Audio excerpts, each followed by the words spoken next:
Chapter 1226. The whole nest felt strange. Alien. More than distortion beast nests usually did, and not in a good way. Anton kept expecting to find people in there. Not necessarily humans, but something that should be able to have cultivation insights. Distortion beasts just weren't right. Maybe he was just biased because they weren't cute at all. They lacked any of the features that attracted humans to things and filled them with protective instincts.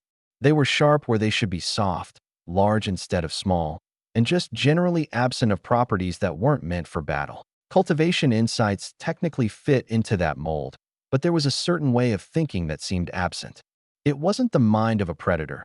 Anton had seen how wolves like Fuzz had developed just fine with the guidance of humans. And then there was the entire population of Acaries. Rather than true predators, they were more like hunger itself. But Bear Hug wanted to try talking to them, and Anton had to admit that there was some chance it would work. He had no way to calculate how small, but it would be a bit disingenuous to not even make an attempt just because they were horrifying monstrosities. At least he didn't have to do it. He just had to search through dozens of monsters to find one that had some insights that would potentially make it more inclined towards Bear Hug. It was a rather small population to get extremely specific cultivation flavors, but conversely a large number of distortion beasts, even after many had eaten each other. The good news? They didn't seem to be displaying signs of rapid development. It was still unclear if they could digest insights from others. Water. Vaguely.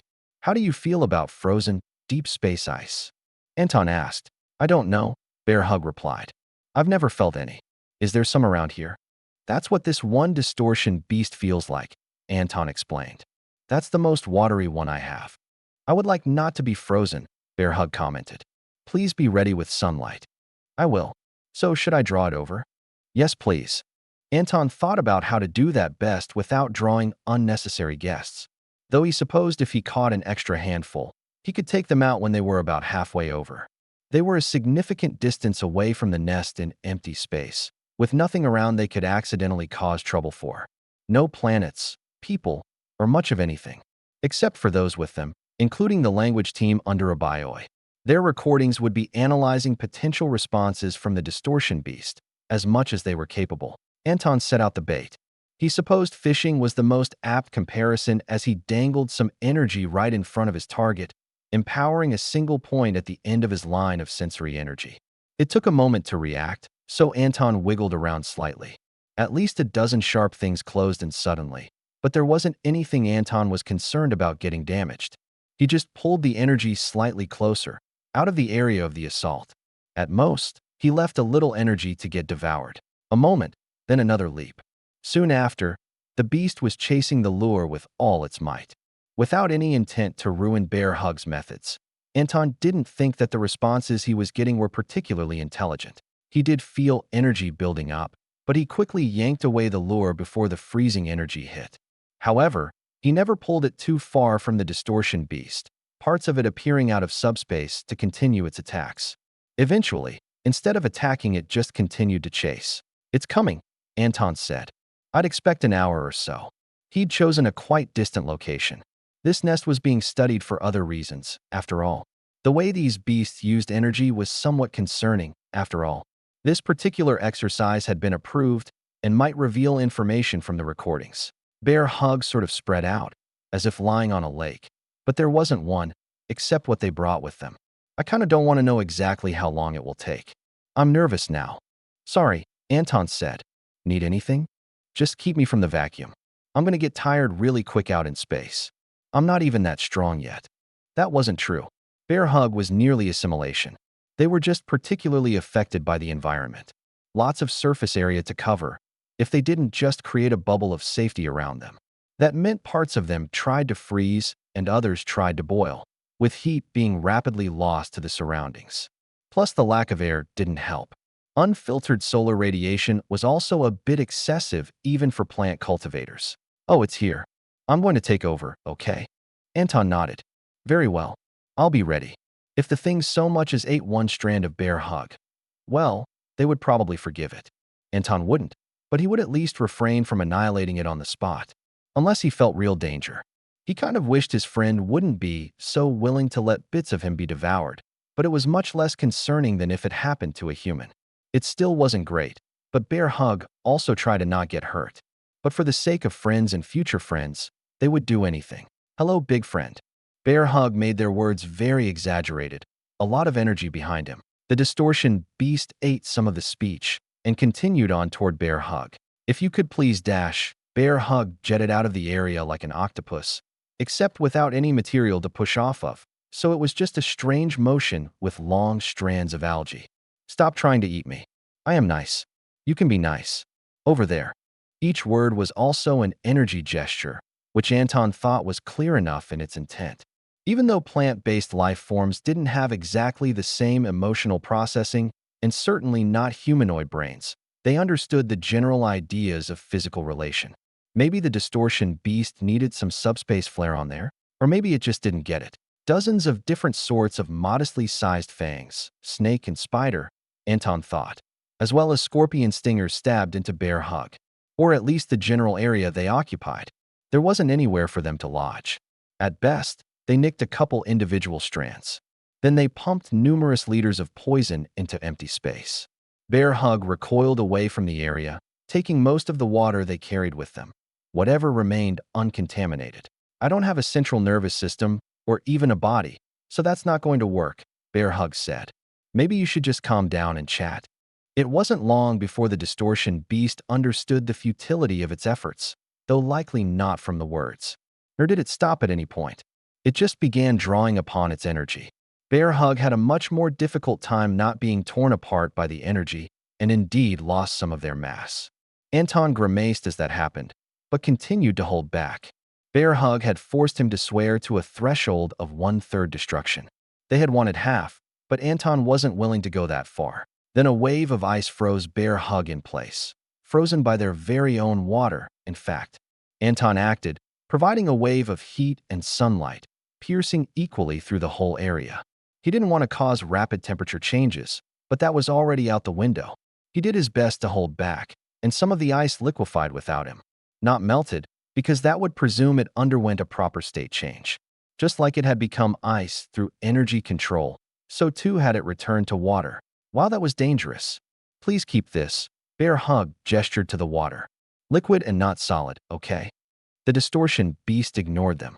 Anton would have said pointedly, if he thought it could comprehend anything. Bear Hug did their very best, including wrapping around one of the scorpion stingers and trying to pat it gently to indicate friendship or something.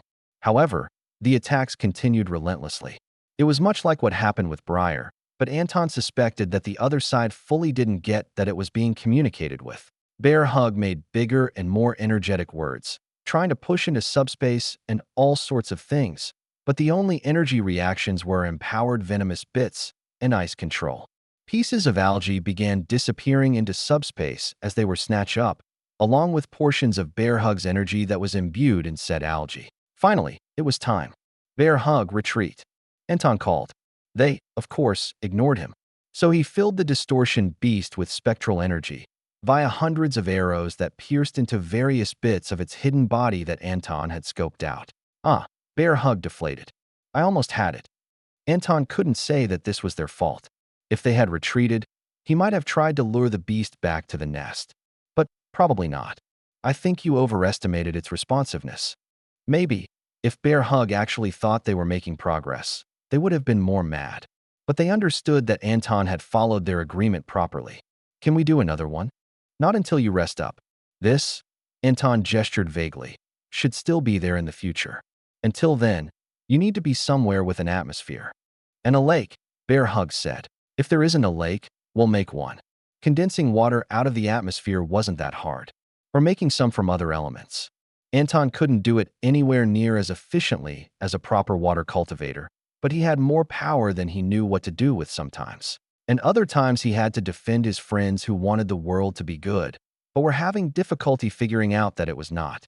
Had he been to sheltering of Bear Hug? No, he'd been honest about the dangers of the world from the beginning.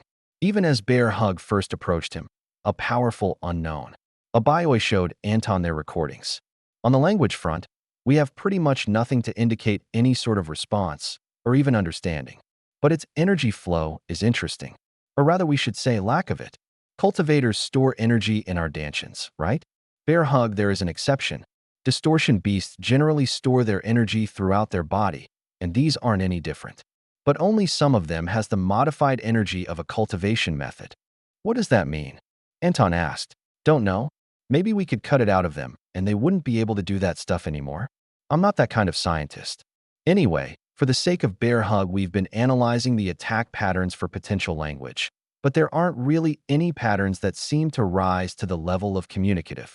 Especially since, if it was trying to reply, it should have done more external energy manipulation. And it only did the ice thing. Well then, Anton said, if it were not for the example of our plant-like friend, we'd have no examples of cultivators with energy distributed like that, correct? Exactly. The Acrisian natives form something like a dantian, right? Anton recalled some of the details of the battle. Bear Hug shifts their energy around.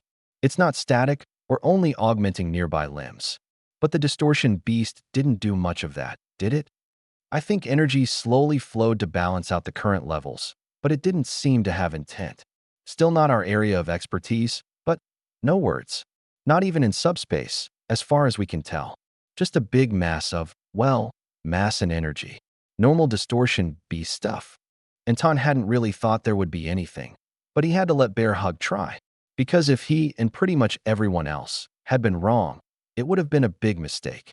At least they could dissect this one to see if there was anything else to find. Chapter 12:27. This time a fire guy. Bear Hug said enthusiastically. Anton nodded. That was their choice, so that was what it would be. He really hoped that Bear Hug was immune to trauma from sustaining bodily injuries and wasn't just pushing through negative feelings. It was reasonable to assume plant-based life forms would have very different mentalities, but Bear Hug felt so normal in most ways that being incautious seemed like a poor idea. Even if there wasn't any mental issue, it was possible that the shock of losing most or all of a body would cause negative impacts on Bear Hug's cultivation, up to and potentially including death. This was their first time splitting anywhere outside of Clar, so Anton just had to trust them that everything felt all right. Unfortunately, it might hurt more to deny his friend the opportunity to try to meet new people. Even if they probably weren't people, Bear Hug's determination was sufficient to make Anton almost believe it despite evidence to the contrary. It was better to try to instill a sense of caution in Bear Hug now, when they couldn't roam the stars on their own. Anton couldn't be responsible for people forever. Hopefully, he could at least convince Bear Hug to bring along someone like Liberty. Or Briar, if Briar ever settled down some. Fire was a common cultivation theme. It was the easiest form of primal power for humans to experience. Even in the middle of the void of space, huge fire burned in the form of stars. Anton still didn't know if these distortion beasts had obtained any of the insights on their own, but their location wasn't so incompatible as to make the insights useless. Anton settled on one that felt almost nice, like a cozy fire in a hearth. Maybe that was just his own personal interpretation, but if that were in a human, Anton would have thought it to be rather normal. Maybe in someone older, anyway, since hearths weren't really popular in the modern age. There were probably people who cultivated the heating and cooling potential of air circulation units, though. Baiting the distortion beast was about as simple as before. Not too much energy to be noticed ended up close to any other, and Anton gradually drew it away. Anton left the distortion beast a bit further away. Bear Hug had rested and regrown somewhat, and would have to deal with it from there. Hopefully, a slow approach would make it more amenable. A trunk much like an elephant was the first piece of it he saw stick into real space. Bear Hug's approach was slow, until that trunk suddenly spread energy throughout the area and pulled. Bear Hug puffed up, managing to stick across an opening dozens of meters wide. As always, the scale of a distortion beast was massive. Hey, don't eat me, or snort me. You can hug, though? I wouldn't mind a big elephant trunk hug. The words, imbued with fundamental energy, did not seem to produce a response. At most, it was a signal to the distortion beast to amplify its assault. Large antlers pushed against Bear Hug from the rear, trying to dislodge them from the entrance of the trunk. When that didn't work, the trunk sprayed fire. Anton hadn't really seen them make use of their normal bodies with their cultivation insights before. Then again, he'd only been personally involved with the previous one Bear Hug tried to befriend. Hopefully, it meant nothing. Some people thought plants were flammable. Some were. On the scale of plant flammability, one end was dried twigs and tinder. The other end were strong living plants. Bear Hug was one step beyond that, because they had water both within and without. The unending stream of fire was a bit concerning, though, not least of which because Bear Hug kept trying to talk and having chunks of energy burned away. Bear Hug tried to tangle up the trunk, moving in spirals as it chased them, but ultimately that didn't seem to matter with the multidimensionality of the distortion beast. Even presuming that the visible shape was the end of things, it could simply withdraw until only the end of what it needed was in real space, moving that instead of the whole thing. That is what it did, though whether it was tactical or instinctual was unclear. Fire eventually ceased, either because it realized it was wasting energy or because it couldn't sustain the barrage indefinitely. Anton was certain it still had energy because he could feel it, significantly stronger than Bear Hug, but not good at killing them. I don't think this is working, Bear Hug commented, presumably for Anton to overhear. Can you just draw it back? This doesn't mean you get another attempt, Anton said. I know. I just don't want something I tried to befriend to die, even if it's very mean. Fine. Try to minimize your presence. Anton created a bundle of energy, trying to draw attention away from Bear Hug. It slightly worked, though he at first just split the distortion beast's attention. He ultimately had to cause some damage to the beast, breaking some of the parts of the antlers and trunk that continued to pursue Bear Hug. Once it lost immediate contact with Bear Hug, it was fairly easily led back towards the nest. It got into some sort of half-hearted battle with another distortion beast upon arrival. Anton was pretty sure they both survived, but perhaps there had been more wounds behind the scene he didn't sense. Even if he was experienced with it, he doubted his subspace sensing was even close to perfect. Boo, Bear Hug said. I wanted this to be a big, new thing, but it's just a big disappointment. Sorry, Anton said. We can't usually choose how things happen, especially where other living things are involved. We certainly can't force things to be sapient. Okay, but what if they become people? Since they can do cultivation stuff? Anton shook his head. At this point, it seems extremely unlikely. At least as far as we can see, their minds are still simple. Normally, if developing cultivation, simpler energy-gathering methods and techniques would come before complex elemental ones. This is leading more towards the theory that they were imbued with these features somehow, either by a person or some particularly special location. Do you think that person wanted them to be friends? That's extremely unlikely. Oh, Traherne, the assistant who had a name even if Alan Cato might not have known it, looked at the calculated route. They only needed a few more samples to determine conclusively which direction the nest was propelled from.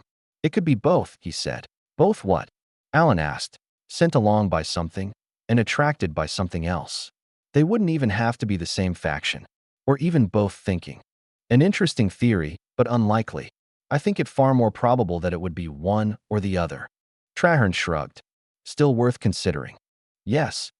That was about as much acknowledgement as Traherne ever got. At first, that had annoyed the hell out of him. Eventually, though, he realized that Alan barely even responded to most people. If they said something stupid, they didn't even get reprimanded. They just stopped being included. It wasn't even clear if it was intentional. So a direct, verbal acknowledgement was sort of like praise. There were worse things in the world than having a sometimes unenthusiastic boss, and for the sake of studying exotic oddities like distortion beasts, it was worth it. Plus, the Alliance really needed someone to interpret Alan's results for normal people.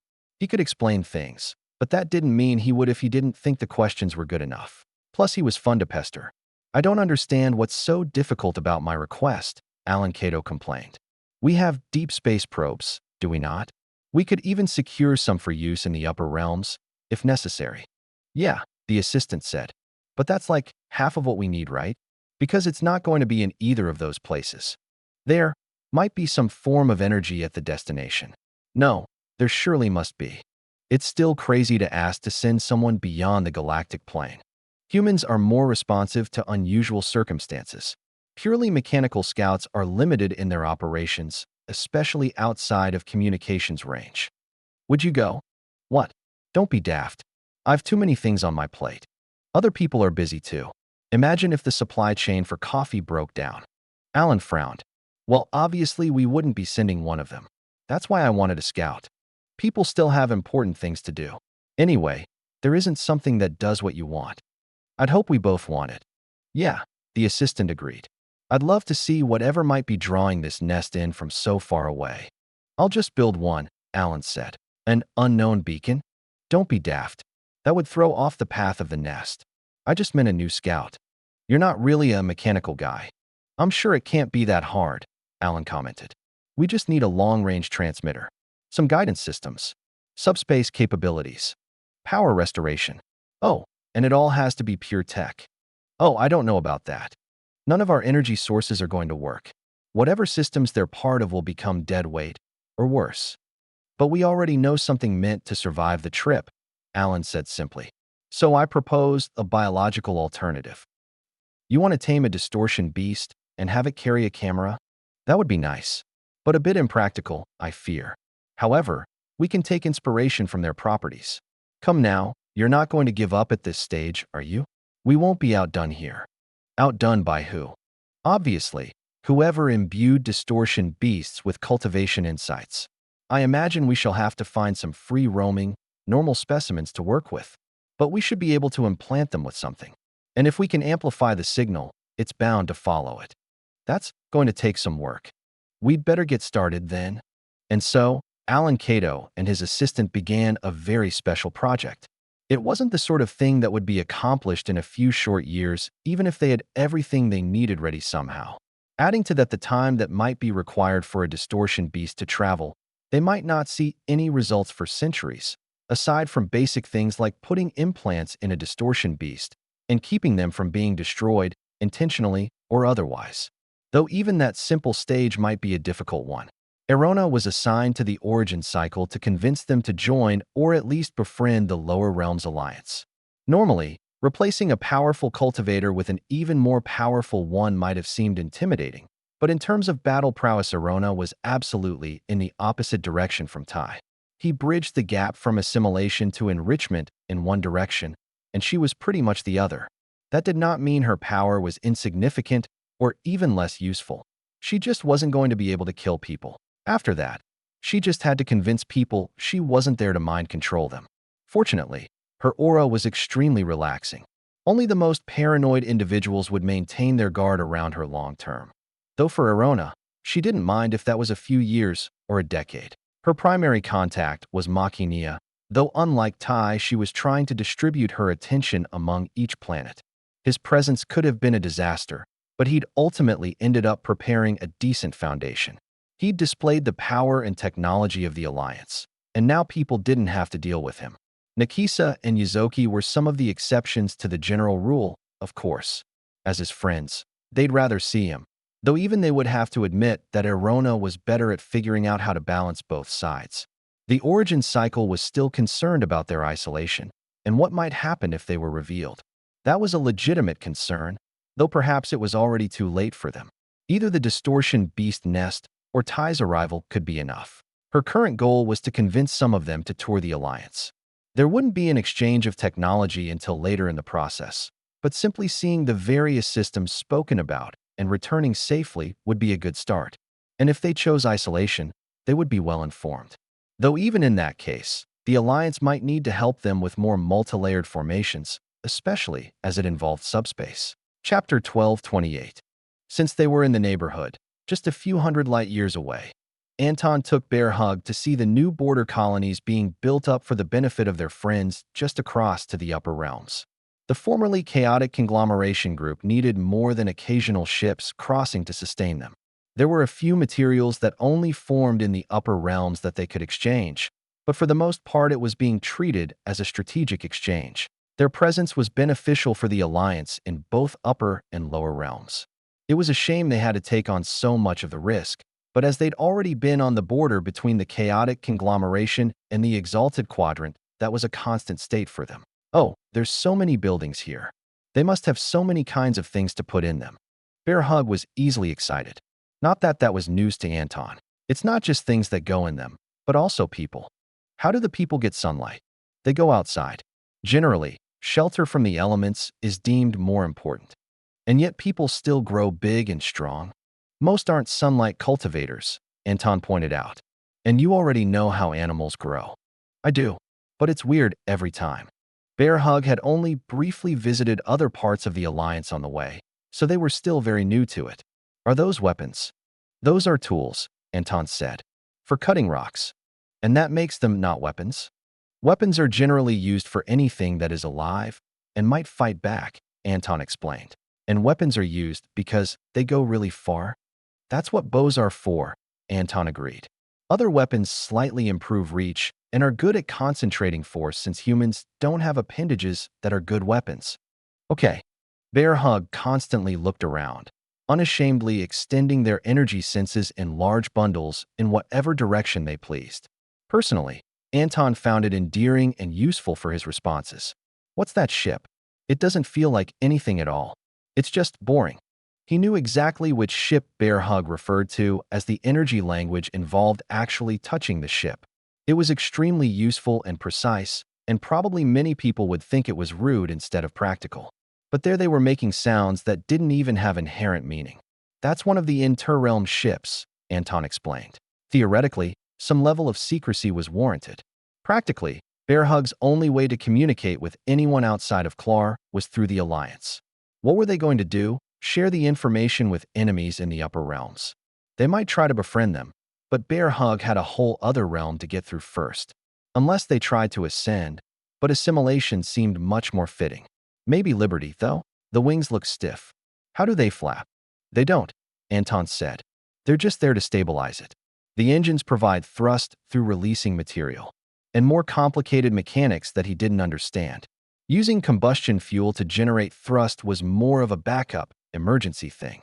But since a pure tech ship couldn't simply store energy, it did have to have specific options available. So it just gets pushed? What happens when it gets tired? Doesn't it stop? Space doesn't have friction, Anton said. It will keep going at a constant rate after getting up to speed. It doesn't require continued energy, except for subspace travel.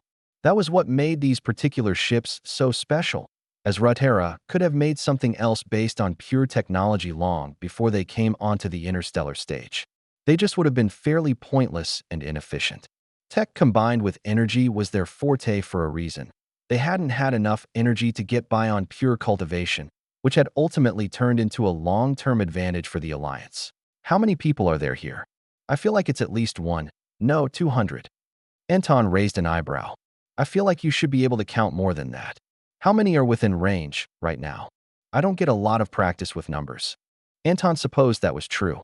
Bear Hug didn't need to pay for things or calculate anything. They just sat in the sun in a lake. A wonderful life. Oh, things tried to eat them occasionally, so it wasn't that peaceful. And that relaxing sort of cultivation still required constant work to achieve their strength. 100, Bear Hug said, circling one group. 200, 300, 400, 500. Wow, the whole planet must be here.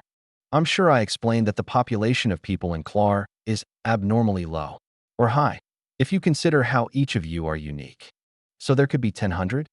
Well, this is a relatively new colony, so it only has a few million, Anton commented. That's 1,000 100s. Technically, Bear Hug's method of numbering wasn't incorrect. The official method of counting had sort of fallen by the wayside for practical groupings and multipliers of them.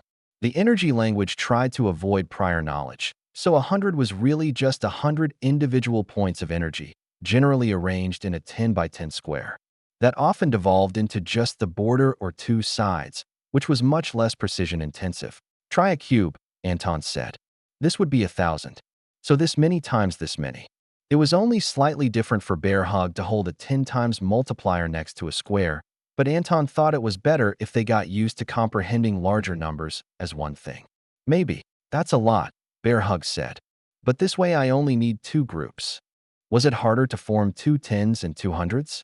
Even if the total number of points was more, the mental block might do that. Eventually, the language would figure out what worked by what people were willing to do. Numbers were just less relevant most of the time. Anton watched as Bear Hug strode along the street, then suddenly jumped back. Ack, something bit me. Are there landfish here? An interesting interaction that Anton hadn't thought about that much. It was a void ant. Anton switched to spoken language. Don't worry, I wouldn't have let my companion drown your path. They don't have eyes or normal sensory appendages, though, so they can't see you. Void ant. Where? I want to meet them. Focus your energy here, Anton gestured. Look for what you don't feel. How do I do that? Hmm. How about when you have a rock in the middle of you? That part isn't you. It will be kind of like that. Also, your energy might disappear. Be gentle, though, as you could crush younger void ants. Bear Hug suddenly stopped. Why didn't you tell me that? Did I hurt them? I just meant that more energy isn't better. What you were doing there was fine. Bear Hug leaned closer to the ground, keeping their water and mass pressed back towards Anton. I think I see them. Hello, void ants. Can they talk? Yes, but you'd have to learn their language. Alternatively, they might have to use a negative language where they eat energy in the patterns you might otherwise see, which would be a lot of work for most of them to learn. If Anton recalled correctly, there were a few that had communicated with Chitty that way. It shouldn't be hard to get access to crossed antennae and her Royal Guard's records on that. It was a bit of an effort for anyone to learn something like that for a tiny population, but the goal would be more people speaking the language. In theory, can you talk to them? Yes, Anton said. Tell them I said hi and I want to be friends. Anton did that. She says that she is glad to be friends, but has to get back to work now that she knows the path won't be flooded. Also, look for those markers, Anton gestured. That is the area void ants should be traveling, if they are above ground, or in rather obvious little vehicles. Anton hadn't experienced those much, but they were quite popular in this area. Since he could look pretty much anywhere on the planet, he'd spotted a few void ant vehicles. Most still took underground tunnels for convenience, though. Void ants were very good about intentional infrastructure development, and their tunnels were never big enough to have any geological ramifications if they took any effort to reinforce them. Bear Hug very carefully bridged themselves over the area, avoiding the narrow band by several meters on either side. I want to talk to so many people. How long do you think it will take to teach everyone here to speak like me? Why don't you already do this? Everyone else we met at least had ears. Most had some sort of vocalization abilities. Since you can't naturally detect or produce sound, it will be difficult for you. I can detect sound. It goes wobble, wobble, wobble. Only if it's loud enough, Anton said. There were many curious onlookers as they walked. Most people had probably never seen self-mobile plants. Even if it was different from a human, the energy in Bear Hug should be obvious enough to everyone, especially since they were effectively reaching out towards everyone. Hello, you. And you. Hi. Some other portion of the onlookers might have been interested in Anton. This wasn't a system he had a star in, so they wouldn't instantly recognize him, but it was hard for the strongest cultivator in the lower realms not to be famous. The only thing that provided some anonymity was that many images of Anton were edited to be particularly flattering, as if he cared about people seeing wrinkles. If he did, he would have done something about it long before. Anton tried to be approachable, but not everyone was willing. That was probably better than getting swarmed by people, though. What species are the small ones? They look very similar to the big ones. Anton might not have understood without the clear guidance of Bear Hug's curious energy. Those are children. They're just young humans. It's going to be pretty much entirely humans and void ants here, unless any Acrisians want to join. But there are just many more humans in the Alliance. Are there the same number of humans and void ants? Not even close. I don't know how many void ants there are, though. The main thing Anton knew was that void ants intentionally limited their numbers, breeding only to replace numbers or to fulfill necessary roles, with some leeway. The number was doubtless difficult to comprehend, though. Okay, why are people here again? They had nice planets elsewhere, didn't they? That's true, Anton agreed. But we're here to help allies in the upper realms. Can I see those? Maybe someday, but not with me. I can't go there. Is it very far? Dangerous. It's not that it is far. I cultivated a technique that makes all of the energy there want to attack me. Why? Well, it feels like I took something I shouldn't have. Did you? Anton thought for a few moments. I would have had it. It's a bit complicated. Perhaps if the technique had been developed from the start with the concept of borrowing instead of theft, it would have been more tolerant. However, considering that Everhart came up with it, it was not surprising that he didn't go for anything less than the most draining method possible. So these people are here to help your allies. Can I help? I think they have all of the things they need right now, Anton said. Certainly in the cities. Perhaps we can stay for a while and help with energy development outside. Will there be friends there? Not many, Anton admitted. But there might be a few. I think this planet is nice. Do you think I should keep some of me here? Is that okay? Anton would absolutely give Bear Hug permission to stay literally anywhere they wanted. But some people in the Alliance might want a more official status than Anton's friend before Bear Hug became a permanent resident, though he could probably push that designation pretty far. Chapter 1229. When Bear Hug heard that work was being done on the second planet to go to the upper realms, the one that would have life established on it, they were extremely enthusiastic about going to help. We can add trees and vines. We can put grass and fishies and ferns and algae and gophers and briars and deer and dash. Calm yourself, Anton said, soothing with his energy. The intent is to make a balanced ecosystem, yes. However, there are some risks that must be managed. Throwing things together without plans won't work. That's why we put some of everything, Bear Hug said. It all works together on other planets. Eventually, Anton agreed. With careful management, or long periods of balancing acts. However, because the planet will have to travel between realms, it is likely that most or all of the life will perish. That means dash. No, you can't let that happen. It's not really up to me, Anton said. And it's pretty much impossible to have any other result with 20 or so years of sunlessness, followed by probably another 100 of mostly sunlessness. That sounds terrible. What did the poor planet do to you? Nothing, Anton tried to explain. Also, it doesn't even have life yet. It's meant for one of our allies to harvest. That's bad, Bear Hug protested. The resources are rare in the upper realms. It will be valuable. The price dash. You can't send a friend dead stuff, Bear Hug said, unless they like eating dead stuff. But fresh stuff is so much better. As I was explaining, it won't be possible to keep things alive. Why? No stars means no natural energy. Use those formation things. Anton continued his explanation. And then it will be entirely surrounded by upper energy, which isn't absorbed the same way. Use that technology stuff. That's not really practical. Even if we had the technology for that, which we don't, it would run out of power rather quickly. Single ships are nothing compared to a planet. What about Dash? Bear Hug was flailing around in frustration. Bounty. You said Bounty survived. Anton took a few moments to compose his words carefully. Bounty wasn't going very far, and it took a monumental amount of work. It only crossed from border to border. This planet would have many systems to pass between on both sides of the border. They were trying to minimize how many on their side by picking the correct candidate. It would need an assimilation cultivator, many assimilation cultivators, to commit for decades, if they could even function in the upper realms. What's wrong with the upper realms? You said something about it being bad for you. Bad for me, in particular? Yes, Anton agreed. For others, it simply isn't the correct sort of energy for them to function with. Now, there are many in the upper realms who could and would guide it, but it wouldn't matter because everything would be dead already. Might as well leave the planet frozen in stasis. And dead. Everything humans use is dead, Anton said. Or never alive. We talked about this. But it wouldn't be fresh. That's less good, right? Ratna will be pleased regardless. That's the best we can do. You're a terrible friend to send an imperfect gift. First, it's not really a gift, but a payment. And we're not even friends. Just allies. Ratna and I have never met. Bear Hug thought about that. Some of your friends have, though. I think you should make it better. Well, if you want, you can help develop the planet. According to the instructions of those already there, of course.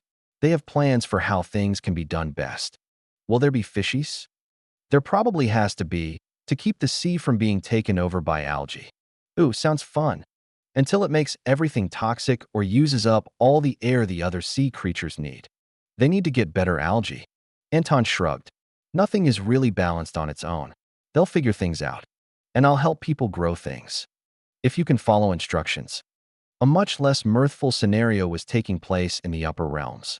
That was merely because Prasad was not a mirthful man. Furthermore, he was not the sort to celebrate prematurely.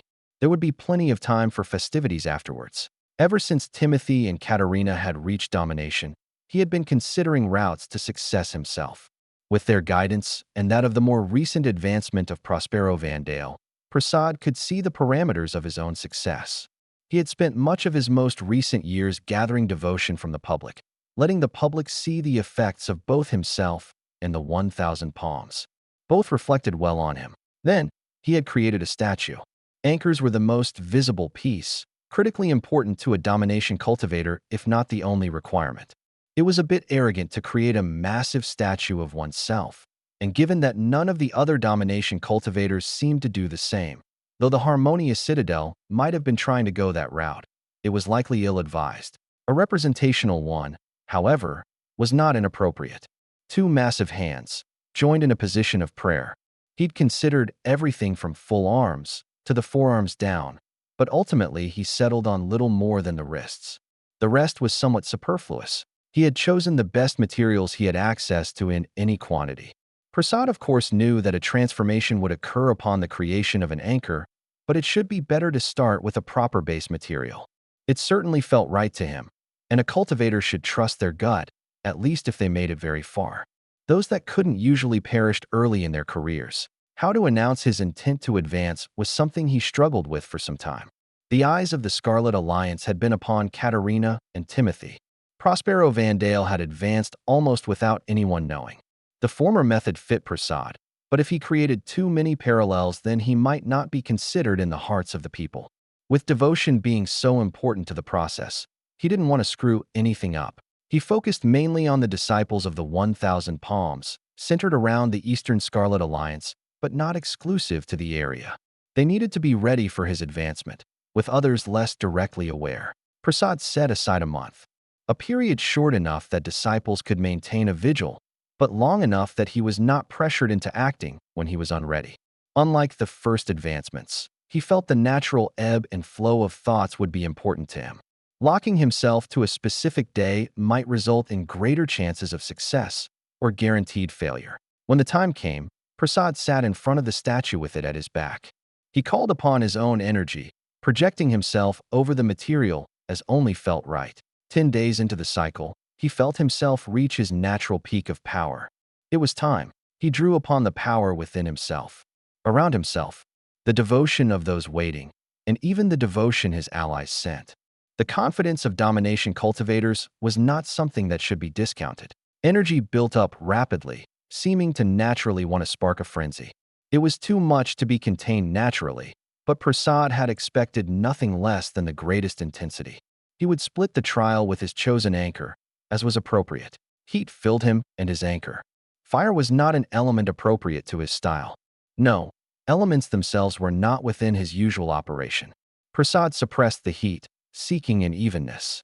But the power never ceased, and he could only increase his intensity ever more until 3 figures surveyed the planet Ahiri, with others keeping their distance. Alva was one of those, looking down at the frozen planet. Approaching closer herself might have been dangerous. It was that significant of an event, even after the fact. Only the 3 domination cultivators, which very specifically did not include Chitty, were actually on the homeworld of the 1,000 Palms sect.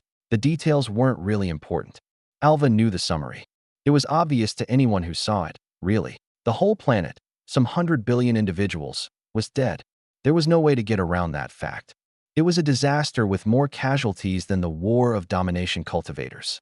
There, the casualties had been high for the short amount of time the battle raged. Millions of cultivators throughout the system. Powerful ones, weak ones, and even some number of civilians. Damage to planets and orbital platforms. But the cost had not been so immense as this. The planet was dead. Not just the people or animals, but the core of the planet itself. The light of the local star provided a mere trickle of upper energy that was reflected back into space off of its icy surface. There might be a few recordings from far-off ships, either those planning to land or those on their way out. Anything local seemed likely to have been destroyed. At the very least, salvaging anything useful would be a difficult task.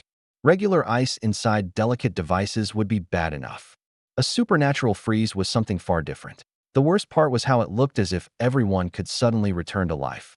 Except for the damage caused by things that were moving, especially ships that had been flying over the planet, everything was perfectly preserved as it was. Alva focused her eyes on a single individual down below. She could only augment her eyes, as any energy she extended below was frozen. The old woman she saw looked as if she was about to say something to her adult son or younger husband. She was halfway through the motions, just like everyone else. At least there shouldn't have been any pain. Not physical, at least. She could only hope that only the bodies and energy of the cultivators below had been frozen. It was possible their souls would be trapped and unable to move on to reincarnation, knowing or not. Alva was not a cultivator who specialized in souls or reincarnation by any means, but she suspected it would be quite problematic to have such a big shock all at once. Though perhaps across every world in the upper realms, this many deaths was still not all that out of the ordinary, just not all concentrated in a single place and time. It would be spread out over years or decades. This was too much to think about, even. Anton was not entirely surprised when Alva came to visit. He expected at least some people to call upon him for comfort. He'd sent pleasant words, but no matter how much he put into them with hundreds of light years of distance, they really couldn't mean the same thing. Furthermore, it was a disaster he hadn't seen with his own eyes. Comprehending it himself was quite difficult, though he did have an awareness of far more individuals than that single planet. He had a connection to each of those in a planet near his stars, through unity. It was simply imprecise. "What do I do?" Alva asked, trembling. Anton gave himself some time to ponder the question, as he had no doubt that the questioner had more thoughts to process herself. "That would depend on what area of your life you are referring to. I think, in general, you can only do the best you can, just as you have already been. Return and comfort your people. Don't try to forget. They shouldn't be forgotten." Alva took a deep breath. "I was going to try to reach domination. Soon. But now, I'm afraid. For me. For others. I can't. What happens if I run? What do you want me to say, my precious granddaughter? Because I can tell you only what you already know. Like this, any attempt to reach domination would be foolish. Doubting yourself will never be the answer. If you pull away, then perhaps the opportunity will come again in the future." "I don't think it will," Alva said, crestfallen. "Perhaps not," Anton agreed, drawing her into a hug as he held his hand on her head.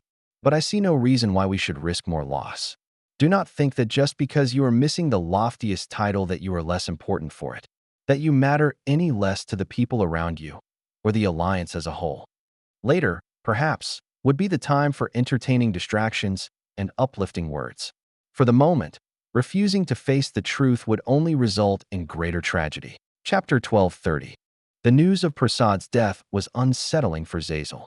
The deaths of cultivators was nothing new, of course. However, Prasad had been with the alliance nearly from the beginning. Tano as well, but his death had been in the middle of a war.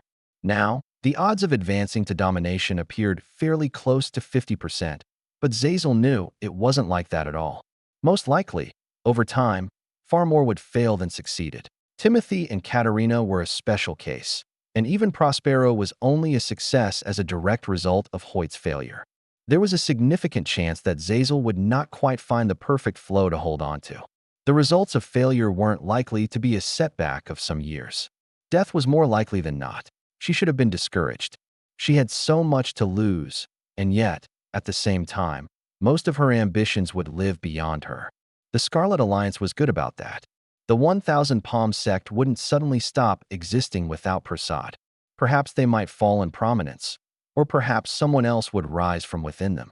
Zazel's early ambitions had already been accomplished long before.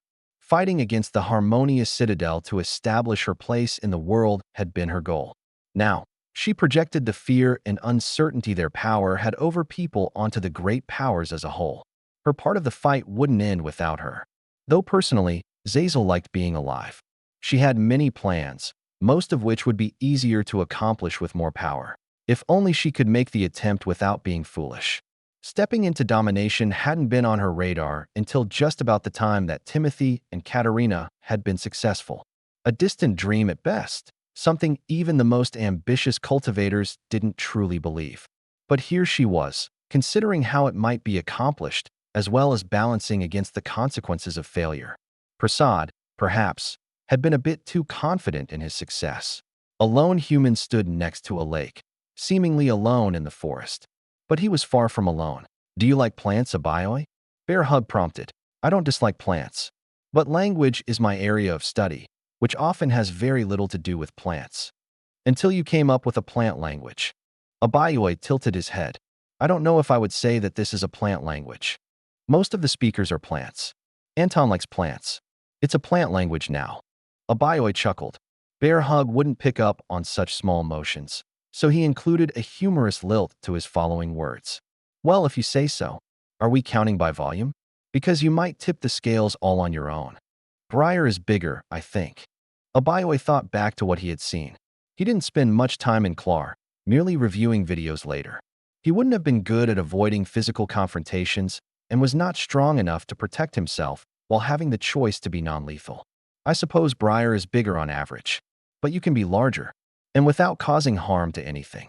Except maybe taking space away from other things, Bear Hug said, and making certain fishies outnumber others. Then they start bullying the small ones away. It's really mean. I want to teach these ones better. I'm not sure if that will be practical, especially since you should be spending more of your time away from this lake. Oh, that's right. They want me to plan a bunch of things. That is, in fact, what the goal is here. A number of spatial bags has been prepared. Spatial bags are weird. Have you ever been 2 places at once? No. Oh, well, it's like that, but some of you isn't anywhere. Except it is. I don't want to get some of me stuck in a bag. That seems like it would be bad, Abioi agreed. Is anyone learning to speak? Bear Hug asked. I want to talk to more people. Abioi looked off into the distance. Not everyone is interested in learning a new language style just to speak with a limited number of people. Most would prefer to speak to the most individuals possible. Then we should teach everyone the energy language. It's supposed to be good for that. Except void ants. But they can kinda do it. Indeed, Abioi said. They can do many things when properly motivated. Bear Hug's job was to help start plants that needed significant energy devoted to them. Spreading seeds for plants and trees could be accomplished easily by humans. Splitting up into a few bodies was rather irrelevant when thousands of drones could easily plant all day and night with perfect precision. If choices needed to be made, human operators could take over. But there was no substitute for strong cultivators giving things a kickstart. Active energy control was important for such a task. Merely using energy-based fertilizers wasn't the same. You're going to be a tree, Bear Hug commented in a singing fashion to a seed they were burying carefully in the ground. A big tree. Powerful tree. Full of energy and stretching to the sky. You're going to shelter the land from interstellar winter and keep everything safe and good. I'm going to make sure you become super good and also nut sapient in case you die horribly when the atmosphere freezes. No sapients here. It was too bad, really. Bear Hug kind of wanted to try to make other thinking plants, but it was probably better to do that on Clar. Nobody could tell them what to do there. Just what they should do, but the Alliance didn't claim jurisdiction there. Though Anton was going to successfully unity people soon, probably, Bear Hug couldn't really hand around a single seed for long. There was only so much energy it was reasonable to put in. It turned into a little sapling rapidly, but would need to grow in the sunlight for a while. Make sure you become something people can make into weapons, because humans like that. Some trees looked normal, like Liberty. Liberty was an evergreen conifer, which was normal. Evergreens might survive better in space. Maybe. Bear Hug wasn't a scientist, or even a plant specialist, unless the plant was themselves. Other trees were really cool. Bear Hug planted a tree that was going to be a whole forest. A clonal tree, apparently. Some of them could share stuff through their roots. That seemed like a good way to survive bad times. Make sure to store up lots of nutrients and maybe some sunlight. But probably not actual sunlight because that sounds like cultivation and you're not supposed to be sapient.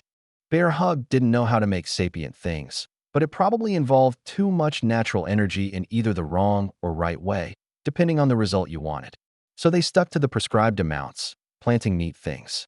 This place is going to have a lot of fungus, Bear Hug declared.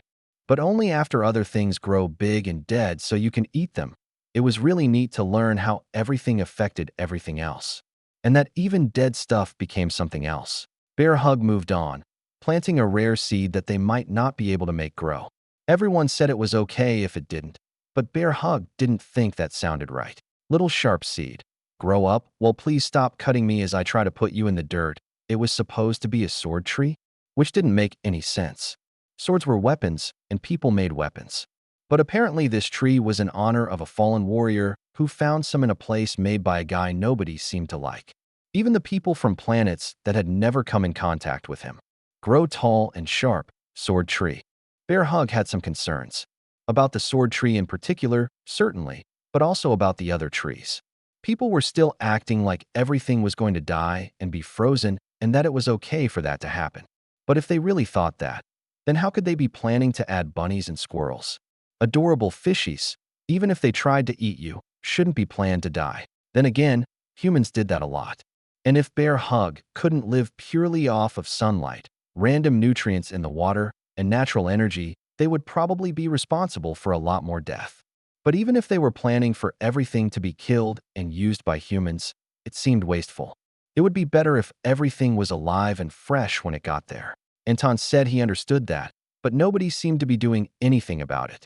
Planets were kind of big, but surely people could keep one warm and cozy for a few years. And then a few more years. And some years after that. They just needed some people watching it. Humans didn't do good outside of the right spot, though. Without natural energy, Anton would be less. There were apparently a whole lot of people that used another energy. Bear Hug wanted to taste it. Was the sunlight good in the upper realms? Who would go with them? Maybe Bear Hug could convince Lev to bring them. Lev went to the upper realms and did plant stuff there. There was probably more room in the ship. It would be sad to go without sunlight for a bit, but Bear Hug could handle that. Do you think you'll like Ascension Energy? Bear Hug asked a little seed that was going to be a big tree. I think you'll like it. It could taste like winter sun, or double summer. Just make sure you radiate off the extra bits, okay? Or maybe someone should help teach you when it's time. Bear Hug remembered something about them not wanting their own energy in the stuff. Actually, how would they do that? Would they put the planet in a box? Maybe if they put a layer of dirt on top, it would keep everything below protected. Dirt was good for protecting roots and stuff. Though in this case, it would be everything. That probably went with the everything dies plan. They probably really needed someone to watch over the planet. A lot of someone's, probably. Or a big Unity cultivator that could go to the upper realms. Too bad they didn't have any of those. Maybe Lev would do it? Lev wasn't that far from Unity, apparently. But Bear Hug couldn't just decide that other people had to do things. Maybe Lev would be busy, but Bear Hug wouldn't. So they had to figure out how to survive that. Probably, being around life transformation wasn't good enough. Assimilation sounded good. Bear Hug didn't have normal human cultivation, but they for sure could become stronger. Strong enough to protect a pond. That wasn't very ambitious, but Bear Hug was trying to be realistic. A nice lake might work, except for the part where they wouldn't be able to recover energy. Then it might be too big. Why was everything so hard? Surely the humans should have answers to all these things. They'd been around for tens of hundreds of years. They had to have done everything at least once by now. Zazel's idea sounded foolhardy even to her own ears. But she didn't make cultivation decisions with her ears, but with her gut. Some mix of instinct and insight. And occasionally cultivators included their heads as well, but never their ears. So even if it sounded terrible, that just meant she didn't know a good way to say it. There were, of course, a few practical issues. The locations she had in mind were not the safest ones imaginable. Choosing one would be difficult. However, long experience had told her to stick with what made sense. The origins of the Dark Ring were practical. Perhaps the same could be true for something similar at Domination. Assuming she didn't get herself killed in one of the various ways it could come about. Chapter 12:31. As time continued to pass, Bear Hug found themselves torn about what they should do with their future. On the one hand, the lower realms were big, and they could probably continue to make friends with people for centuries of centuries. That was how numbers worked, right? Whatever, it was a long time. On the other hand, not that Bear Hug actually had hands. There was a whole planet that was going to be sad. Bear Hug understood all the parts about building up a planet's natural energy and responsibly harvesting portions of it. Even they consumed energy, air, and nutrients from their surroundings to grow their bodies. Most of those things had been alive or part of something alive at some point. It was just that humans used things that were alive more recently. That was fine. It was sad that a whole planet was going to die without even getting a name. It had a designation, but numbers and letters were hard. People usually just said the second one, or here, depending on the context. That, Bear Hug thought, was sad. That was why they asked Lev to bring them to the upper realms. Lev didn't want to, but ultimately Bear Hug convinced people with logic and threats of throwing themselves across the border alone. But they probably wouldn't have done that. It was a thing humans did to indicate seriousness. So Bear Hug was in a ship going between the realms, and everything felt bad. Even when traveling in ships normally and missing out on proper sunlight, the funny lights humans made for them were kind of nice. It wasn't really sunlight, but it helped Bear Hug feel less like they were dying. But that was when Bear Hug could also properly absorb energy. Bear Hug didn't normally feel a lot of physical sensations. Touch was still a mystery, though energy touch was nice. Hearing was weird. Hot and cold were some of the things Bear Hug felt, along with thirst. The need for water should be similar, probably. Maybe that was the same as hunger. Sick wasn't a thing Bear Hug had known. Wounded? Yes. But what body they possessed had always operated properly, at least as long as they remembered existing. But this was definitely sick. Some of them was perfectly fine, basking in the sun. But this part in this ship? It was not happy. We can turn around, Lev said. We should turn around. But there's a bunch of people who won't get places on time. Humans care about that stuff, Bear Hug protested weakly. And I want to feel ascension energy. You won't feel anything if you die, Lev pointed out. That's okay. Even if I die, I'll survive. You presume. It's happened once or twice. Don't tell Anton. I'll consider your request. But this is a different scenario, right? And just because you survive doesn't mean you're fine. Lev held up his arm. Look at this. Does my body seem normal to you? Bear Hug stared intently. It moves normal? Were there any parts missing? Everyone else moves weird, though. I can't even tell how their body is going to go. Like animals. Lev let his arm drop. That's because my arm doesn't work. I'm just puppeting it. Perhaps that's normal for you. But for humans, it's not normal. It's harder than it should be. You're talking about injuries. That's right. Some can recover, but others never do. Lev took a few moments to survey Bear Hug, sprawled out in a tub. How bad is it? I don't know. I've never been sick before. Can you hold on? I'm a cultivator, they replied. That's what we're supposed to do, right? Whatever we think we should. Something like that, Lev said. Bear Hug regretted making a fanciful promise that they could hold on. They should have said they were a weak baby that needed to go home. Then they wouldn't be experiencing so much unpleasantness. Dying would have been so much easier, but it was probably bad. Bear Hug didn't like rebuilding mass, and if it happened from running out of energy, it might be worse. The connection to the rest of them, where they belonged in the lower realms, was only strong enough to be the same person still, not to get energy. Maybe they should have waited until reaching assimilation. Except there was a problem with that. Because if second gift, Bear Hug had their own name for the planet now, was going to the upper realms, wouldn't they need to ascend? But then they wouldn't be strong enough to protect the planet on the way. That was why things were hard. Bear Hug was being pulled in different directions, and algae could only withstand so much tension. Things sort of got worse when they reached the upper realms, because there was different energy everywhere. It was trying to push out all of Bear Hug's natural energy. And everyone else's, too. Lev was only fine because he was a strong cultivator with external sources of power in his trees. Plus, he had experience adapting to the upper realms. He wasn't like an ascension cultivator that fit naturally, but just like they could work when they descended, people could replace their energy and kind of work. But humans didn't need energy to survive. Without energy, Bear Hug might just be a pile of plant-like matter. That was not something that had bothered them before, until it seemed likely to come about. It was possible they could replace their natural energy with ascension energy, or they might die along the way. They almost tried anyway. It would be a good learning experience. However, ultimately, they decided that making people sad and potentially causing lasting damage to their cultivation might not be worth it. So instead, Bear Hug sat in real sunlight that felt fake because it had the wrong kind of energy. But at least the physical part of them was being properly maintained. There was also a really small amount of natural energy, or lower energy, present in the upper realms. Some was imbued in things, which made them quite valuable. That was the whole point of second gift. As for why it was valuable, apparently training with it before reaching integration was good. Like ascending, for those who were born in the upper realms. Upper energy was powerful. It was also hard to work with. Bear Hug could see why cultivators might like it, as it was naturally more compressed. Instead of relying on external sources or swift replenishment like assimilation cultivators, they could just hold everything they needed. And it settled into people nicely. Bear Hug would probably like it if they ascended, but without that it was just unpleasant. Like trying to swim in oil instead of water. How was Bear Hug supposed to know that the clear liquid wasn't water? It had always been water before. That mistake didn't happen a second time, though. Bear Hug probably wasn't going to die, but they were going to take the first ship back to the lower realms, which was probably the same ship, since they tended to go back and forth across the border. Better ships existed for the rest of the journey. But until then, Bear Hug was an unhappy puddle. Not feeling sick made Bear Hug appreciate just how good being normal felt. They could do anything. Walking, talking, flying, sorta, fighting, and also relaxing.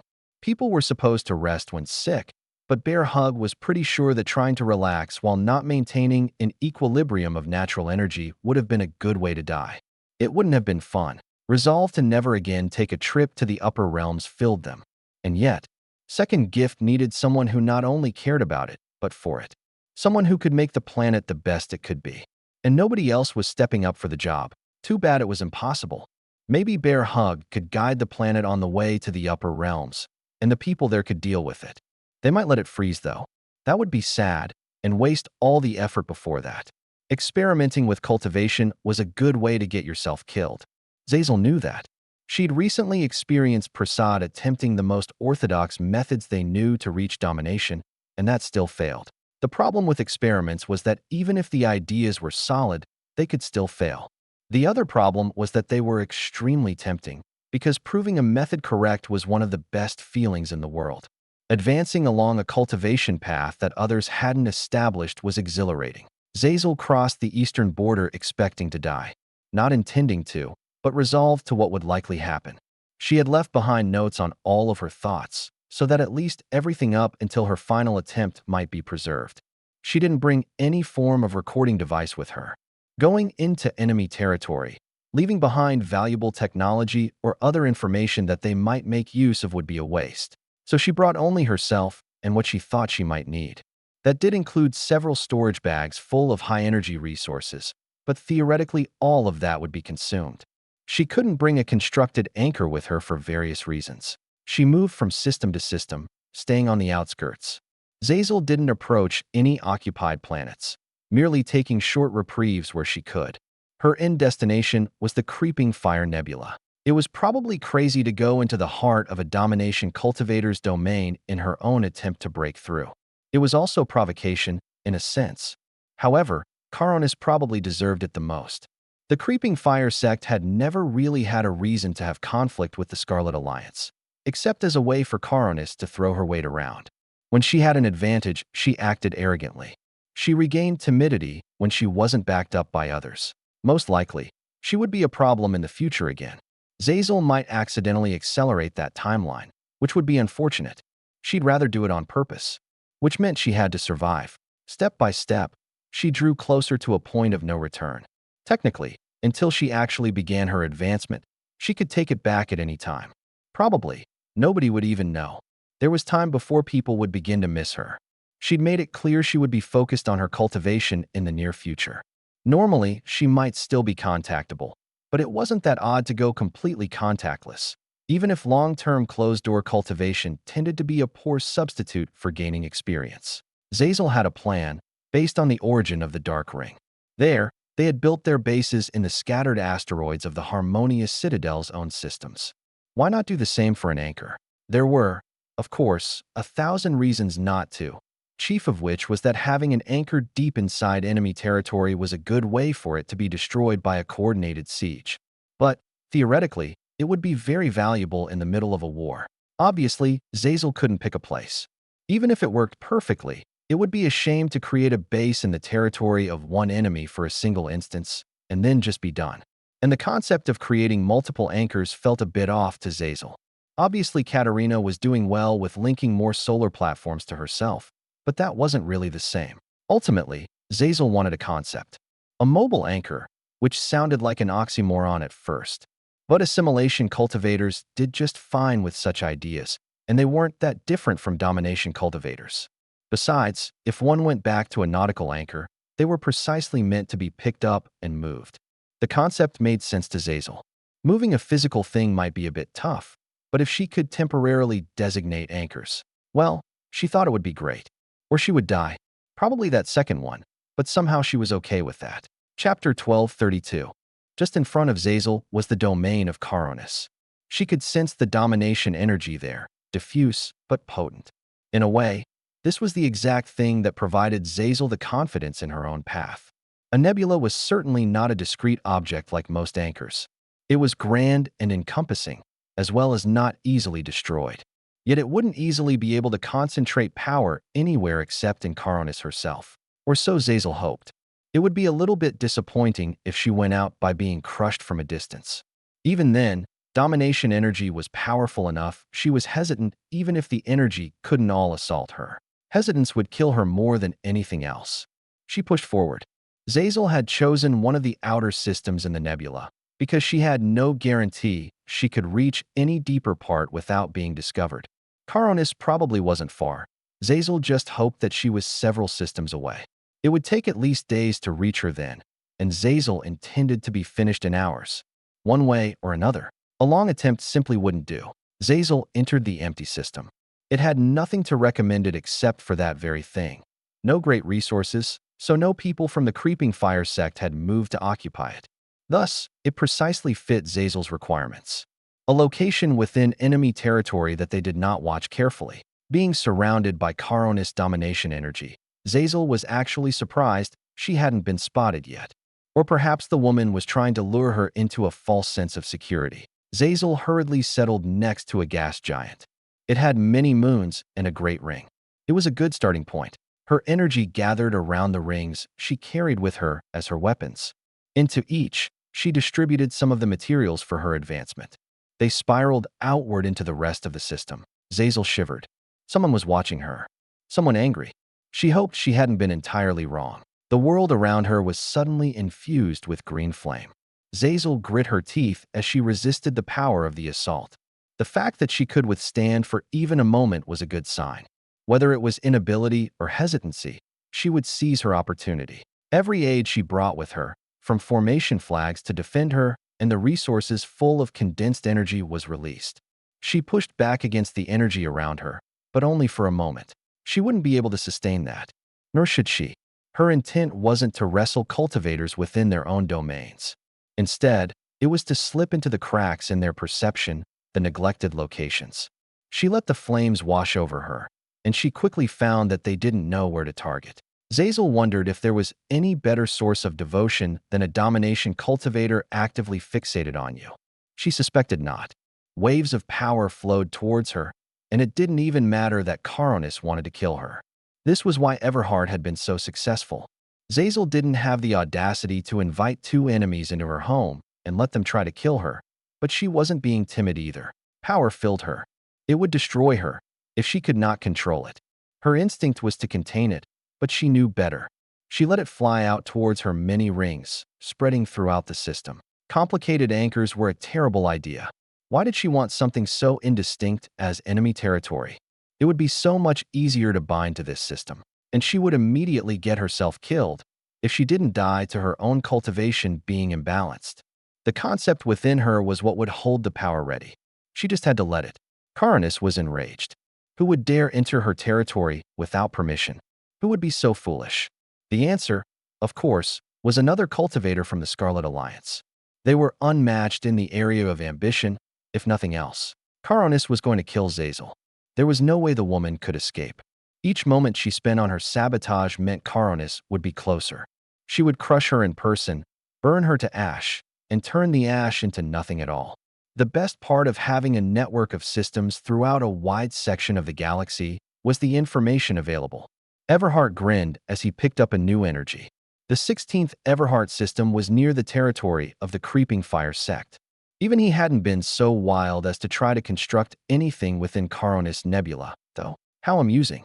Whatever was going on there would be over and done with by the time he could interfere, but he wished the individual well.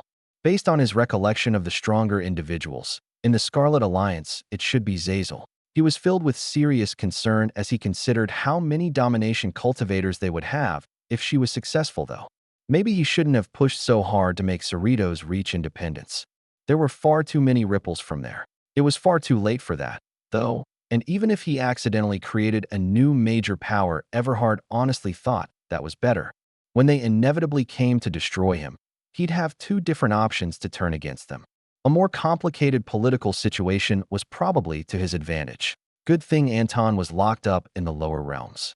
Though what they'd done there was perhaps more frightening than the handful of domination cultivators or near equivalents the Scarlet Alliance might soon have.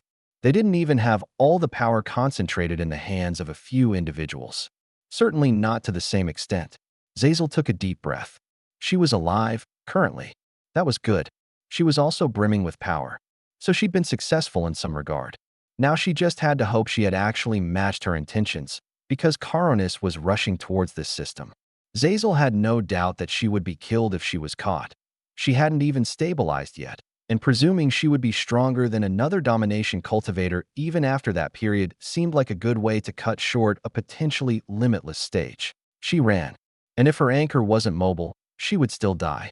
She had no doubt that Caronis would destroy the system to be rid of her.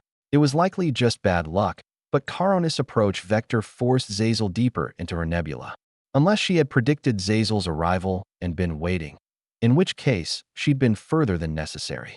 That was exceedingly unlikely. But either way, Zazel had to move further into the creeping fire nebula. She found she was faster. How much was hard to judge, without taking time to measure relative to something else. Not faster than Caronis, she thought. That was the most important point. She picked a system. If her anchor could not extend there, she would die. That seemed inevitable. The woman was too slow to flee. Caronis had nearly caught her by the time she moved. However, she slowed down when she sensed the woman's stench permeating the system. Was this domination energy? A pathetic attempt. Had she wanted to draw upon Caronis' own power? Caronis made a face. Everything was wrong now. She couldn't have this within her nebula. She called upon her power, channeling it through her and out to the system. She started with the smallest planets, melting them and flinging them towards the star. She ignited the gas giants, ignoring whether they were flammable or not. Their moons crashed into them, breaking their shapes. Flames pushed everything towards the star, where all would be cleansed. As for the star itself, Caronis felt only the slightest taint. Her flames burned it from within, purifying it. The half-formed anchor in the system should be destroyed. But she sensed that Zazel still lived. Where was she? She'd been heading towards one of the neighboring systems. But which one? Caronis spread out her energy. She should have enough to cover several nearby systems. What she found was nothing. Each system felt entirely normal, just like she remembered them. Not that she took detailed notes on such trivial locations. One had a rather interesting planet that alternated between fire and ice, but it was completely untouched. Caronis began to wonder if she hallucinated the presence of someone to begin with. How does ascension work? Bear Hug pestered Anton. They had already asked Lev, but he was off in the upper realms. Getting to Anton wasn't too hard, though. Anton took some time to ponder the question. I thought you were on the path of assimilation? I want to know everything to pick the best one. Tell me more about assimilation too. Anton was a dutiful teacher, patiently explaining the pros and cons. The most important thing, even if it doesn't seem like it, isn't the sort of power you end up with. It's where you can wield it. If you ascend, you'll only be suited for the upper realms from now on. Likewise, if you reach assimilation, then you will never be strong in the upper realms. You can still go, unlike me, but it will be inconvenient. Which one is stronger? That is very difficult to compare, because there will never be an even playing field. Even the boundary between realms will disadvantage assimilation cultivators to some extent, as they have some connection to a location or locations. Usually. And the answer of who is stronger is generally whichever one is in the correct realm. But you killed a guy from here. Or more. Anton nodded. I suppose that's true. But I made use of my particular advantages and even wrestled my disadvantages to my benefit, while at the same time requiring the tides, even if one was artificial. Sudin was worn down by me before he fled the lower realms. The swirling swarm cultivator, many others were fighting them. Either way, it's too late for you to expand your range to the same extent, I think. Unless you have a fundamental shift in your core guiding factors. Bear Hug considered that. I don't think I'll be a sniper. Unless I can do it with words. Making friends from systems over. But most people would probably find that strange. And difficult. Launching attacks is easier than something fluid like speech. So, why the sudden interest in ascension? Is this about that planet? Second gift, Bear Hug declared. The capitalization was speaking with a certain gravitas behind it. Because it's the second one. It's as good of name as any, Anton said. But you realize it's going across the border, right? Unless you can get someone to keep it whole along the way, which is difficult alone even for me. It wouldn't matter even if you could ascend, and carry it from there. What if I ascended from halfway? If that is possible, Anton said, you would be flung many hundreds of light years distant, or to a random point in the nearby upper realms that would probably be quite a bit further inside hostile territory if you did not allow us to attune your energy. So I would very much recommend against it. Oh, making decisions is hard. Why can't you keep a planet safe? I could, at least until the border. Outside of the lower realms, I simply wouldn't have the recovery, and I don't have the time to devote to the project. It would be more than a few decades, and since it's not for the sake of millions of people, but instead exactly 0 people, it wouldn't be worth it. But the fishies, I'm sure they'll be tasty enough after they unfreeze. What about the poor plants? They don't have thoughts or souls. It will be okay, Bear Hug. It should happen quickly enough that there won't be much suffering. Bear Hug hadn't even considered that part. All they knew was that they didn't want these specific things to die, because there wasn't really a reason why. It just seemed sad. Chapter 12:33. Her hand clenched over her heart as she felt the attacks wiping out her energy. Small traces, but still part of her. But she was alive. Zazel knew that, and that she wasn't really harmed. After all, she had moved on. Her domination energy now resided in another system. Caronis was one crazy individual to destroy a system within her own territory with such little hesitation. The worst part was how reasonable she seemed sometimes. She knew how to act like a normal person, but she wasn't. Zazel pondered that for a moment. Actually, Caronis might fit the normal cultivator mold quite well. She acted strong with those who were weak and showed deference to the strong. It was the people like Timothy and Katerina who were abnormal for caring about more than themselves. But it was nice. Zazel liked it. If they hadn't been strong, it wouldn't have been more than good thoughts. But having seen their methods successfully work for nearly a millennium, she couldn't doubt the logic behind everything. Even now, Zazel felt the devotion from the many happy, healthy, and strong people of the Scarlet Alliance. It was stronger now. She was literally just a couple days into domination, but her entire perspective on things had shifted. She wondered if Prasad had failed not because he had overreached, but because he hadn't been audacious enough. Random chance shouldn't stretch so far that the Scarlet Alliance could have 4 domination cultivators and Chitty. Timothy and Katerina could be considered a single incident. Prospero Vandale was then something like the second. People would be terrified to find out about Zazel. Such people tended to overreact. Because of that, and because she had a feeling that she would actually grow better in particular circumstances, Zazel wasn't going to return to the Scarlet Alliance. Not yet. Caronis had stopped chasing her. Hopefully, she thought Zazel had perished. She carried her anchor with her, but not obviously. Zazel spread her energy very specifically in the places that nobody paid attention to. That was her anchor. If they looked, her stealth would be broken. If it came down to battle, she would probably be blindingly obvious. But for the moment, she was content to roam through enemy territory. Though she was planning to get out of the creeping fire nebula as soon as possible, because she had no intention to tempt fate. All she had to do was follow the places where her anchor could be, and she would find her way out. Once she was far enough away, Zazel would celebrate. Alone, for the moment. Then she would continue to scout out enemy territory, and at the same time practice the use of her anchor. Given the circumstances, it might be weaker, but she had no way to safely test that. She couldn't test it in the Scarlet Alliance. None of that was enemy territory. Though Zazel suspected there were a few unobserved nooks and crannies, they would be less plentiful. Bear Hug didn't know anything about someone reaching domination in the upper realms. If they did, their response would probably have been good job, or something equally positive. It wasn't every day that someone became a domination cultivator. It hadn't even been every century until the last few. Unknown to everyone, including to some extent themselves, Bear Hug was planning to do something more unique. It was so hard for Bear Hug to decide whether to try to ascend and work with Second Gift in the upper realms, or to guide the planet through the lower realms to begin with.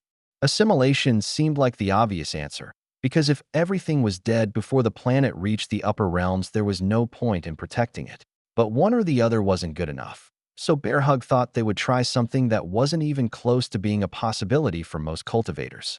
Why not both? Bear Hug wasn't a young, inexperienced, naive cultivator anymore. Instead, they were a somewhat less young, somewhat experienced, naive cultivator. It was going to be dangerous. Either sort of advancement would be difficult on its own. Trying to do both while also remaining Bear Hug would be the greatest challenge they ever undertook. Maybe even harder than convincing Briar to talk instead of eating everything. Human cultivators could get pretty far without profound insights. That was much harder for Bear Hug, because their very existence was suspect. It wasn't like a bundle of algae was a single organism.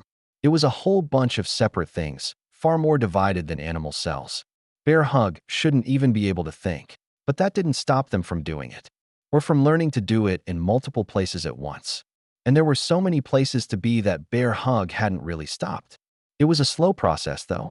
There were really only a couple handfuls of Bear Hug, which was funny because Bear Hug didn't even have hands. Anton would have laughed at that one, because Bear Hug would have temporarily made little fingers on the end of their limbs. Each planet in Klar got a Bear Hug. That was their home, and it would never not be their home.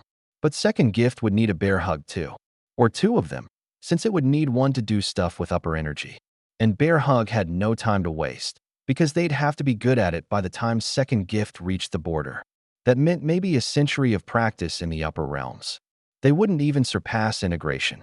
How could you keep a planet safe like that? Bear Hug would have asked everyone that if they thought anyone had an answer. But they didn't think anyone else did, so they came up with an answer. It might not be true, but they just had to make it true. That was how cultivators worked. Secretly, Bear Hug left a bunch of notes behind for Anton and the others to find if something really bad happened. Bear Hug would be sad if Anton died, and Anton would be sad if Bear Hug died. But it was better that nobody had to be sad if nothing bad even happened. Nobody needed to worry about what was going to happen to Bear Hug except them. Bear Hug had made Anton tell them everything about ascension and assimilation. Every little detail. Bear Hug had also asked about fleeting youth. Why did the upper realms hate Anton? It was important to not have that. It didn't seem like it would be good enough to just not steal upper energy. The realms were like neighboring herds of animals that got into conflict, or like trees that had crossed roots. Bear Hug slapped themselves down on the sunny side of various planets, including Second Gift. If everything went well, nobody would be mad at Bear Hug for binding to the planet they were sending away. If things went poorly, they wouldn't be around to get mad at. So it was fine. There was also a second copy of Bear Hug on Second Gift, because if they were going to protect the planet, then their ascension should be connected to it. It made sense to Bear Hug, and that was the most important thing. Of course, Anton had mentioned that things like that only mattered if something was possible, but Bear Hug couldn't know until they were successful, because they wouldn't know if they failed. Thinking negative thoughts was bad. Bear Hug wanted to call on all their friends to feel better, but just thinking about them was better. Anton, Liberty, Helix, Abioi, Lev, Briar, all of them were great. Oh, and Rocky the Ninth. Normal snails didn't live that long, but Bear Hug didn't want to force any of them to absorb natural energy. Bear Hug found splitting thoughts to be easier than walking. Walking was hard, because you had to think about every limb. Balance mattered, and holding things in shapes mattered, and moving and stepping on things. It was all unnatural. But doing a few different things with energy in different places was easy enough.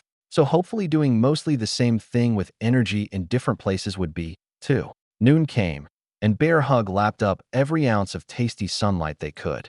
Natural energy filled them, as it had for many days prior. But today was the day that they pushed beyond the limit, place by place. All at once, as far as Bear Hug could tell, they built up energy and tried to be friends with the whole planet they were on. Bear Hug promised to be friends with the lowest of creepy crawlies to the tallest trees, and even the really mean ones that tried to devour them. Two Bear Hugs promised that they would be friends with Second Gift. One of them needed to go away for a bit, though. To do that, you had to make a connection to the upper realms. There had been a lot of people that talked about that. One of Bear Hug reached out. Tearing apart space was something a strong life transformation cultivator could do. It just wasn't always something they should do. Bear Hug hoped that feeling bad in upper energy was because they didn't fit, or it was going to be very not fun to ascend. Also, they hoped that the upper realms wouldn't kill them for being friends with planets in the lower realms too. Suddenly, part of them was gone. There was a gaping void, as one part of Bear Hug was cut off from the others. It didn't feel good at all. Hopefully, that was a temporary thing, because they were feeling very destabilized, which didn't seem like a good thing. Noon afternoon passed by as Bear Hug tried to be an assimilation cultivator and an ascension cultivator at the same time. As far as Bear Hug was aware, their plans had been as good as they could be. But they'd been counting on that missing part that had been taken away to make everything fit. Oh wait, there was one thing. They hadn't told anybody that they were going to ascend. Anton had said something about attuning their energy, so they ended up somewhere friendly. Going fast was fun. It was exhilarating enough that Bear Hug was able to avoid panicking about being separate from the rest of them. Without anything to judge time by, the stars streaking by seemed to go really fast. Bear Hug just sort of relaxed as days or weeks or something passed. As it turned out, ascension energy wasn't so bad. Or upper energy. It was silly that it had two names, but humans were silly. Bear Hug felt themselves being filled from the inside, like they had a little sun inside. Bear Hug wasn't actually cultivating sun-related abilities. It just felt really good to be empowered like that. It was weird for all their natural energy to be scoured away. A bit scary, too, because Bear Hug thought sometimes that maybe they were the natural energy around them. They were quite glad to be wrong enough that it didn't matter. Eventually, Bear Hug stopped being between the stars and appeared back in normal space. Immediately, everything felt cold, heavy, and dry. Not at all the feelings that Bear Hug enjoyed. The good news was that there was a lot of energy. Also a whole bunch of pretty moons in the sky. That was nice. Bear Hug really hoped that the local star would be super warm, because it was really cold. Good thing they were suddenly a good bit stronger. Bear Hug only had the water they brought with them. Other than that, there was nothing, which meant Bear Hug had to make water. And air. The planet had air, but it was so cold and thin that trying to absorb it was really difficult. They didn't need all that much at night, but it was still important to maintain their body. Bear Hug found a good nook to huddle in place among some chilled boulders. At least the winds didn't get there. Morning should come soon, but it didn't. Bear Hug was worried the planet might not even have a sun. Fortunately, those worries were easily assuaged by spreading out their senses. There was a star heating the planet a whole lot. On the other side of the planet, which meant all that Bear Hug had to do was get there, on an unfamiliar planet. Without being able to fly, because gravity was high and they had to concentrate their energy on that whole not dying thing. They should have probably told someone about the ascension thing. But maybe they could make some cold friends here, so it shouldn't be all bad, right? Chapter 1234. It was going to be very difficult to make friends of any temperature if Bear Hug froze to death. There were probably many other reasons to not die, but that one was at the forefront of their mind. The lack of sun was devastating. Bear Hug had kind of assumed the upper realms was a land of eternal sunlight, even though they'd visited and it was just more planets. It was strange that so many people wanted to ascend, and for what? Spicy energy? Bear Hug didn't have taste buds, so spicy was an unfamiliar concept, but they were pretty sure that was the right descriptor for upper energy, or ascension energy. But sometimes spicy was also hot, and so it should fix the freezing, right? The amalgamation of algae wandered around in a daze for an unknown amount of time, not really making any sense. A layer of ice froze around their bubble of water. It seemed like that trend might continue until they were just a plant-based popsicle. Except the layer of ice turned out to be good insulation, cut off from direct access to the outside.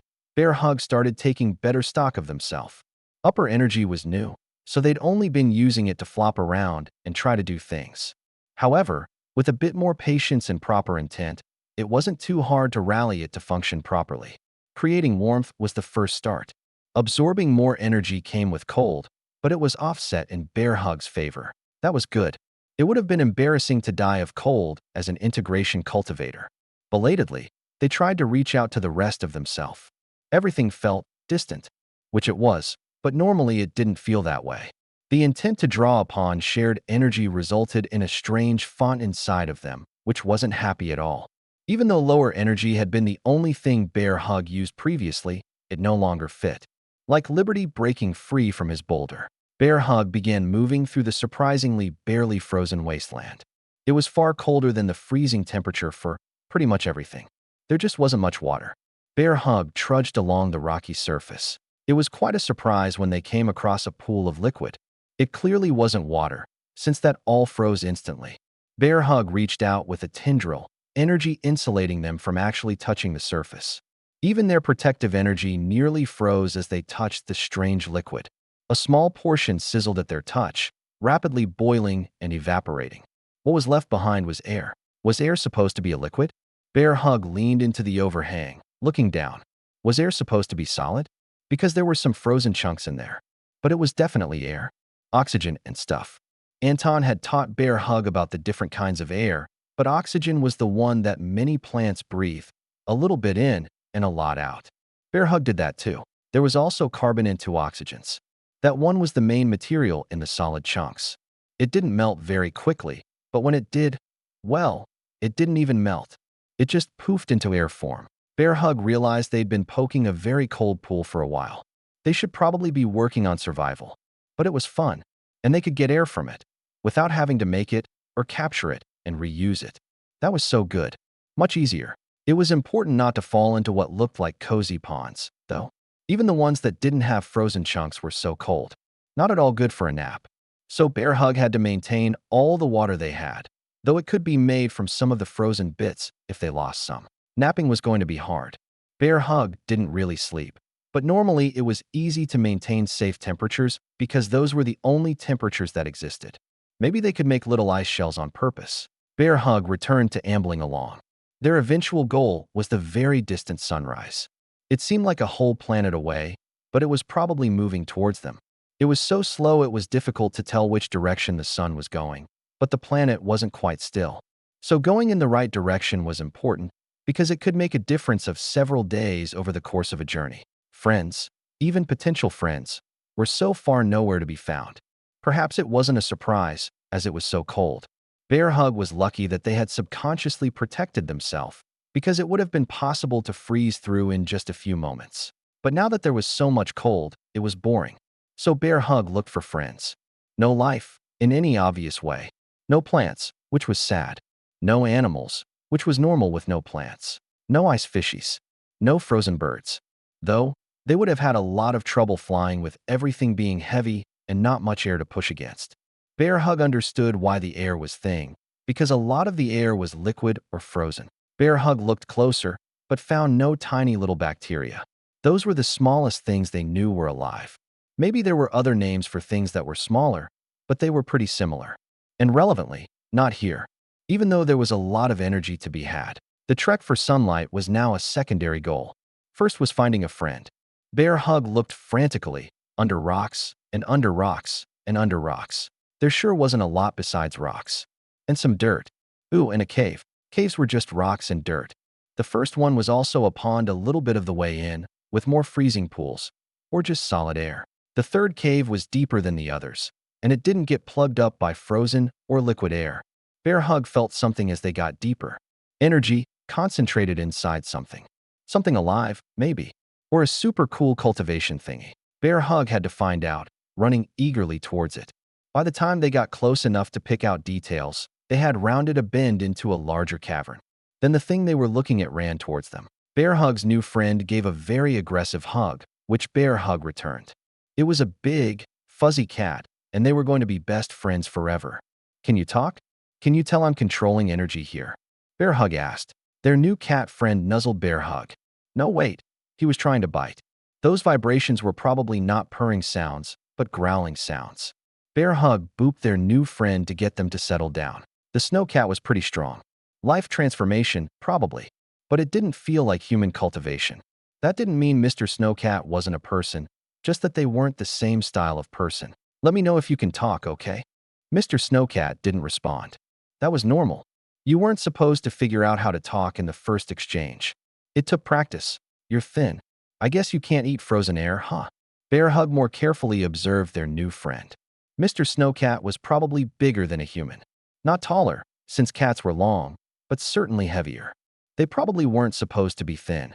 And despite the strength behind it, Mr. Snowcat's energy was also thin. If you take energy from the air, you'll be happier. Bear Hug demonstrated. Mr. Snowcat looked confused. He had stopped trying to bite Bear Hug when he almost cracked a tooth. Maybe you're tired. Here, have a little treat. Bear Hug gathered a bit of their own energy, trying to make it enticing and nice. Not too much.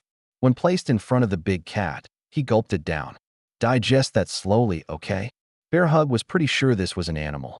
Animals were better at eating energy than absorbing it intentionally. But maybe it was just someone who didn't know better.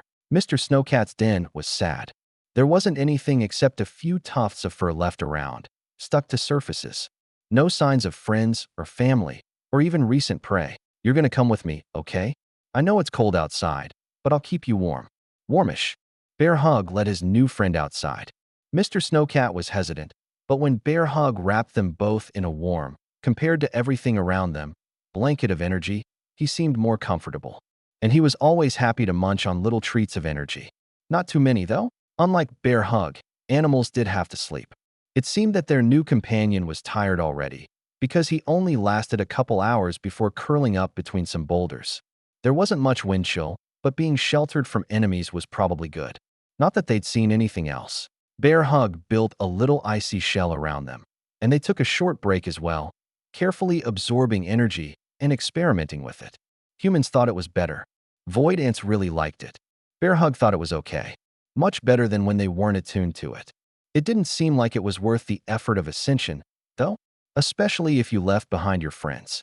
With so little sensory input, the ground moving immediately caught Bear Hug's attention. A moment later, a giant badger was trying to eat Bear Hug. A much more tasty target than Mr. Snowcat, for sure. Bear Hug had all the good energy. They took a look at the area that the badger had come out of. It wasn't a very long tunnel. Instead, it seemed that Mr. Dig had been patiently waiting for something to pass over. It had probably taken half an hour or more to slowly reach directly beneath them. The rest of the time, Mr. Dig was probably by himself underground. No biting, Bear Hug said, or we won't be friends. Mr. Dig, surprisingly, responded more quickly, not with words or anything. But he understood the chastisement to some extent, or was just afraid of how Bear Hug wielded energy, which still showed high intelligence. Don't even try to eat Mr. Snowcat, Bear Hug warned as the badger backed away, turning his head. But if you want, we can be friends too. It was so hard to say it that way. But friends who didn't want to be your friends were a lot of work. Like Briar, Bear Hug fed the badger a bit of energy too. Just like Mr. Snowcat, he was thin in body and energy. It was sort of like the middle of winter, so maybe it made sense. They could probably survive by eating only whatever they could ambush every few days or weeks maybe. Bear Hug wasn't that familiar with winter animal stuff. Bear Hug's two new friends weren't very good at getting along at first. Mr. Dig was better about not bothering the cat, but the cat was constantly wary of the badger. But both of them were happy to follow Bear Hug as they marched towards daylight. The next day, the trio was attacked by some ice bugs. They came out of rocks, unfolding and leaping at the group. Obviously, Bear Hug stopped them. The cat ate one before Bear Hug could explain. Then the sharp bugs kept attacking, and nothing Bear Hug could do would stop them. Bear Hug was surprised when Mr. Dig twisted his energy, clearly indicating the insects.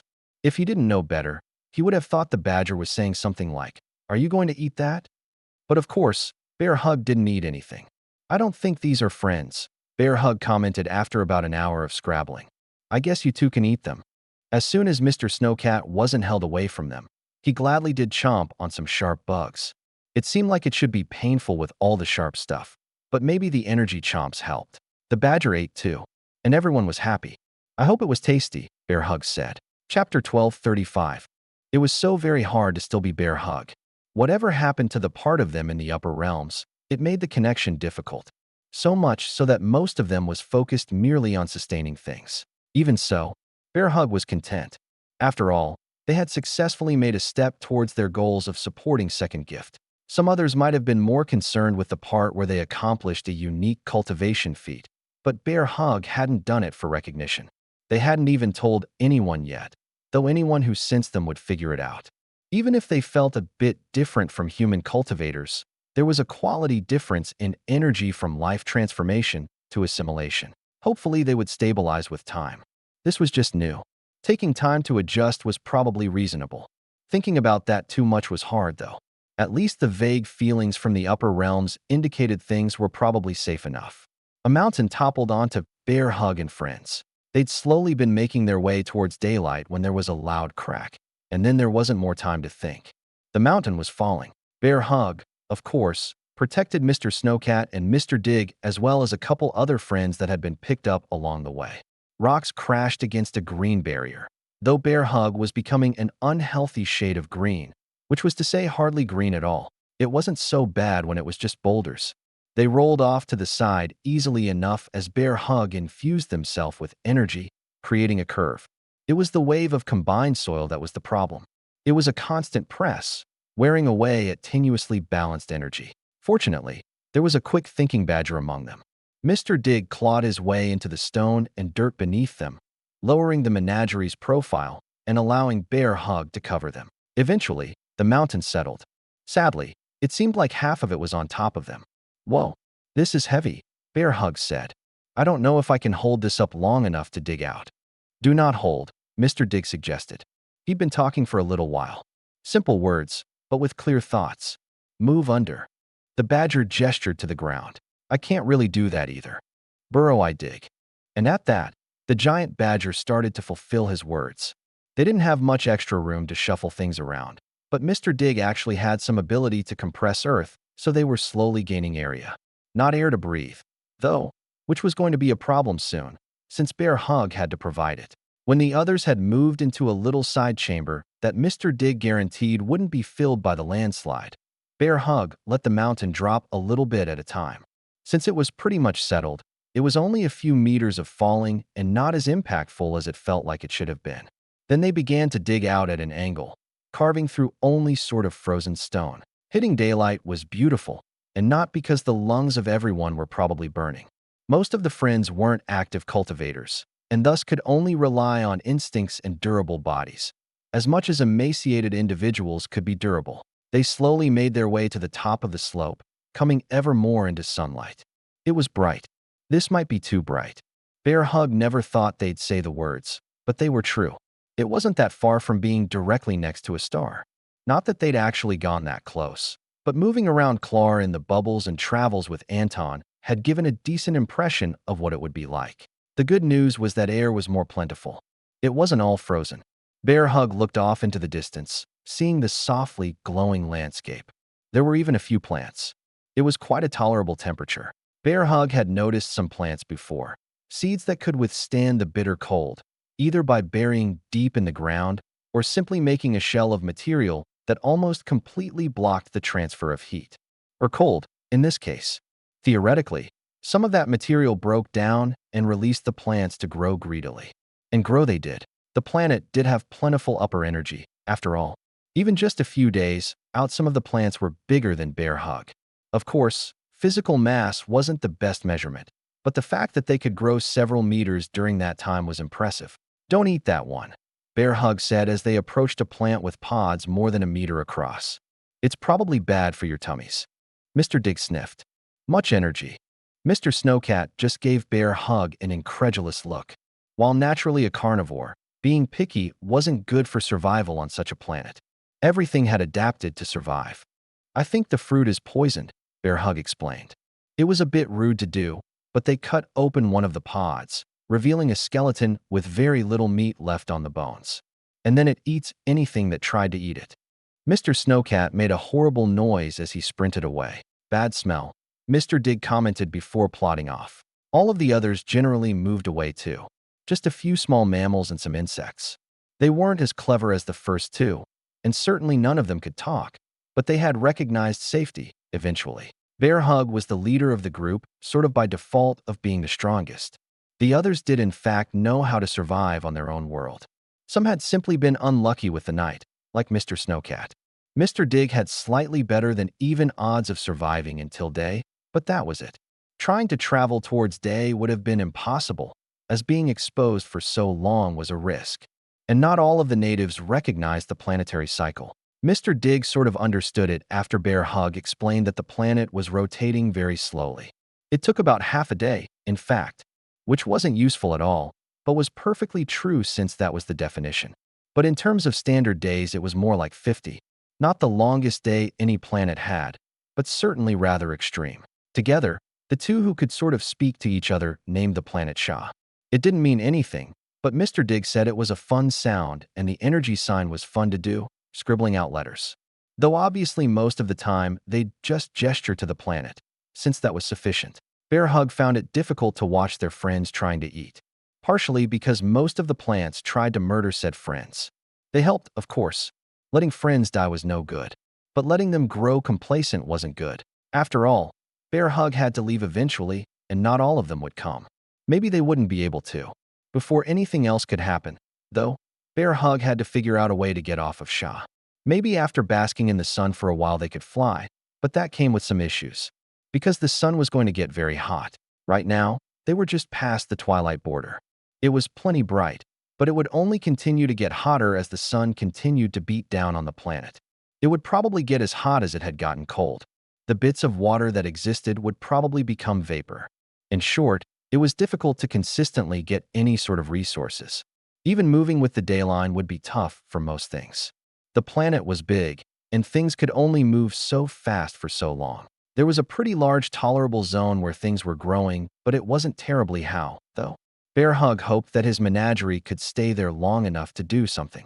Ilvali and the Star Striker were a constant fixture in the Trigold cluster, just about. They only moved around areas either known to be friendly or at least neutral, but they kept building up the perspective that they belonged. That it was normal to have people from outside the great power. And maybe it should have been. There had always been a few, of course. People from the Scarlet Midfields didn't entirely respect the borders, but those from any organized group had very little interaction with the greater Trigold cluster except violence. Both sides were pretty much at fault. The Starpiercer wasn't going to annihilate thousands of years of precedent in a few short decades. Even centuries might be optimistic, as there would likely be some sort of cultural pushback. Furthermore, she could only visit a very small slice of the upper realms even if she lived forever. But even if they didn't have a major impact on the whole of the Trigold cluster, Ilvali could absolutely make a difference. Each planet they visited would remember them, and there were individuals who were even more greatly affected. Like Itzila, she was now an approved crewmate, though her position was mostly an advisory role. She had local knowledge, at least, so she could be helpful in that regard. And if anyone tried to poison them, she'd certainly be ready. Mostly, Ilvali brought her along because she wanted to. Having a friend wasn't against the rules, and Itzila wasn't costing them anything but standard fare. A decent cultivator was worth more than that. Itzila influenced their route by including interesting planets. Some were occupied, some were not. Most of the exploration involved was safer than Niant, since it happened on the surface where the Starpiercer could be a proper factor. The ship itself was the greater factor in the strength of Ilvali and crew. So as long as they weren't investigating any subterranean oceans, they were probably set. Niant was still on the list, though, unless every time they went, they got attacked by particularly massive sea beasts immediately. It seemed unlikely given that the locals survived and had found it abnormal, but sometimes dangers were drawn to particular auras. Some level of caution was warranted. The swirling swarm was nothing. Even if Zazel had revealed herself, she wouldn't have been in any danger. Unless, of course, their domination member was present. Or members. It was still unclear. The bodies hadn't been whole, and just because there were multiple didn't mean they were different people. Theoretically, Zazel wouldn't want to try to destroy the swirling swarm on her own, obviously. They might somehow wear her down through attrition even if she killed thousands at once. However, they literally only had numbers as their advantage. No tactics or anything else. She wasn't even certain how their planets survived, because their infrastructure was garbage. Then again, raiding was part of that, including other members of the Trigold cluster. She would have thought they would have been eliminated by now, but the tolerance of cultivators for certain behaviors could be quite high. Maybe they knew how to pick their enemies. Even if they'd suffered greatly against the Scarlet Alliance, they hadn't been the only ones who misjudged, and some of that was luck. They could have easily been wiped out if the battles had angled in a different direction. That was what Zazel wanted to avoid. Her own strength would be a great boon, but it would be best as a surprise. She just needed to stay aware enough of events involving the Scarlet Alliance, specifically the movements of domination cultivators. Those weren't exactly public, but they were also not entirely secret. If they came with fleets, no amount of secrecy training could keep thousands of systems silent. Zazel just needed to be close enough to chase after them. She could probably use another half-century testing out her abilities and moving her domain around. She doubted that any domination cultivator would ever be done experimenting, but that would get her past the early stage. She would feel established. After that, she'd have to use her best judgment about revealing herself to anyone, if at all. Chapter 1236. Some planets were more attractive to cultivators than others. Typically, they tended towards the extremes representing some particular feature, and of course it had to have high energy. Zazel expected that cultivators from the Fire and Ice Palace would love the particular planet in front of her. From what she understood, that sect had the potential to be just as influential as the current 100 stars was, but none of the primary cultivators had ascended.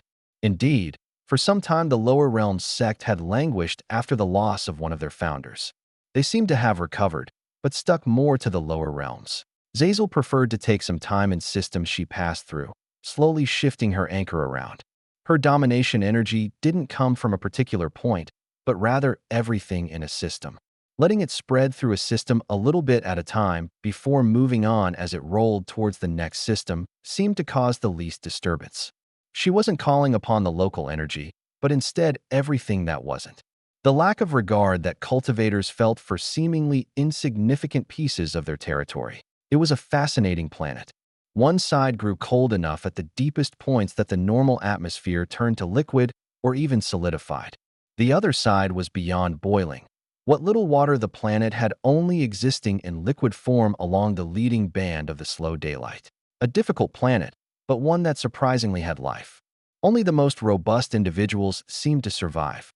Zazel thought it might be an interesting place to have a base, though it would need to be buried far beneath the surface. She didn't currently intend to establish any structures within enemy systems, but in the future, she might bring others with her. She watched with fascination as underground lakes boiled, releasing the typical elements of an atmosphere at temperatures that most would consider deep into freezing. The surface was covered with only small amounts of frozen material, with most having found its way to various underground pockets which grew as more material expanded and occasionally collapsed. The cycle provided a powerful strength to the planet, though all of the living things had trouble resisting death from the extremes. Plant life was brutal in protecting itself even as it grew greedily for a time, before dispersing seeds, only some of which would survive the night. Rather than proper seasons, each day and night would effectively bring a rapid year, with individual seasons that were caused lasting less than a month. Then the cycle repeated. Only those creatures with the greatest energy could resist both great heat and cold. Most didn't even try, instead hiding in their burrows for one or the other, though it seemed the daylight was the most active time. Zazel took special note of the planet for the future.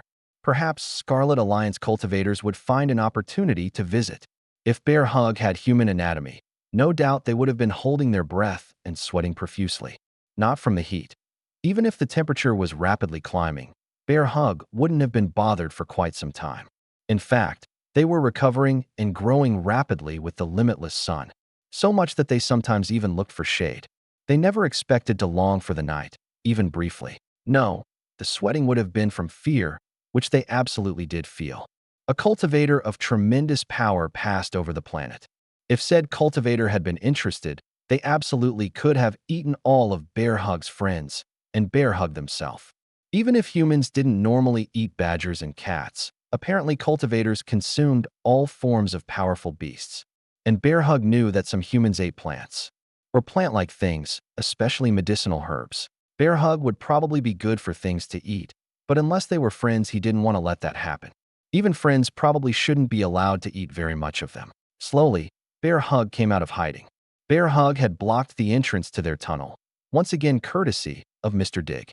If anything had happened, they would have protected their friends, even if they were the first to be hurt. How could they protect Second Gift if they didn't care for their friends first? The Starpiercer had already been on its way to investigate a particular planet when a strange energy was detected. Conclusively pinning down anything more than that it was strange would be a bit premature. Ilvali barely sensed it herself, and the ship's sensors only noted that it was abnormal. They would need to take further recordings and then perhaps pass the data elsewhere to be analyzed. While the ship's systems were sufficient to perform any necessary calculations, they might not have the proper specialists. It's not as pretty as Nyot, is it? Ilvali commented. Well, the oceanic part of Nyot, obviously. The surface there is pretty lackluster. Adsila watched the screen. I suppose that depends on your perspective. I think the foggy effect at the border is rather interesting. And there's a primal beauty to the part of the planet that is on fire. Want to land there? Of course not. I'd prefer the tolerable zone. Imagine what sorts of unique herbs might grow there. Though I suppose the same could be true of the frozen or flaming segments. It doesn't seem that the mysterious energy is particularly stronger or weaker on the surface of the planet, so we can take some time there. Give the crew time to stretch their legs. The Starpiercer had room for people to walk around, but it was still conservative enough with its usage of space. More relevantly, remaining within the same walls long-term wore on the mind. The crew wasn't actually that bothered, but there was no reason they couldn't take a break or at least perform different work scanning the planet. Information about the Trigold cluster as a whole was valuable to the Alliance. After all, not just the occupied systems. There were rarely opportunities to set down on habitable planets that didn't have some human presence, which meant getting permission from the locals to dock and then spending most of their time on diplomatic matters. Sometimes, Ilvali just wanted to spend some time on a deserted planet. And some of this one was nice enough. The Starpiercer approached slowly, making sure that where they were going to land would support the ship and that the atmospheric composition was breathable. It wouldn't be as relaxing if people had to walk around in atmospheric suits or to use their energy to produce the same effects. Surprisingly, the planet's atmosphere retained a mixed composition despite the extremes. It managed not to be worn away by the cycles of freezing and heating. Or at least, the current levels seemed reasonable for a planet maintaining a stable composition. Ilvali mostly let Xianxia lead their wandering. She didn't have any particular interest in plants, but her older friend was interested in them for their medicinal properties or just if they would make good tea, which wasn't necessarily the same. Poisons were obviously one of the factors as well. It's strange how barren the planet is, Xianxia commented. Yet at the same time, there are things like this. A beanstalk a kilometer tall. What do you think the benefit of that is? Maybe its seeds get carried away in the high winds, scattering far and wide. Or maybe it is supposed to fall on anything that eats it. The stalk itself was durable enough to not easily be bitten into, its body reinforced by the potent energy of the planet. It continued to grow at a rate that would have been easily visible if the upper end did not waggle so far back and forth in the winds. As for how it avoided toppling over without any support, it seemed to actively react to being off-center, bending and twisting to balance once more. It likely took a lot of energy, but it had a great bulk to absorb energy as well. That was likely the most peaceful of the plants they observed, one that entirely stuck to itself. Xianxia did indeed find many poisonous specimens, though at the same time there were certain animals adapted to eat their fruits. Others ate them but didn't survive long, stumbling off to die, at which point a new plant would spring from within their rapidly decaying body. Xianxia was very careful with how she harvested samples of the various plants. Half of them tried to eat her. The poisonous ones at least she could easily ward off with her energy, though it required active concentration. Most beasts wouldn't be prepared to resist airborne spores. Ilvali's perception wandered from Xianxia's work. I sensed something particularly strong for a moment. Did you notice? I'm afraid not, Xianxia admitted. I was focused on collecting these seeds. I'm sure this plant won't mind too much as long as I scatter a few of them more intentionally. Let's check it out. Starpiercer, she called the ship. Focus sensors on my sector. She, the ship, and the crew were tied together.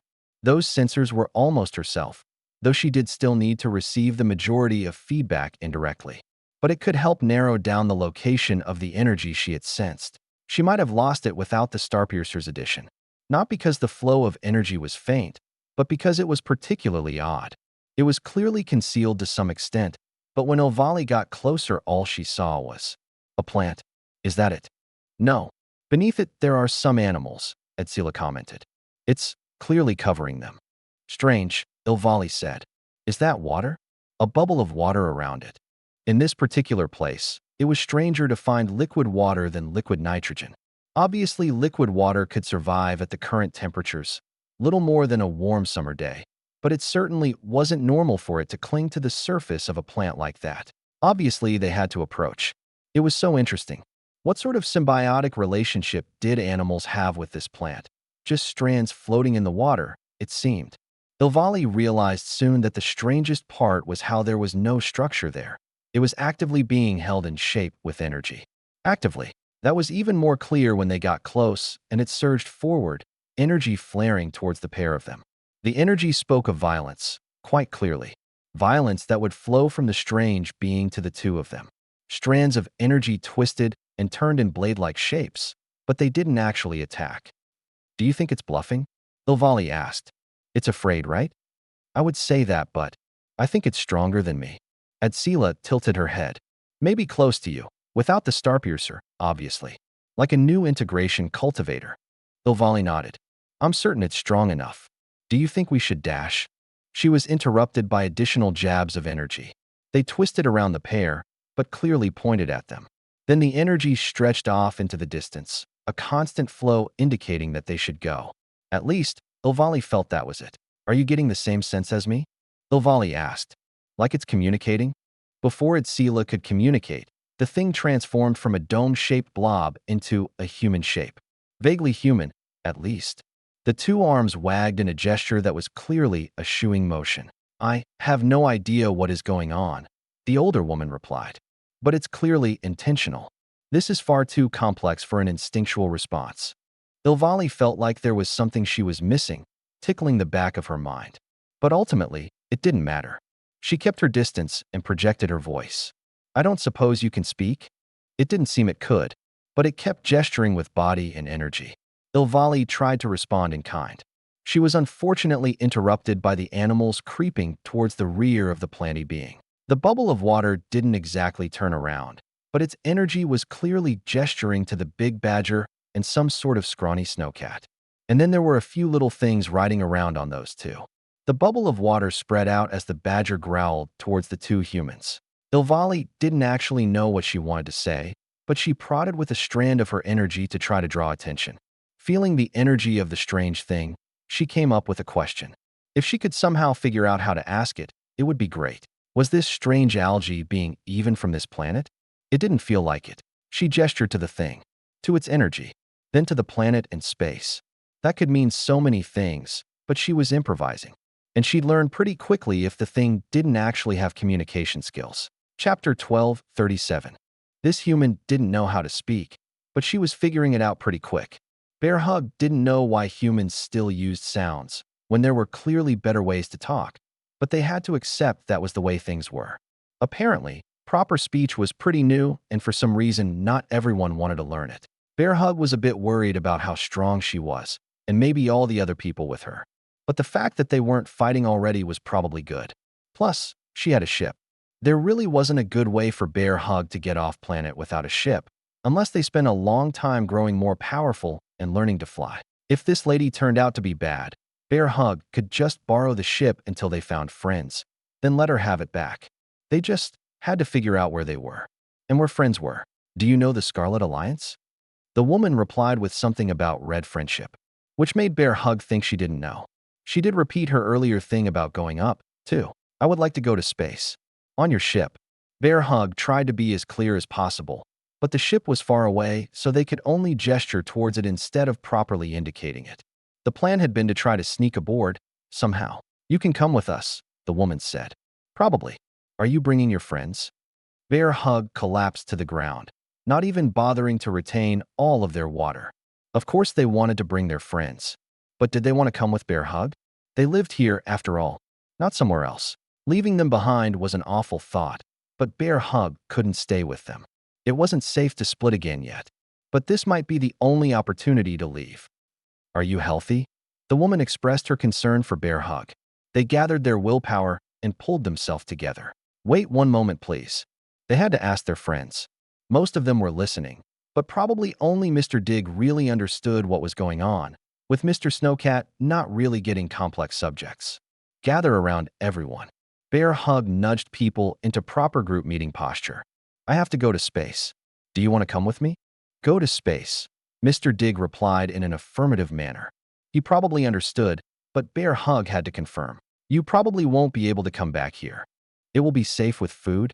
It should be, Bear Hug said. In the worst case, they could be food for a while. The rest of you, do you want to come? A bundle of lovely friends happily embraced Bear Hug. It wasn't clear exactly how much they understood, but Bear Hug knew they couldn't be left behind. They would take care of their friends, big and small. We will all go to space, Bear Hug confirmed to the woman. We have room for you, the woman said. But what do you eat? Bear Hug pointed to the sky, sunlight, and water, and a little bit of nutrients floating in water. How long can you eat? She probably meant not eat, or be hungry. She tried to make some additional energy gestures. Bear Hug almost said 7 suns. But here, that would be like years elsewhere. They could probably last a week or more if they had to. Explaining intangible things was hard. Food was easy because she had pointed to the stomachs of things that had stomachs, and Bear Hug knew about those. I am Ovali. Do you have a name? That was what she meant to say, but of course she had no idea how to write her name in energy. She might not have conveyed anything about names at all. Then the plant attacked her. She almost blasted a hole through the thing with her pistol. However, even though the algae thing wrapped its arms around her, it didn't try to crush her. It didn't even leave water behind after the hug. Was hug its name, or just something it did? For some reason, there was a tingling feeling in the back of her head, like she should know something. Were there plant people somewhere else? She needed to contact the Alliance and ask about that. It would take a while to get a response, but that was just how things had to be. Taking a strange entity aboard the Starpiercer wouldn't be the first time it had happened. In a way, Adsila had been more suspicious as she came to Ovali. This plant thing, Hug, had just been living on this planet. She still wasn't sure how it got here as a non-native, or if it was even a plant, but it was her duty to pick out the strange and new. Before they left, they did have to finish scanning for that strange energy. Actually, do you know about an energy here on the planet recently? It took several exchanges for things to get across, but eventually she thought she asked things in the right way. Referring to time was difficult, and an energy that is present but mostly not was hard too. Hug's response was something like, big scary energy woman. So it had been a cultivator, then. And a human, probably. It wasn't clear if big and scary referred to integration. There was a wide range of power to have within that stage, or something augmentation or greater. If there was another unknown domination cultivator, well, the Scarlet Alliance would just have to deal with it. Adsila watched as Hug, maybe Big Hug, poured hot tea straight into its body. She felt safe offering the beverage after seeing the capabilities of the strange individual. It was unclear if Hug could taste things, but plants liked water. Rather than normal tea ingredients, Adsila included little bits of soil and nutrients she thought would be helpful. The response she got was happiness. Enthusiastic energy pat her on the head. Pretty much everything Hug did was enthusiastic. As a proper member of the Starpiercer's crew, Adsila had to keep a lookout for her people. This new oddity could be dangerous. More than a small amount of energy was contained within the amorphous bundle. From inside the ship, it was more than sufficient to cause grave damage. It seemed unlikely to be a saboteur, but if there was some sort of accidental conflict, things might escalate. The beast friends, though Adsila was hesitant to refer to the badger that way given how it manipulated energy with intention, mostly tended to stay together and were quite happy remaining in one of the storage bays. It wasn't very comfortable, but perhaps it was better than freezing or burning to death. The snowcat looked a bit uncomfortable, and they briefly thought he had become sick, but he was just shedding a winter coat. That had probably begun before coming on the ship, but it accelerated when the large cat had nothing to do but groom. The captain couldn't constantly monitor their guests, or at least, she shouldn't have to, so Adsila had taken over. Her actual value while the ship was traveling was rather minimal, since she was barely becoming acquainted with technology. Strangely, the plant thing shared a similar level of familiarity. Some of the lights could produce ultraviolet, which was apparently an okay substitute for proper sunlight. It was concerning that it had figured it out without asking, or even knew that it could happen at all. Adsila had reported it, and Ilvali asked her to keep monitoring the situation. Ultimately, the plan was to bring the menagerie back to the Scarlet Alliance and try to figure them out there. Bear Hug was pretty happy.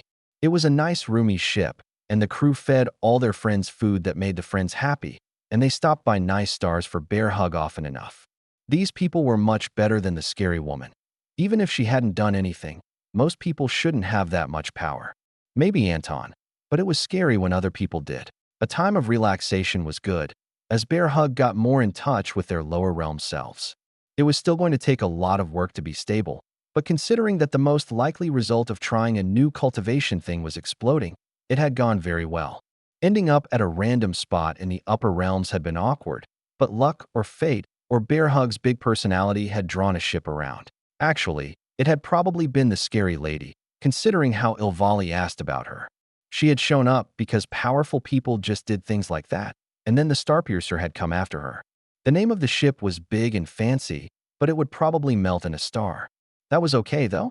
Ilvali was having tea with Adsila when a return message came in. She had been waiting for a response of some sort. but she'd been expecting something more along the lines of, "That's weird. We have no idea."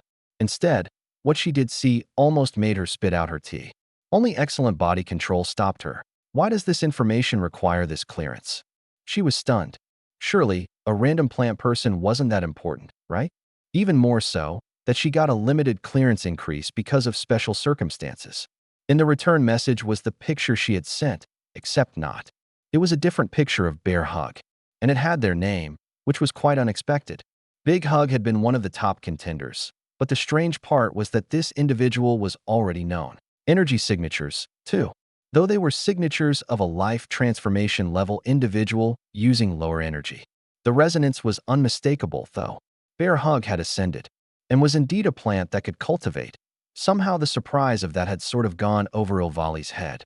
When it was brought up that people already knew about cultivating plants, Ilvali remembered snippets of conversation she had overheard. Little more than rumors, really. That was probably more than she should have, if it was the secret. As for the reason why, the plant people were unique and limited in numbers. It was sort of a conservation thing. And the other reason was because Anton cared about them a lot.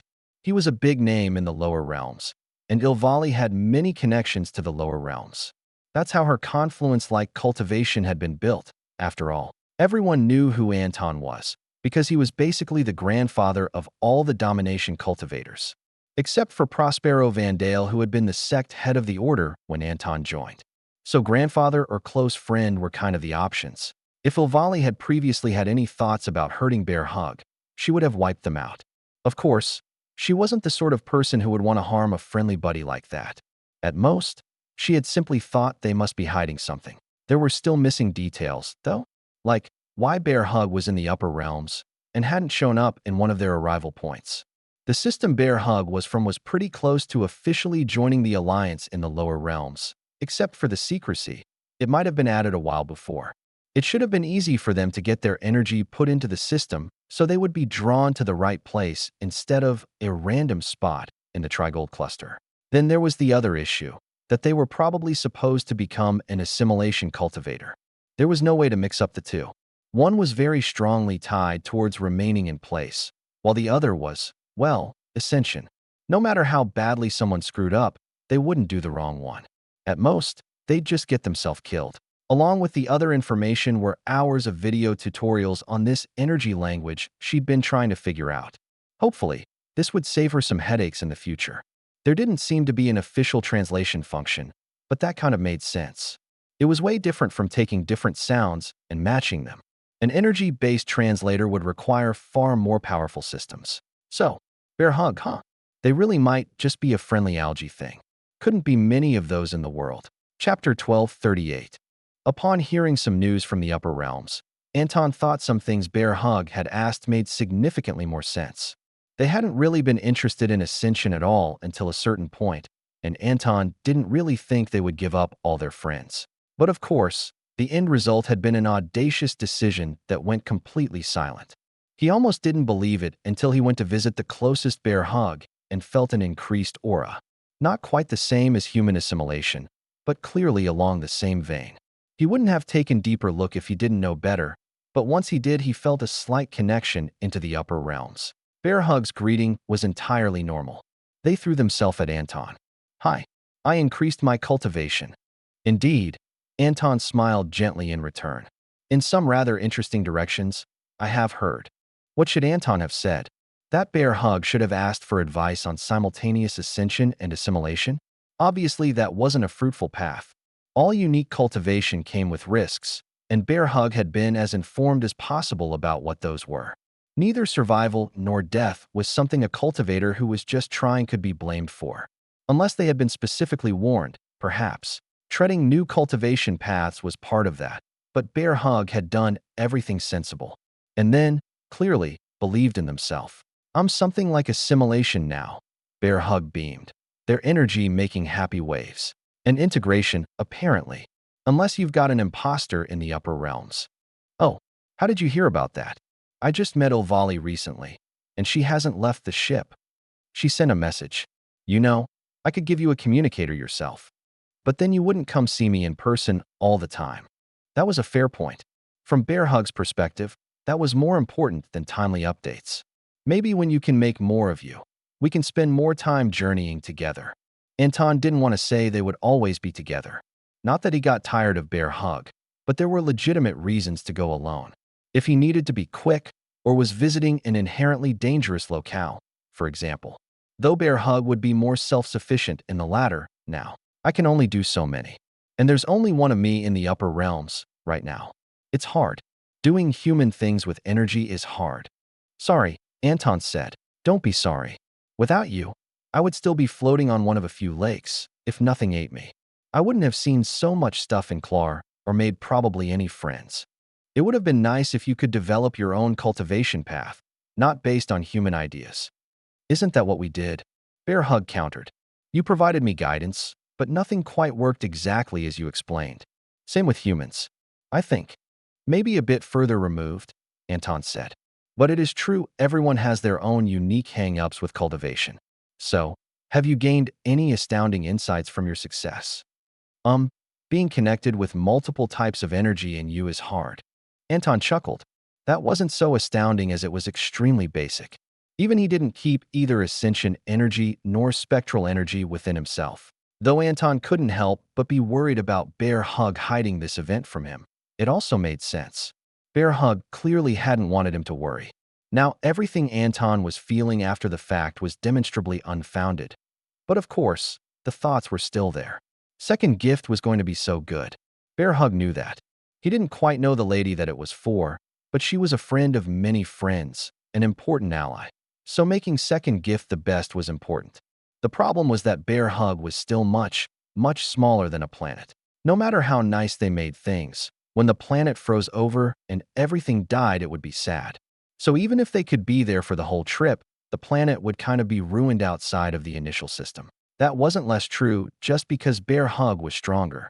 At best, they were capable of covering a slightly larger area. Though insulating the planet wasn't enough, it needed a constant input of energy, preferably sunlight. Even if Bear Hug somehow covered the entire planet with their energy, that wouldn't happen. They could make little patches of sunlight, maybe bigger ones now, but their experience tended to revolve around absorbing sunlight. In terms of actual controlling techniques, moving their own body, which was something worth praising, and controlling the water they carried along with them were the main parts. Most insights were focused on those specific and very relevant paths. Also talking. Some people might not think the energy language required any insights, but Bear Hug thought they were pretty good at coming up with new words that people would understand. Even the people who worked to invent the language like a bioi had to admit Bear Hug was good at it. It was a good thing there were still decades to go before they had to implement whatever plans they had. It was going to require a lot of work. Probably some outside help, too. Alan Cato looked at the plan put in place, though rather than a plan, it was an idea. Plans had details, but they simply didn't and couldn't have those until after enacting the plan. Are we missing anything? He asked his assistant. We could send multiple ships. For redundancy. Though, that compounds the potential risks as well. That was it. The choice. Due to assistant's insight, they had tracked the potential arc of the distortion beast nest outside of the galactic plane.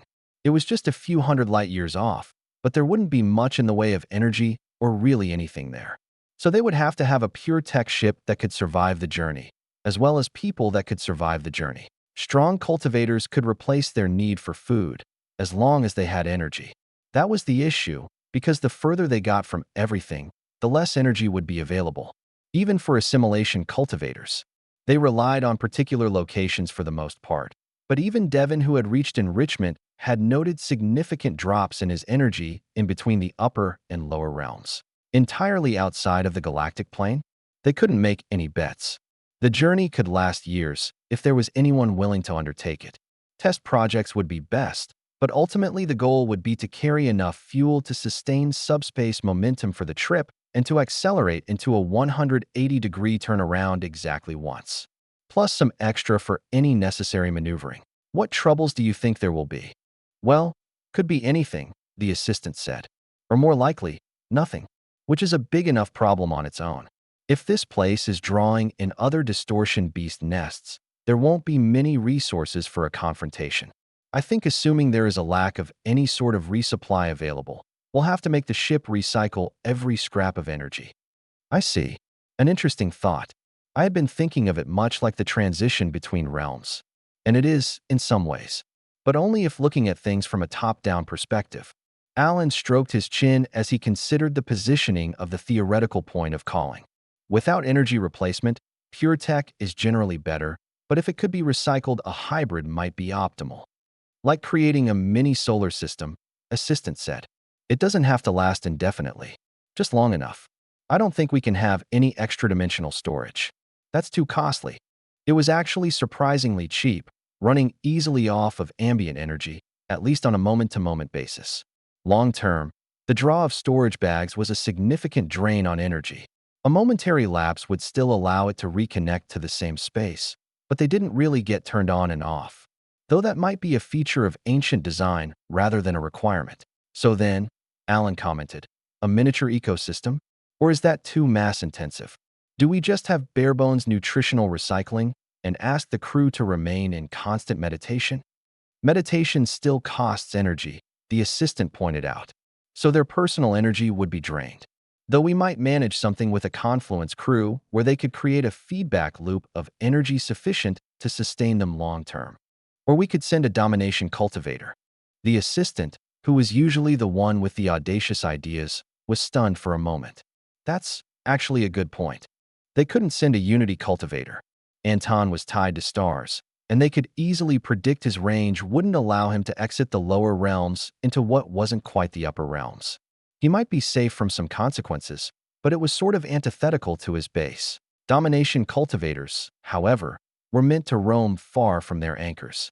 The only problem was getting one to commit to a decade or more of testing boundaries. While most of their power came through devotion, there was no telling what would happen to devotion outside of the galactic plane. The unknowns were the sticking point that would no doubt cause all sorts of headaches. Never once did they consider not visiting this location. Distortion beasts with cultivation insights, whether imbued from outside forces or having generated them internally and being detected somehow and drawn to the beacon, were far too significant of a phenomenon to ignore. The best part about being Bear Hug was that, even when there were a lot of hard things they had to do like save a planet, they could also just chill out on top of a lake. Anton had said relaxing between training sessions was good, and even compared what Bear Hug did to meditation. Bear Hug didn't know. How could they? Right now, this part of them was just a bunch of warm stuff. Energy? That was there, somewhere. But as sunlight hit, the feeling of it being transformed into something they could use to do everything they did permeated their very being. Convincing humans to send a star along with the planet would be hard, wouldn't it? Stars took a lot of space and were hard to push around because they were hot. And stars that were not heavy and not hot were not very good at being the right kind of stars to make planets survive. Bear Hug thought about blankets. Humans used those to remain warm at night. Bear Hug just bundled up with themselves most of the time, though they could see the appeal. The problem was most blankets weren't made to get wet or to cover whole planets, because there was still that issue to solve. But they weren't supposed to think about that. They were supposed to relax. Relaxing on purpose was hard. The very effort you put in slapped back in your face and told you that you wouldn't be doing any of that. It was better to think about something else, but usually the first things were the ones that made you want to relax in the first place. But if you arranged the right circumstances, you could deal with anything. Bear Hug's most stressful season was over. They weren't likely to stop existing anytime soon. At most, they'd be sad if things didn't work out for Second Gift. So they floated and absorbed sunlight, and it was glorious and warm and powerful. More humans should figure out how to do that. It was weird that it was limited to particular sects, but maybe that was just how humans did things. Not everything had to make sense. Chapter 1239. Watching the distortion beast nest had become a task that required constant attention. If the Lower Realms Alliance was going to allow its continued existence, they also had to be responsible for any side effects that it might cause.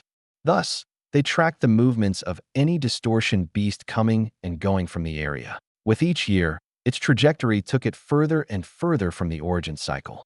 It was still uncertain if their position along its path had been poor luck or some sort of plan, though they didn't have any evidence of the latter currently, except that the movement itself was intentional.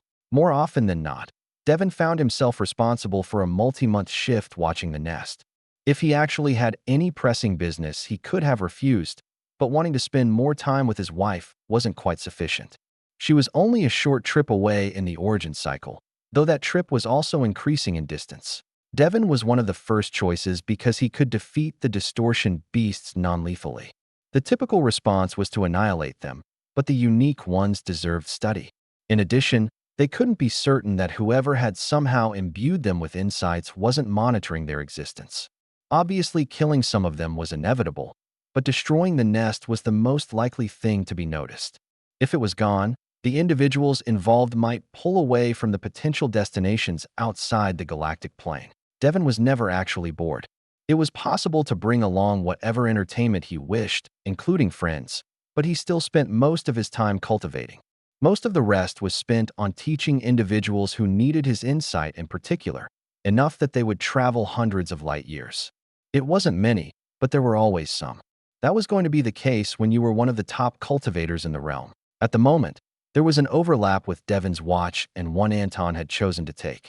His grandfather was always pleasant company to have. They sat aboard a small space station that had been assembled near the distortion beast nest, less than 1% of a light year, but still further than the most distant planets in the average system. It was just close enough for the systems to detect any significant changes. Those cultivators with advanced senses could pick up slightly more, and of course they could approach if necessary. "You didn't bring Bear Hug?" Devon asked. "They don't like empty space. Maybe some stretch when we're passing near a system. And they just insist on trying to make more friends, now that they're stronger." Anton was seated casually, lounging on a comfortable but not overly luxurious chair. At some point in his life, sloppy posture would have been a nightmare. After he cultivated, his body was a bit more forgiving. That was good, because proper relaxation required few rules to limit behavior. "Do you ever think it could work?" "The communication thing," Devon clarified. "Either they can't communicate, don't wish to, or are so alien in their thinking that we don't have any overlap," Anton shrugged. "That's my opinion. So no, these were the best shot, and I didn't see any signs of understanding. Even their insights seem, what's the word? Computerized? Programmed, maybe," Devon suggested. "They have a specific set of cultivation insights that they use repeatedly. Either they can't learn more, or it's terribly slow." "Now, if it looks like a monster and acts like a monster," Anton shrugged. "With the acts perhaps being more important, I don't think we can really say much different." Devon grinned slightly. "I bet we'd try much harder if they were cute. That would be horrifying. Assuming they still attacked from subspace and tried to devour everything. That's a given." Devon looked off into the distance, vaguely towards the upper realms. "Do you think they'll find anything with this project? We have a trajectory and a theoretical point, though I don't know what made people choose a specific point on the curve as the destination." Anton nodded slowly. "Others have specialties we can't even begin to delve into. As for whether anything will be found, I don't know, but there certainly is something to be found, so it's worth an attempt." "Do you think you could sense it? Whatever it is, just stretch as far as you can go. I know your senses have extended vast distances, even into the upper realms." "Not that far into the upper realms," Anton corrected. "Rarely more than a few systems. With the tides or artificial tides. As for your actual question, I doubt it. The distance I can reach varies depending on numerous factors, but several hundred light years is always pushing it. Especially away from bound stars, or any stars, really. I thought that perhaps, free from interference, it would be easier. Up to a certain point. After that, I really need to extend myself. Thus the bound stars, or riding along a flow of energy. Out there is not quite empty, but close enough. Have you thought about what sort of energies might exist in a different galaxy?" "Not at all," Anton said. "We've far too much learned in this one for me to bother. We've carved out our small section, and our major troubles here aren't yet resolved. I might like to see it all someday, but I'd never reach the upper realms. The lower realms is far more than enough, though. Do you think you could split? Take some part of you that practiced fleeting youth and leave it here, while sending some of yourself to the upper realms."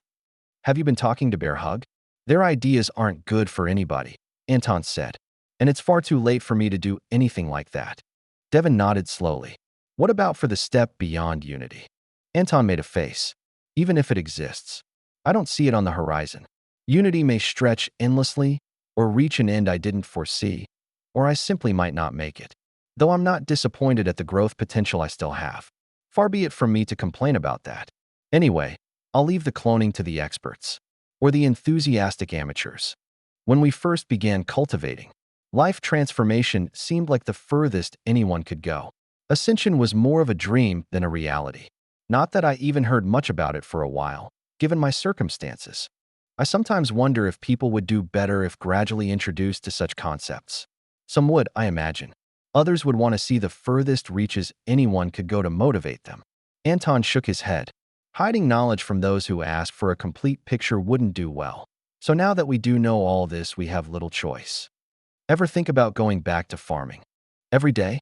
And when I get the chance, I do. For some reason, some people don't think that's the most important thing that I could be doing. As if people don't need to eat. Food is plentiful and widely distributed. I think they might be right this time.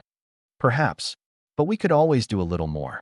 Or better take care of our fields while keeping the same output. Bear Hug got to meet so many relatives of Anton. One of them was apparently not blood-related, whatever that meant. Bear Hug knew about blood, obviously, but human families were still a weird concept. Bear Hug liked the idea of someone made from them, and maybe part of someone else, but they didn't know if whatever was made would become a person. It would be quite disappointing for it to not. Of course, Bear Hug often made more Bear Hug, but that wasn't family. Because Bear Hug didn't provide company for themselves, no matter how many there were. Prospero was also not related to Anton, even though he felt like him. But the one who didn't feel like anything apparently was. I am pleased to meet you, Sword Master Chitty. Was he supposed to be a Grand Sword Master? Sword Grandmaster? Or was there a better title? Chitty's response was the sort of unstable that those not familiar with the energy language tended to have. It was also quiet. Normally, Bear Hug interacted with a lot of powerful people. Chitty didn't have as much stuff behind him, but his energy was solid when it appeared from the nothingness. Solid, but faint. Though his response was still easy enough to understand. I've heard much about you. Though you coming to the upper realms was quite unexpected. Well, Bear Hug was slightly embarrassed about that. It was kind of spontaneous? That wasn't quite right. Maybe just poorly planned. Other people were near to help translate, if necessary. Some people in the upper realms had studied the language for fun, and engineer Uzun had wanted to visit the lower realms to meet Bear Hug, apparently. He had comments on Bear Hug's plans, apparently. It is a fault those of us who strode far along have been fortunate enough to survive. Any of us who did not undertake an ill-advised or otherwise hasty step somewhere in our cultivation are probably lying. Though I do believe communicating to your allies is important. Well, yeah, Bear Hug had to admit that. I was just thinking about not communicating some things, so that if I died, people didn't have to think about feeling sad before they became sad. Trying to spare heartbreak might actually be worse, Uzun commented. It appears similar to a lack of trust. Oh, do you think Anton is mad at me? I suspect you would know, having talked with him. If he was, he certainly recovered. With his good friends, he will recover from troubles. Alone, of course, we would be quite worried. Bear Hug nodded. Mostly, it was just wobbling their upper part, since humans did that. It was a big enough movement that those feeling for energy fluctuations would pick it out. So, why did you want to meet me? I'm not made out of metal. Quite a number of mechanical or electronic components aren't, Uzun replied. Also, you certainly have metal in you. Most elements are metals, in fact. Many compounds simply do not behave the same way. Uzun paused. As for why the interest, you are unique. Or part of a limited group. I think that's reason enough. I had also heard about the interesting manner in which your energy was stored. He was without shame in how he observed Bear Hug's energy. Personally, they thought more people should be like that. I had thoughts that it might help with technological improvements. Will it? Bear Hug asked. Perhaps. If you would submit to a full scan of yourself here, full of upper energy, we would have more data to help. Are you going to make a plant computer? Bear Hug asked. Organic computing is difficult, especially where energy is involved. So, probably not, Uzun admitted. Bear Hug only understood part of those words right away, though. Technology words were related to human civilization, and Bear Hug hadn't been that close to it for that long. Anton got a faraway look suddenly. What? Devin asked. Is there any danger? Usually, that would result in Anton pulling out his bow. No, I just sensed something unexpected. Klar is ready to accept a higher degree of unity. considering the total number of sapient individuals. I don't know whether that is fast or slow. People needed to connect to others for unity to mean anything. So where there were so few, and they had little community, it wasn't strange that Anton hadn't been accepted for some time. Then Bear Hug had made it their mission to ensure that Anton was everyone's friend, including those that didn't seem to want friends. Friendship wasn't strictly necessary for unity, but it could only be good. Most other populated systems Anton had already been familiar with, having bound their stars long before. They were already ready for unity when he advanced. One more system, especially one like Clar, wouldn't make a difference in Anton's power, but perhaps he could make a difference in their future. A positive one, obviously. That was always the plan. Chapter 1240. Now that Bear Hug was all safe and cozy in the upper realms, they had to get back to their actual goal. Aside from convincing someone to ship them to second gift from this side of things, they had to get strong enough to actually do things with the planet. They didn't even know what those things would be, but being stronger and more would help. Cultivating was pleasant, at least. Unlike Xia, which had been hot or cold, most of the Scarlet Alliance planets were a nice middle ground while still having bountiful upper energy. About that energy, Bear Hug wondered if it should be called one thing by them over here and something else by those below. Or perhaps simply referencing the energy they actually possessed would be correct. They did their best to help Uzan with what he wanted, but after the scans, there wasn't really more than was needed of them. After that, Bear Hug's main goal was to increase the number of bodies they had in the upper realms. That might balance things, and at the very least would increase the variety of activities they could get up to. Meanwhile, in the lower realms, more of Bear Hug was focused on what they could do to protect Second Gift. Practical ideas were few and far between, unless they could heat a whole planet. However, inspiration came in the form of a turtle. Anton's home planet of Cerritos was nice, the best planet in the system. Bear Hug had one of them there now. Bear Hug wasn't very good with cities full of people, but really, like some of the lakes near the people that felt like Leviticus, and the huge tree, and the other, still pretty big trees. People knew Bear Hug was there, and also that they couldn't really talk to each other, so mostly anyone who came out on the lake waved when they passed each other. It was nice. Then an ocean flew overhead, carried by a big turtle. Bear Hug already knew about paradise, but it was very different too. See him, especially when you realized how far away paradise was while still taking up most of the sky. Bear Hug wanted to carry an ocean. That one might actually be big enough to cover a planet. And then there would be a frozen ocean all over the planet. It wasn't a perfect plan, obviously. They were still working on it. Still, being good at controlling all that water would help. It wasn't just power either. Paradise felt strong, but there wasn't an overwhelming, constant effort. Clearly, there was skill. Bear Hug stretched towards the sky. How do I do that? Then they remembered that they could ask. Yelling up into the sky was probably not the right way to do that, though. Instead, they could just ask Lev to introduce them. Yes, that seemed right. Why not ask right away? Oh right, Lev wasn't on planet. And Bear Hug still hadn't gotten a waterproof communication thingy. Hopefully Paradise wasn't leaving right away. Bear Hug wasn't sure if it was fast or slow, but a couple days later they were in the sky talking to Paradise. How do you control all that water? They asked. Words were translated through Lev, who was helpfully giving of his time. More people were learning the energy language, but that took time and people didn't always need to speak to Bear Hug. Maybe they should figure out how to digest sounds, though, so that they could talk to more people. And how to make sounds. Bear Hug didn't want to make people learn to talk to them, though it was for sure a better language. Paradise didn't answer. Instead, Erin did because she was the one who talked. Though Paradise should be able to talk, right? He controlled energy so good. It's mostly continuous practice for centuries. And more centuries. Oh, I'm trying to figure out how to keep a planet from freezing. Can you do that? Bear Hug looked Paradise in the eyes. As much as one could, with the eyes being so far apart, and Bear Hug not having their own eyes to look with. Paradise gave a tiny nod. Probably. It was a very large movement up and down overall, but relative to head size it was tiny. Bear Hug also wasn't sure it was a nod until Erin confirmed it. Do you want to learn the energy language? Paradise shook his head, which kind of meant he already sort of understood. Paradise doesn't like communicating, Erin explained. Oh no. Bear Hug grew concerned. Am I bothering him? Should I stop asking things? Bear Hug got splashed with a small ocean. Except the salt was removed, so it was just a lake. Erin shook her head. I think Paradise is saying that he just doesn't want to be responsible for talking. If he was actually bothered by you, I would have stopped a while ago. I think splashing you was positive. It felt that way. I like water, Bear Hug confirmed. It was strong and powerful. You pushed the first planet. Bounty, are you going to help with second gift? Paradise had no simple response. Erin, however, came up with an explanation. He certainly doesn't seem eager at the prospect. I don't think it would help, either. We're pretty much limited to the lower realms. We'd only cover half your journey. But teamwork and friendship?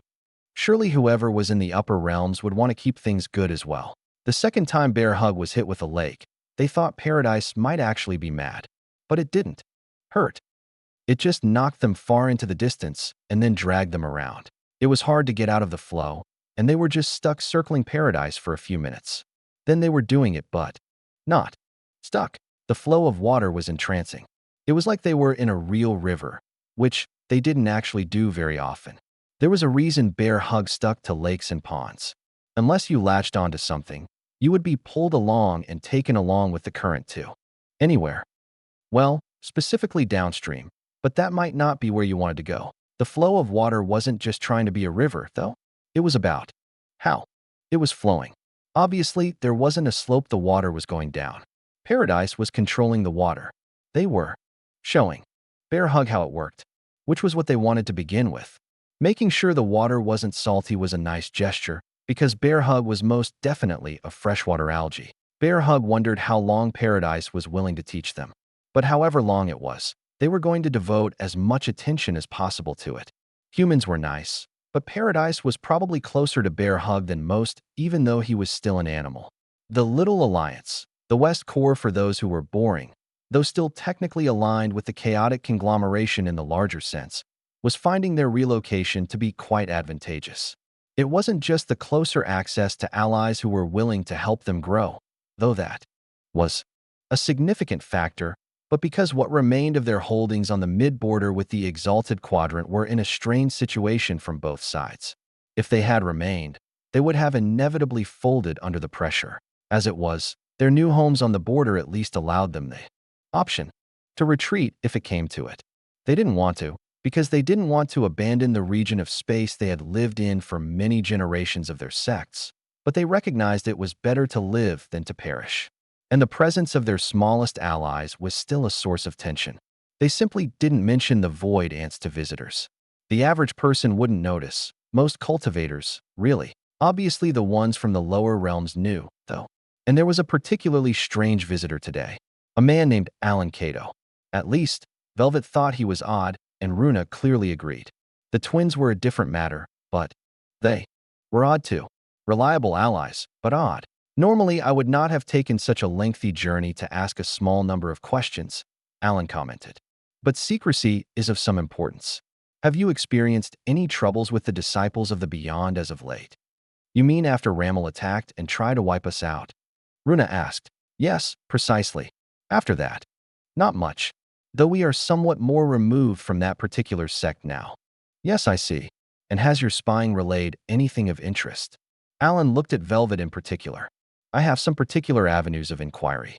Specifically, experiments involving actual distortion beasts and not projections. Velvet shook her head. They don't make it easy to spy on them. And I'd rather not get close to Rammel. Sensible. In your opinion, who do you think would be best placed to intercept something at some particular coordinates in half a millennium? Runa was rather baffled at the question. Even a century was a bit far to predict with certainty. The question seemed to come out of nowhere. Julie answered just fine, though. Aside from us, I'm not sure. Also, I don't know that we could. I just think we're best suited. That's outside the galactic plane, right? Indeed. There are actually some developments in that area because of this incident, Alan commented. My assistant will send them to you, he waved. Who?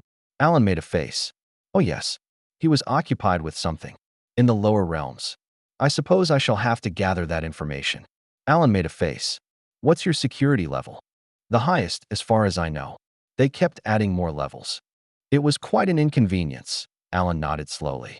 Well, that does make things simpler. I can't be bothered to sort through things. I'll just send all of it. It should be useful for life on the border of the realms anyway. He looked to Runa. Is the West Core planning to expand to the edges of the galactic plane anytime soon? If we did, we'd outside the Scarlet Alliance. That would be a logistical difficulty, I suppose. But if you could set up some outposts, that might be most helpful. For what? Runa asked. Well, he paused for a moment. I must assume everyone here can keep a secret. Durf's out, Velvet confirmed. He was actually decent at keeping secrets, but it took him more effort, and thus it was better not to burden him. Alan found himself having to explain about the distortion beast nest, which people were aware of, but without the details.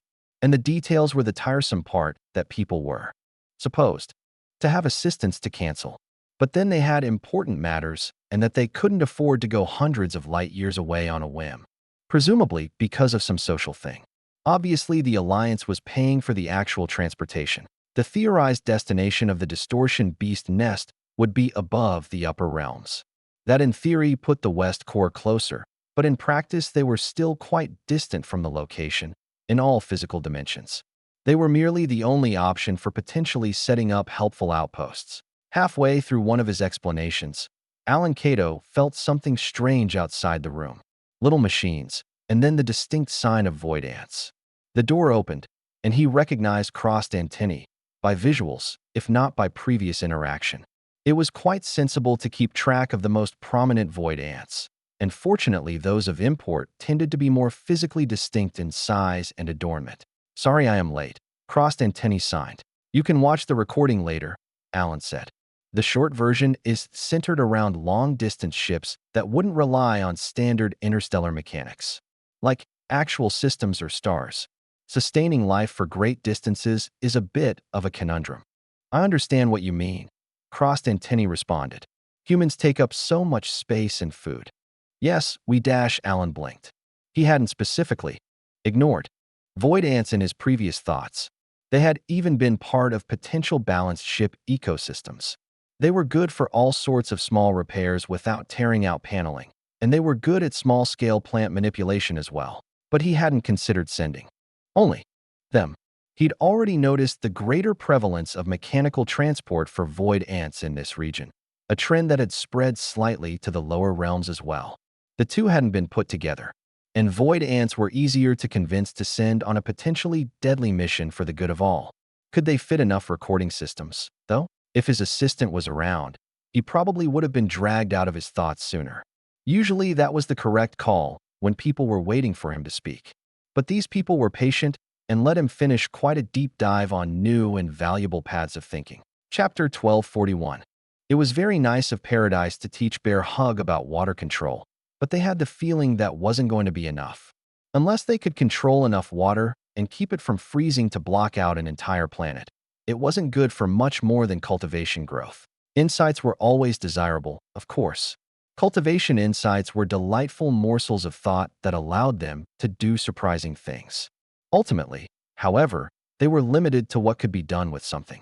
There was some overlap in schools of thought, but water was never going to supply sunlight to an entire planet. That just wasn't a thing it did. Bear Hug was certainly too late to learn how to do that, their cultivation path already selected. Perhaps it might have been redefined before a sim ascension. A scintillation? Splitting up and down. After, it was probably 4 phases too late, which was 1 or 2 more than it had already been. Just because it was too late didn't mean there weren't some options. Bear Hug might be able to combine various things they could do with the help of other people. They just had to convince them 1 or 100 at a time, and maybe second gift would survive. There was a lot less of them in the upper realms right now, so it would have to lean more towards the one side. But there would be several extra decades before that mattered, or when they had already failed to protect second gift. After all, it wouldn't even reach the edge of the lower realms for a while, and then it was 20 years across. If it didn't even reach the midpoint, why bother sending anyone to unfreeze it on the other side? That would just be worse. Bear Hug's first plan was to learn from someone else nearby. They also wanted to learn from Paradise, but apparently they had an inter-system flight schedule to keep. Or something. Bear Hug really wished more of them were present, so they could go with Paradise while also staying on Cerritos. Bear Hug was returned to the Grasping Willows by a local ship, though they could have probably dropped back to the planet on their own. There was a big barrier around the planet, though, and people seemed particular about what went through that even if it seemed mostly inactive at the moment. Once back at the grasping willows, Bear Hug set out towards their destination. Not once did they consider that they could have been brought directly there. Instead, they set out along the road. Anton had once walked these roads, or at least some roads in the area. It had been long enough they might have developed new ones and replaced old ones many times. Bear Hug knew that happened with animal trails. Probably the road wasn't paved when Anton walked it. Bear Hug heard that sort of stuff was more recent. Either way, Bear Hug walked along a road that went in the same direction as Anton of the past, through a forest that definitely existed at the time. Some other people walked by too, or rode strange two-wheeled contraptions, and a lot more people flew over, both with and without vehicles. But Bear Hug walked and bowed respectfully to everyone they passed. Most people returned the gesture. They probably said things, but Bear Hug couldn't understand them. Bear Hug just displayed respectful energy. There weren't any good ponds when Bear Hug wanted to stop for a rest at night, so they dug out a little spot by the side of the road, filling it with their carried supply. In the morning, they pick it all up and put most of the dirt back where it had been. Some of it was mud, and there were a few bits of grass that had been dethroned, but Bear Hug gave them some extra energy to compensate for the move. Then Bear Hug came to a big city. More people were flying overhead, buildings towering everywhere. People walked the streets, going from place to place, all of which were meant to accommodate humans. Buildings were made of stone, metal, and glass, plus some weird forms of stone that didn't appear in nature. Energy was everywhere. Everyone cultivated, which was both normal for Bear Hug and not. All the people they knew from Clark cultivated, since they probably wouldn't have existed as people without it. But even animals had high amounts of natural energy. Bear Hug was pretty sure they were animals because they didn't feel like they actually cultivated. Plants were brimming with power too. And the buildings, even the road beneath them. Bear Hug took special care to not flood a walking path for void ants. It was an impression in the ground that people couldn't accidentally step on, but water could probably get in there if they carelessly dragged it about. And void ants wouldn't be able to do much about that. They could probably stop Bear Hug's control, but the water would just splush everywhere, which was the problem they would want to avoid. Talking to void ants was harder than talking to humans. Though if Bear Hug learned what their movements looked like, they might be able to figure it out. Only if they could improve their sensory resolution of the tiny negations in ambient energy, though. Bigger ones would be easier. It was only reasonable to learn how other people talked. Bear Hug also needed to figure out sounds. That might take a while, though. Bear Hug was uncertain if they were receiving abnormal amounts of attention. By comparison, others they passed on the street weren't directing senses at each other as much as at Bear Hug. But Bear Hug was also extending their senses to everyone, so it could have been reciprocal. They were new, though, so maybe they were interesting. Bear Hug was aware that novelty was of interest to people, because that was true to them too. Nobody stopped them. Bear Hug wouldn't really have known what to do. Sometimes people were standing in the way accidentally, but Bear Hug could move around them. Nobody tried to block them, though it wouldn't have done much because they could just sort of sloop around. Cities were big. Bear Hug was in the city, or cities, for half a day. That wasn't even the densest area they encountered along the journey. Bear Hug wasn't sure how much further they had to go.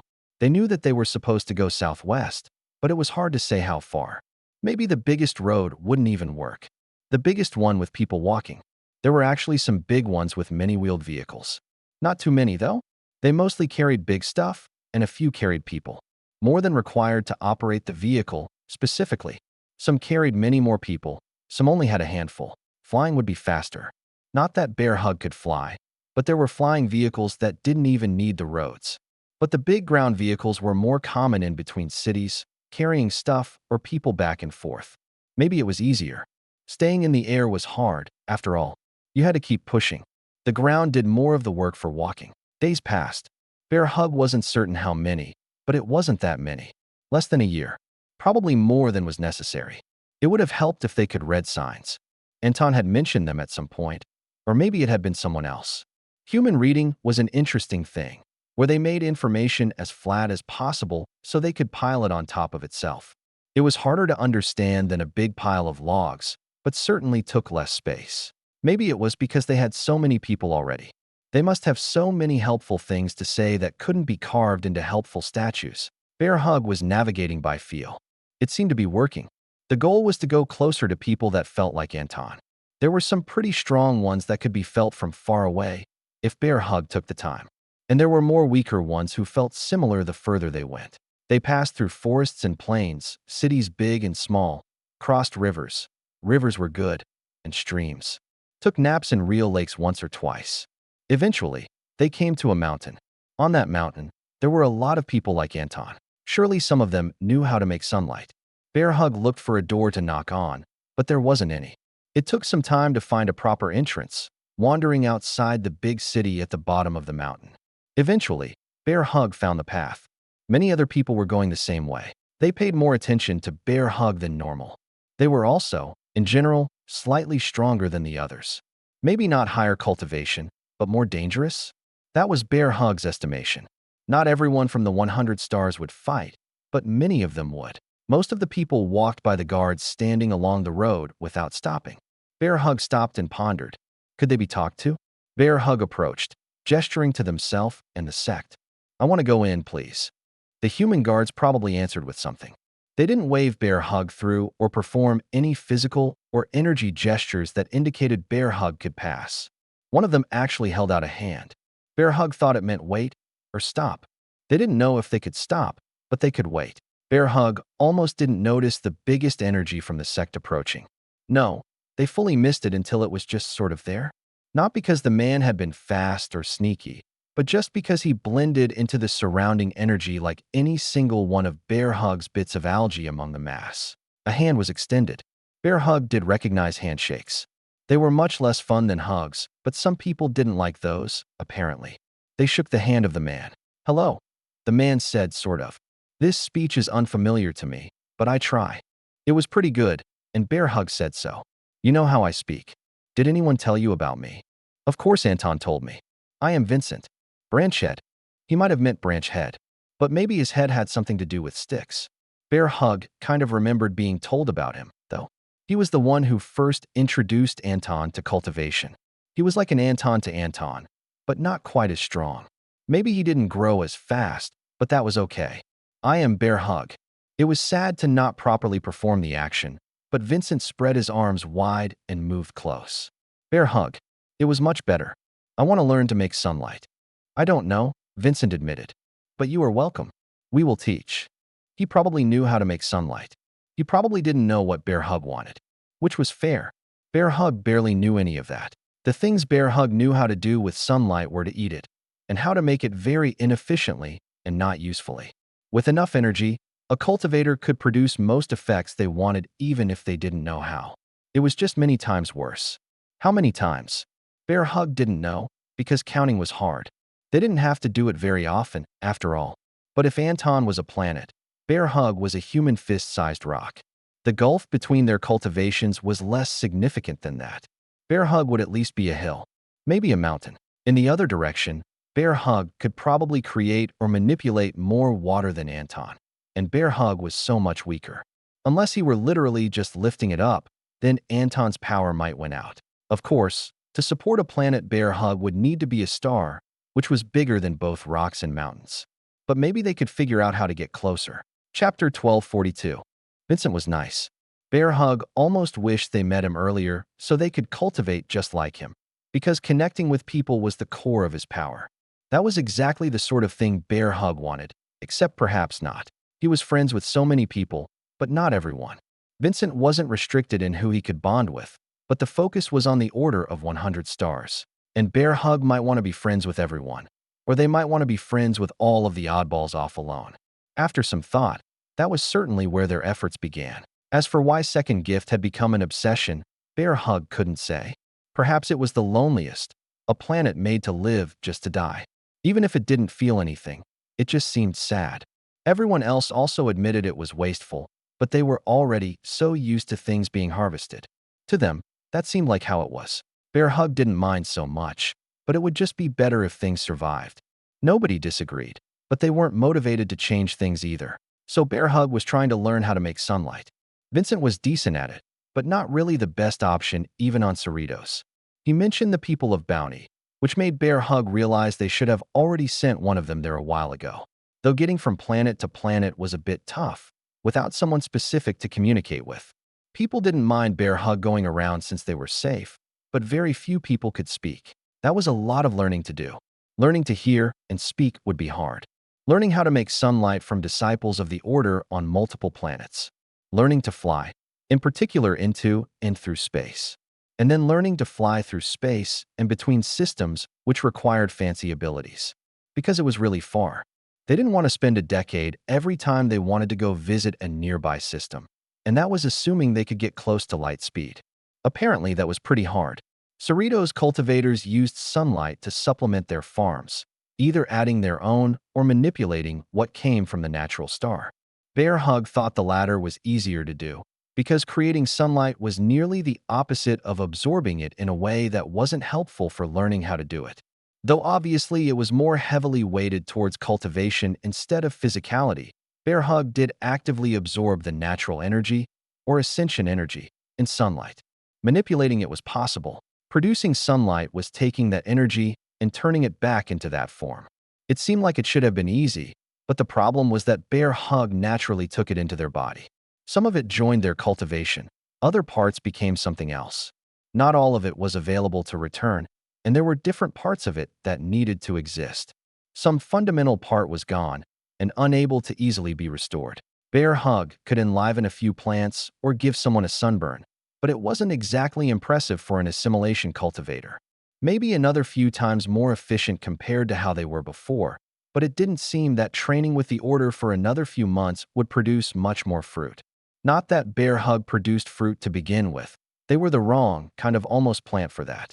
Algae wasn't always considered a plant by humans because they had arbitrary definitions, but if it was something that survived by eating sunlight, there were a few things that definitely weren't plants. And Bear Hug wasn't just talking about machines, because none of those were people, probably. Apparently, some people were very dedicated to making sure they weren't people, which was weird. Bear Hug thought it might be fun. If they could communicate, at least. It would be sad if they couldn't. Speech was another form of energy manipulation.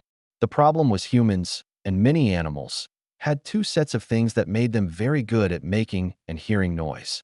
Even if some of the sounds weren't quite right, apparently they were close enough for people to understand. All Bear Hug got was lots of high-frequency sounds or lots of low-frequency sounds.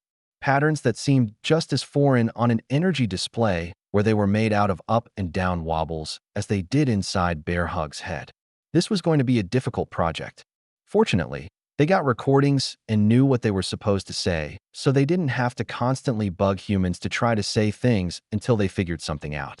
Once they could do static phrases, well, they'd probably shrivel and die of old age. Because sound was hard. On the topic of language, speaking to void ants was also very hard. The best way so far was for them to input information into tiny little computers, which eventually turned into basic energy letters for Bear Hug to read. Because an energy language translation tool was apparently hard to make. Apparently, some people thought void ants were scary. It was true that they could eat the fundamental thing that made Bear Hug a person, but a really big monster could also eat Bear Hug. What was worse about smaller ones? And they were friendly, so it wasn't even a problem. If Bear Hug was afraid of them because they were small and could kill them, Bear Hug would have to be afraid of a lot of humans, and especially all of the enrichment ones. And Anton.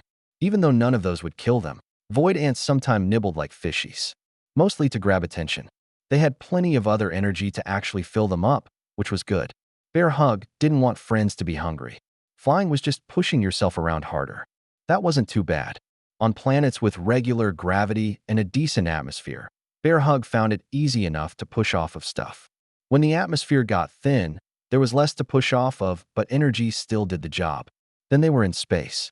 That was the hard part. Humans weren't actually more suited for existing in space, but they did have things meant to contain them. Bear Hug didn't. Perhaps they could get a little sunlight sphere? But also, they could insulate themselves with energy. They were strong enough, if they weren't too tired when they reached space. Landing on one of the big floating platforms for a break helped, since those had air and just as much sunlight as the planet, depending on whether it was night or day. Bear Hug zipped around and pretended to be Anton. Star steps sounded like it needed human feet, but it really didn't. It did need proper instruction, though, so Bear Hug could only jerk around and use a lot of energy.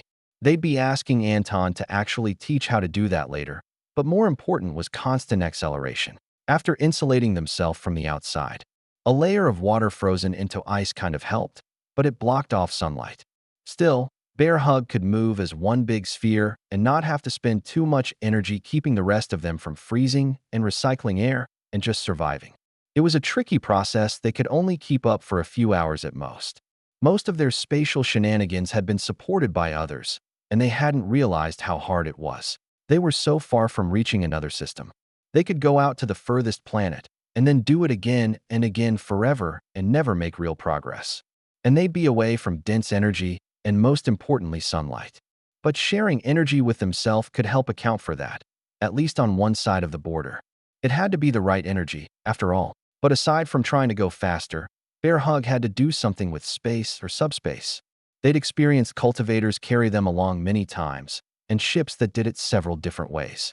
It was a bit hard to understand, but they thought they could do it. Someone came to visit Bear Hug. Lots of people did, really, but someone not specifically working with them in the order.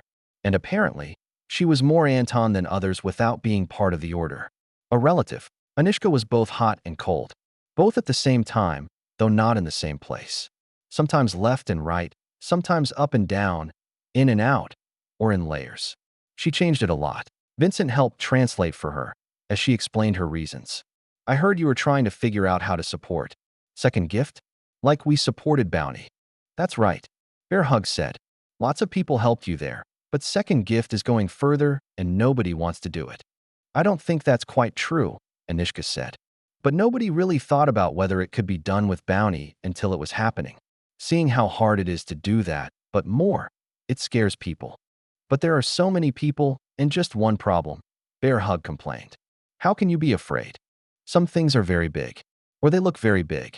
Vincent added his own thoughts about that, and Bear Hug had to agree that sometimes they thought there were things that couldn't be done even if it was possible. I was one of those who helped provide sunlight, Anishka explained. But only for a few years, and only half the time or less. Anton did much of the work on the second half of the journey. He's both a unity cultivator, and thus has the power and naturally suited for that sort of thing, both the light and the giving.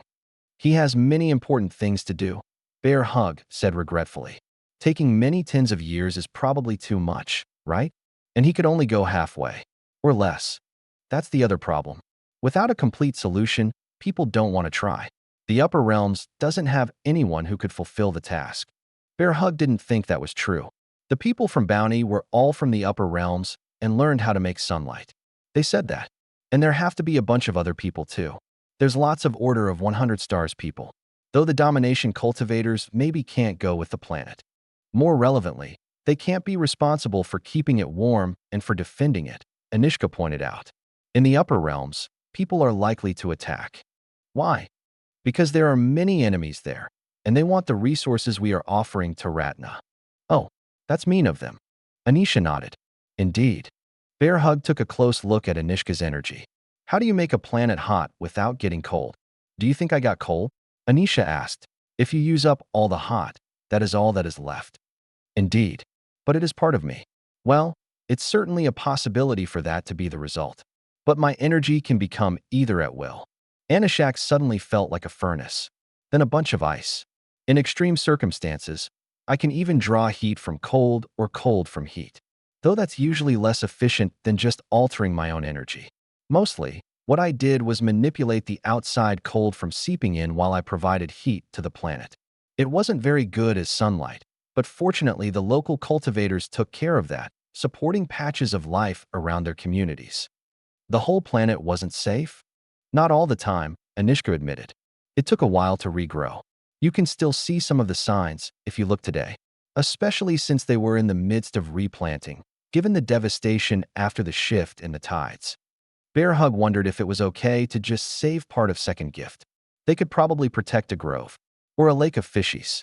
But without everything else, there was little point, right? Still, it was less scary to think they didn't have to protect a whole planet for it to still be worth it. The humans were right about that. Bear Hug was motivated by how big the task was, but they hadn't realized how much harder it was making it. No matter what happened, they now thought they could do something. Bear Hug still wanted to protect the whole planet though.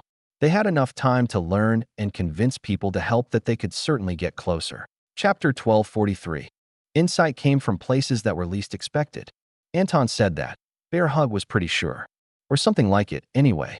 The goal was to encourage taking breaks from cultivation to live life. Technically, Bear Hug didn't do that. But also, Bear Hug was technically taking breaks all the time. It was probably a reasonable lifestyle. They felt fine. Not too much stress. Except this one in the upper realms, which had to take breaks because there wasn't enough else to share with.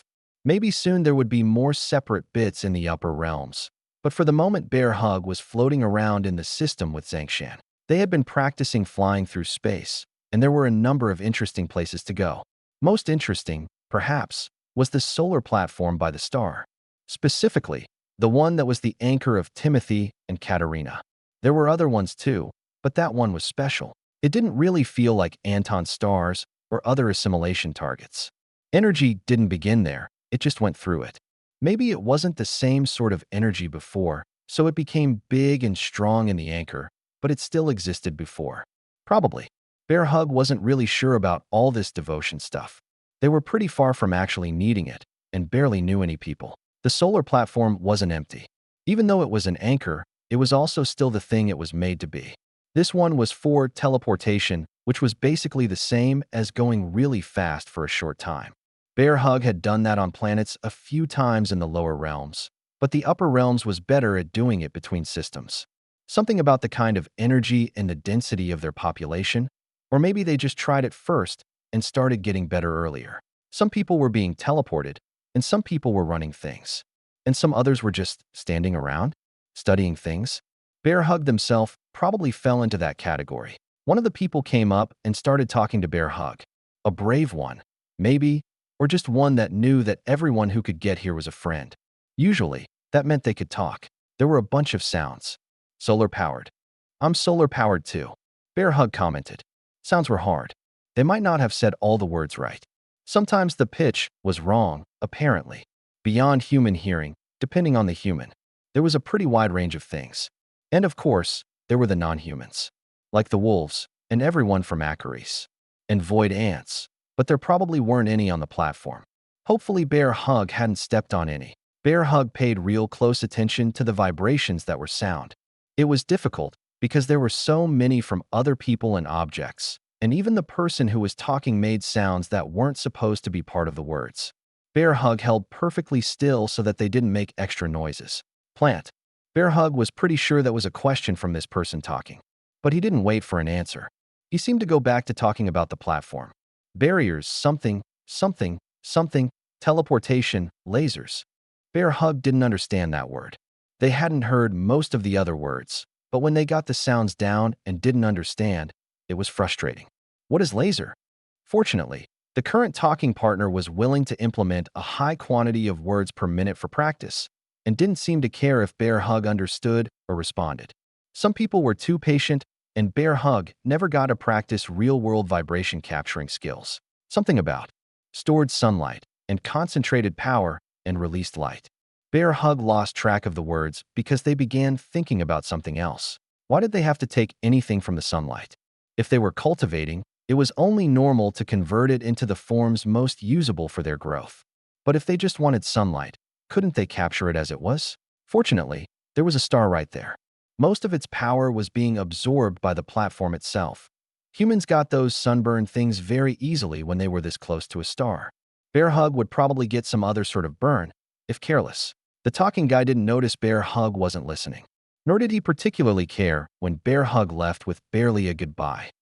It probably didn't even sound right. Bear Hug pushed themselves up, away from the artificial gravity that held them down to the platform. Soon enough, they were floating past the barrier. And then, sunlight was directly affecting them. Natural instincts said to dismantle it into useful components for body and cultivation. Bear Hug fought against that, just trying to hold it. It was harder than holding water. Or rather, the techniques for holding water didn't work. It didn't respond to physical force.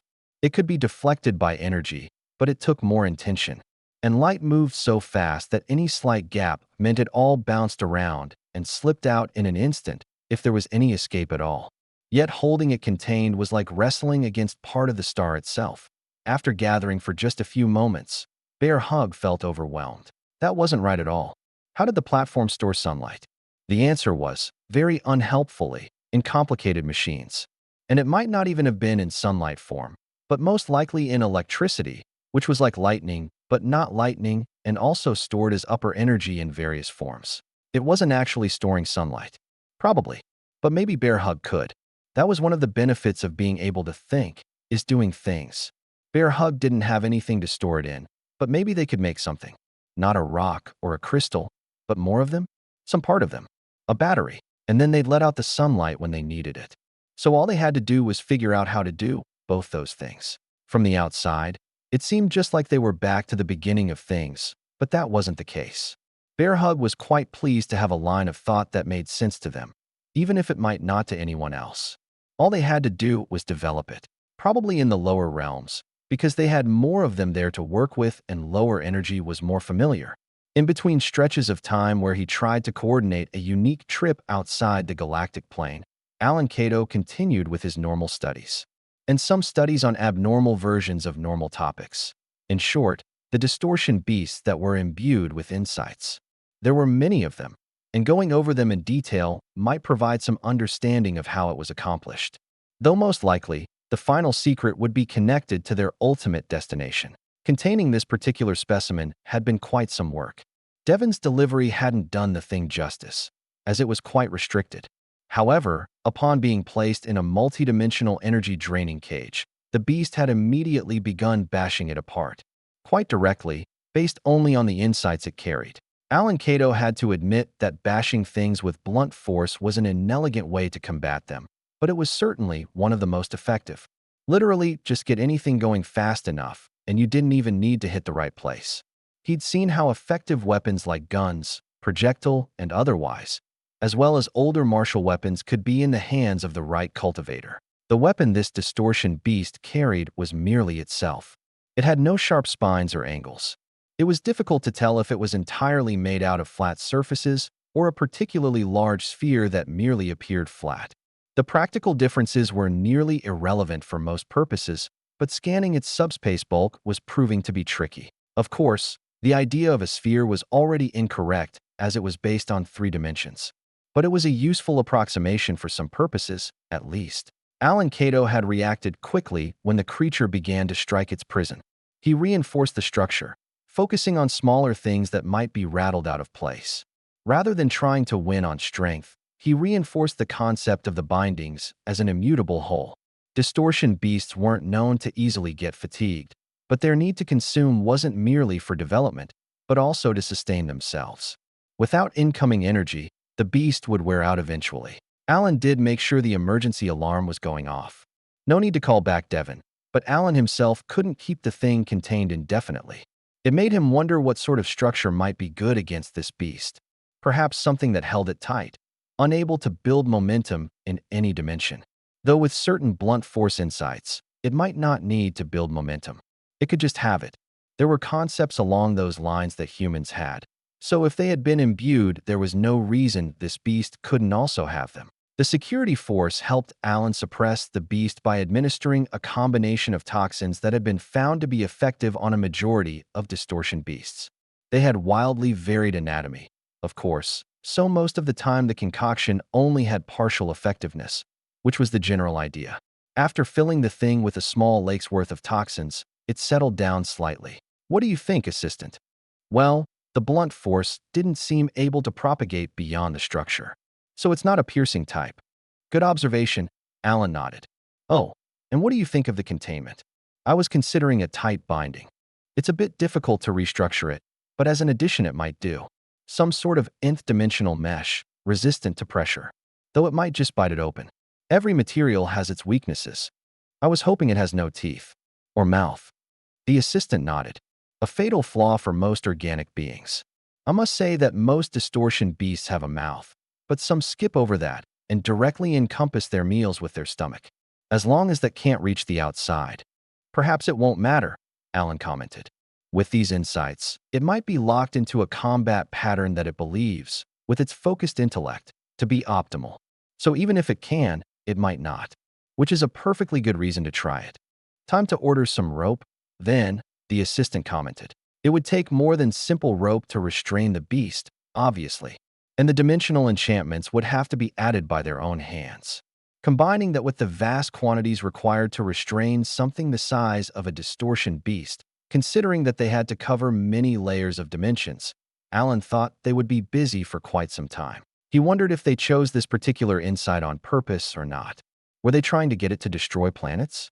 They could do that anyway, if strong enough. And this might actually be safer for the planet, if not any of the living beings, it's the surface. A planet could be crushed, but it wouldn't stop existing because of it. It would just be rearranged in a potentially inconvenient manner. Perhaps these insights came from specific individuals, and they were limited in their choices.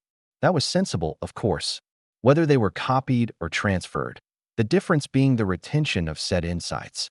It was unlikely that the creators had unlimited access to insights.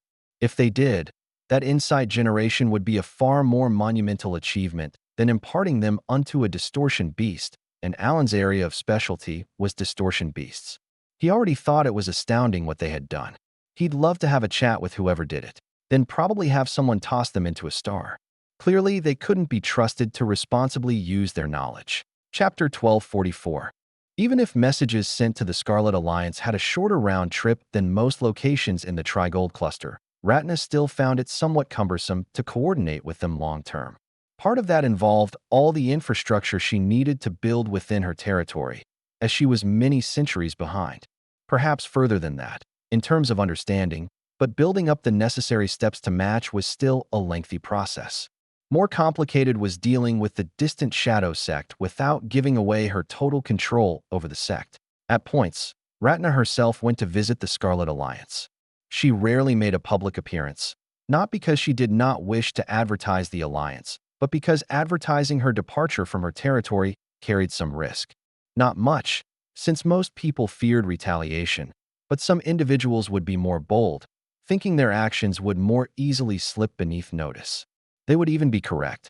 Technically, Ratna didn't have to travel to reach the Scarlet Alliance, just to reach the core systems.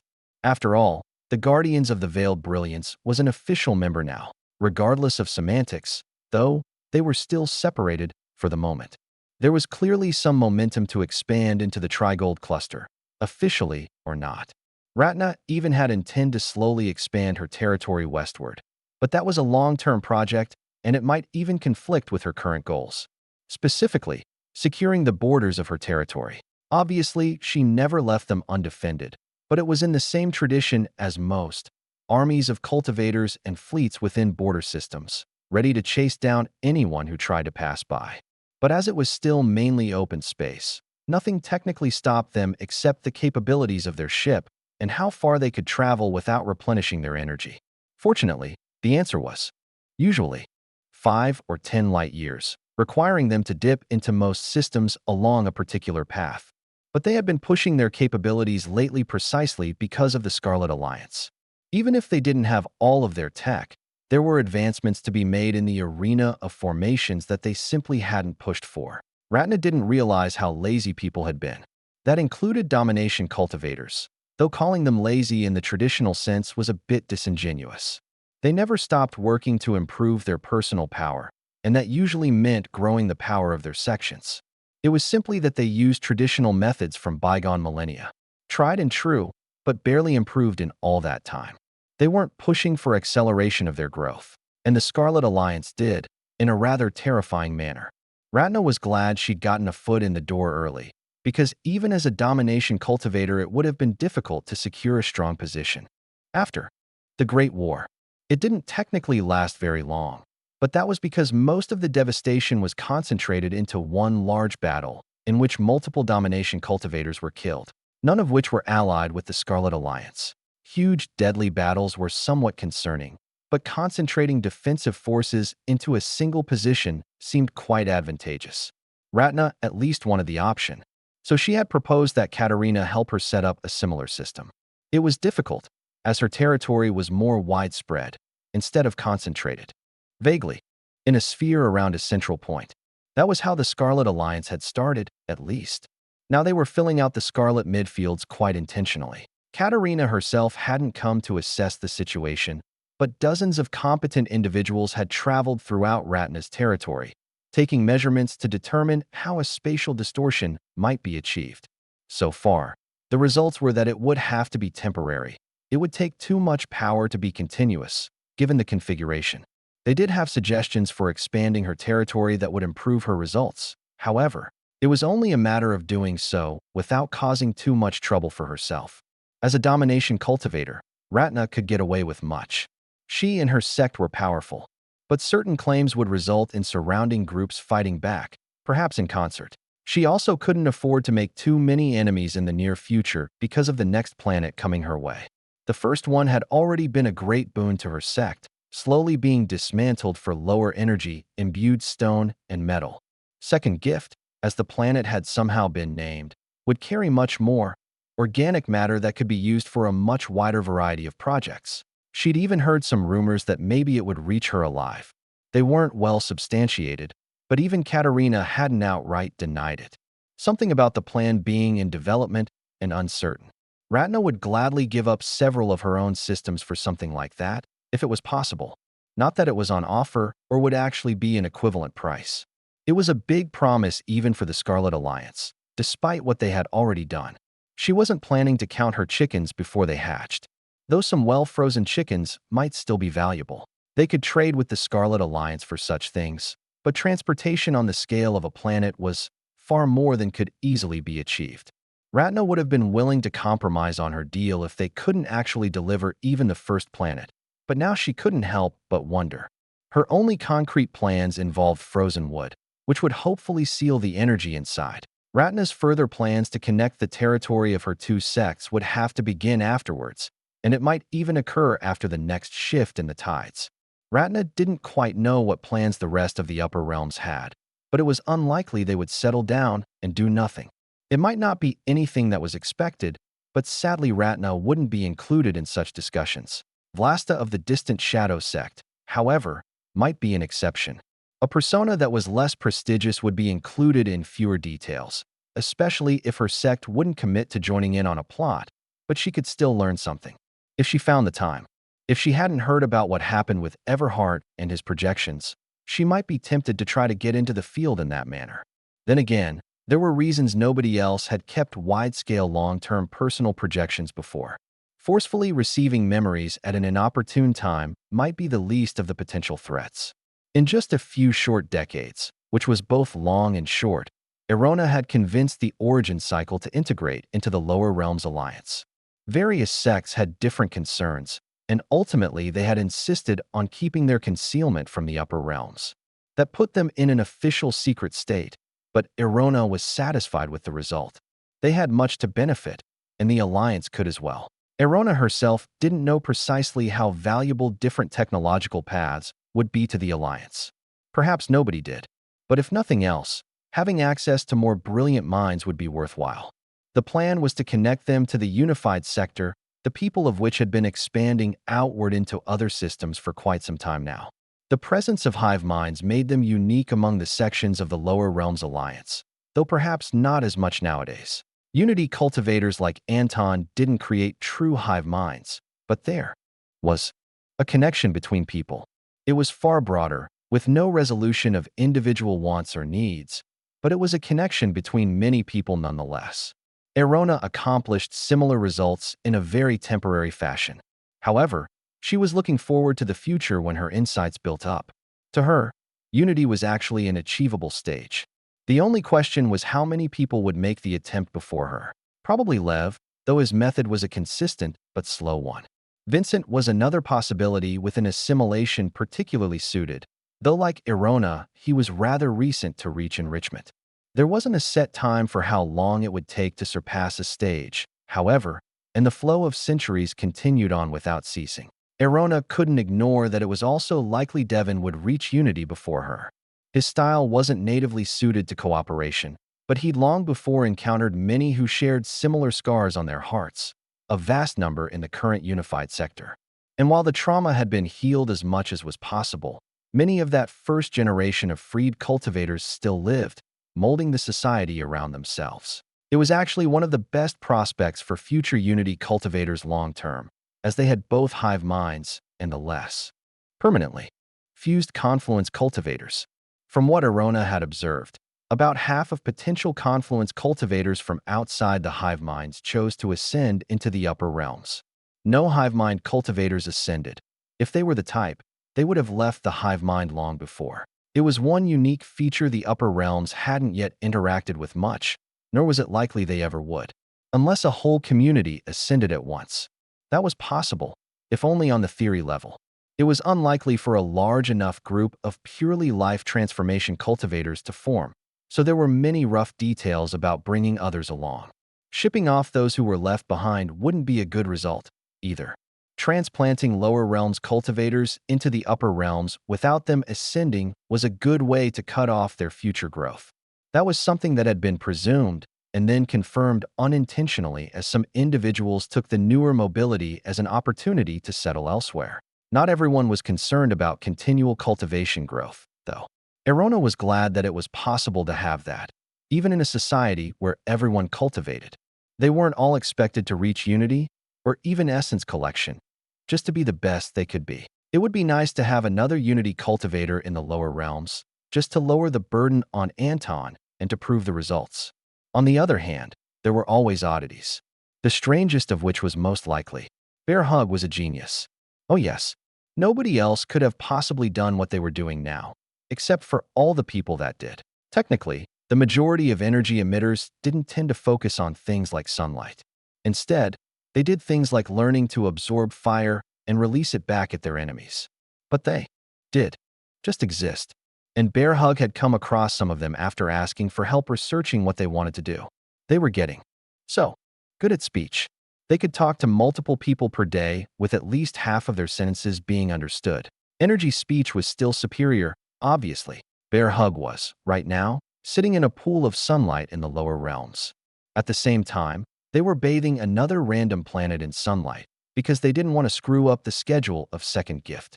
Sunlight was good, but getting a few hours in the middle of the night could really throw off some plants. It was so simple. Energy in, energy out. Now, bathing a planet was maybe a bit of an exaggeration. Currently, Bear Hug was covering less than a square kilometer of land, floating up above to achieve optimum transmission efficiency. According to calculations, they just had to do that 10 times 10 times 10 times 10 in one direction, then the same in another direction. Altogether, that was 4 tens twice? So like 80.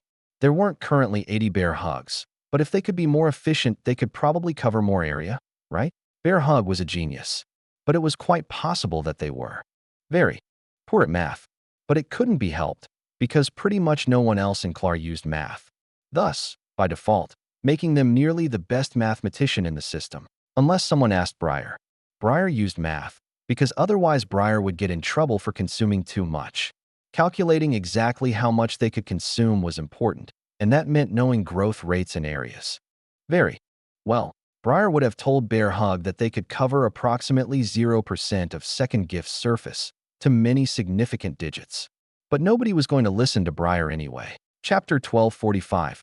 Success came not in the form of great individual determination, but in how that determination could sway the wider masses. This was the opposite of how many cultivators came to understand the world, but many who sought out wisdom found it to be true. Others acted upon it by instinct, driving forward towards a particular goal. Such was the case with Bear Hug, shamelessly approaching individuals and groups with plans for second gift. Rejection did not dissuade them. Indeed, it did little more than motivate them to be more convincing in the future. In the lower realms, the people of Clar. I don't make light, Briar commented. I would be useless for your intentions. That, Bear Hug hadn't even considered, that some people might not be helpful. Very quickly, an idea came to mind. You can help make sure light gets where it needs to go, Bear Hug said enthusiastically. And how, exactly, would I do that? Sometimes, big trees cover too much. If you cut them back the right amount, things below can get a proper amount of sunlight. So my task would be to consume dense vegetation? Briar confirmed. In moderation, Bear Hug explained. But planets are big. You could go from place to place pruning trees. I think it would be a very good thing to do. I'll consider it. If the plants on this second gift look tasty. That was the plan. Not that they be tasty, but that they be big and strong plants. That sort of made them tasty automatically, at least by Briar's standards. Since Briar didn't really have a sense of taste, power was the best replacement. We will be liberating this planet from the lower realms. Liberty asked when Bear Hug approached them. Is it truly entrapped? Not really, but it will get to visit new places. I will consider aiding you, should I find a gap in my mission. However, the planets of Clar have many trapped individuals. Bear Hug didn't have any deep ideas of how Liberty could ask.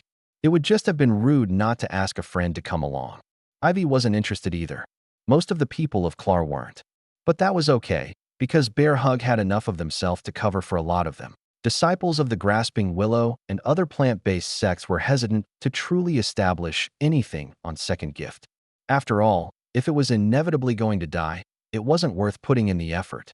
Filling the ecosystem and letting it grow from there was good enough. But as more people became convinced that the planet could survive the journey, they were more willing to join up for the long term. More people meant more heads put together for how to actually make the planet survive.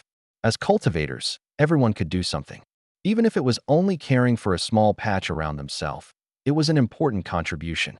If only a small portion of the planet survived, it might still be a success. The people of Bounty were the most eager, once convinced. They had seen a planet make the journey once. This one would be a bit longer, which is to say many times longer with the passage on either side of the border, as well as the 20-year trek between the realms. But just because a goal was bigger didn't mean people were less motivated to fulfill it. At a certain point, it became a challenge. Someone just had to be the first to care. Bear Hug also gathered many cultivators from the 100 stars. It would be a long training expedition, and to some extent, it would also involve developing the planet. After all, in Bear Hug's estimation, people would be best suited to taking care of an area that they helped grow to begin with. That was a cultivator logic nobody could refute. In the upper realms, there were far more people, but it was difficult to reach all of them. Bear Hug did have surprising access to certain individuals, though. You could create a big fire. Bear Hug said. It wouldn't be sunlight, probably, but it would keep things from being too cold. And I could make some light, too. Prospero Vandale looked with amusement on the strange individual in front of him. I'm actually already going to be there, but I don't think I can spare any strength for warming the planet. What are you going to be doing then? Exploding attackers. Can you explode them near enough to the planet to keep it warm? Prospero chuckled. Some of them, certainly. Okay, good job. Katerina and Timothy were going to be protecting the main core of the Alliance. They weren't particularly good for sunlight anyway, despite being tied to solar platforms. Maybe if Second Gift passed through core Alliance territory, but it wasn't going to even be close. Though Katerina did say she might help develop some formations. That was nice. Formations were like making cultivators who did one specific thing very good, which was kind of what they needed. The wolves were kind of scary, though Bear Hug wasn't concerned that they would be eaten. After all, they were pretty much carnivores. They were kind of big, though, and powerful. Fuzz did fire and Spikes did earth, so they might be good for Second Gift. The biggest problem with the wolves was that they spoke an entirely different language. Gur gur. Bear Hug tried really hard to make the sounds, but they barely managed to figure out human stuff. Fortunately, the human who felt like sharp nothing provided his aid. Chitty was nice. A newborn planet in a danger zone, Fuzz replied slowly. We have lived here in peace for so long. It would be good for us to connect with other planets more, Spikes agreed. And perhaps some terraforming may be required within the upper realms. Though it must survive until that point for our aid to be meaningful. Aconite also became part of the conversion. She had invited Chitty, actually. Ratna would doubtless appreciate some more exotic specimens. Could you arrange for the lower realms to plant more poisonous species? Sure. I can plant so many, but I don't know what they are. I can probably touch them all though because most plants poison animals. Bear Hug could tell Aconite's amusement even through translation. I would be cautious with that. Insects may be one of the primary banes of plants, but their competition with each other is not lacking in the subterfuge department. If you had roots, perhaps you would have seen more such warfare. Maybe, Bear Hug said. Are you going to help when things are here? Should there be anything to protect, I will be willing, Aconite agreed. That was the wolves. The next was, how did you get here? A very powerful woman asked. On a ship, Bear Hug explained. They go through subspace very fast. Much better than flying on your own. It was strange that she didn't know about ships. She was the leader of an important sect. Maybe that was why she wanted another planet. How did you get on the ship? Ratna asked. Through the doors. Oh, I came with a message from Katerina. Bear Hug looked around, unnecessarily moving their body to demonstrate the act. I don't know if I'm supposed to say that part out loud.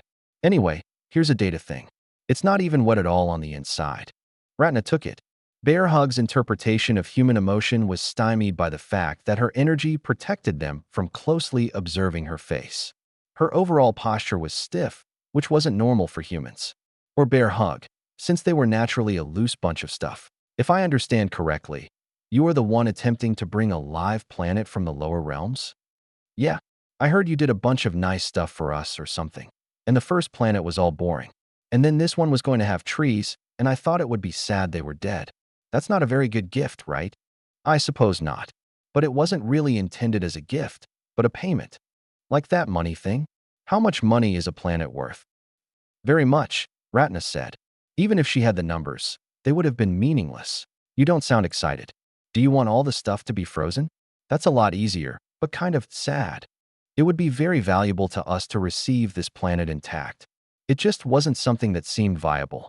Oh well, I think I have enough people in the lower realms, probably.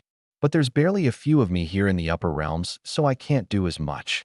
Once we need upper energy to make sunlight, most of me is going to have to leave and go back home. But you make light. It's probably not quite the same, but it's a good start. Other than that, I mostly have wolves. Wolves. Yeah, the big ones. And the other important one.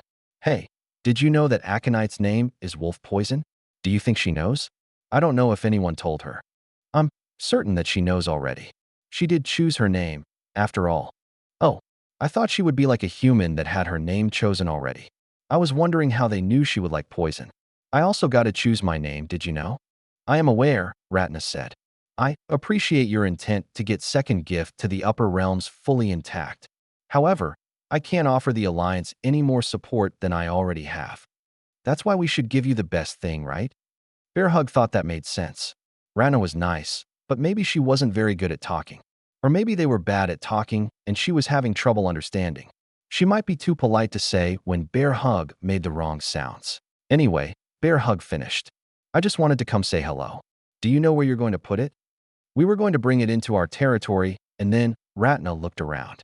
It's got to go by a star. Make sure not to put it too close. They get very hot up close. But if it's too far, it's cold. Clar's planets move around a lot, but normal planets mostly go in circles. Or circle-ish shapes. You should probably pick one of those. Indeed, Ratna said. I am going to read the information Katerina sent. Good. She seems smart, so I'm sure it is important. Let me know if you want me to tell her a response. I'm going to be here for a while, okay? I will certainly leave a message to be brought back by someone on the return ship. Oh, I guess you could do that too, Bear Hug said. It takes a while though. Is it okay if I recruit some of your disciples to live on a planet for a while? What did you say? Someone has to live on second gift. It should probably be mostly your disciples, right? Ratna nodded slowly. That would be most appropriate. Though including some of our allies would be reasonable as well. I'm probably going to get a lot of 100 stars cultivators, Bear Hug said. They're all so nice, and the lower realms is doing it too. I heard some dark ring guys know how to live on places where there isn't the normal stuff for life. But second gift is supposed to get here all healthy, so I don't know if they will help.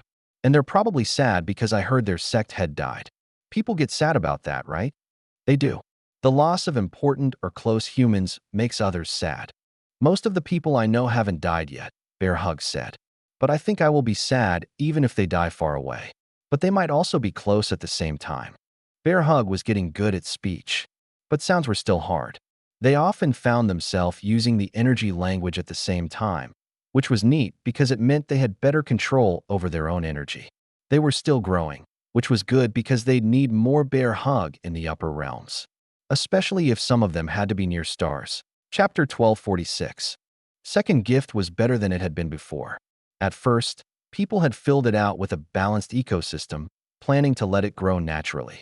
But natural wasn't how people got all the neat things the lower realms had. Bear Hug had seen it, how cultivators made things more.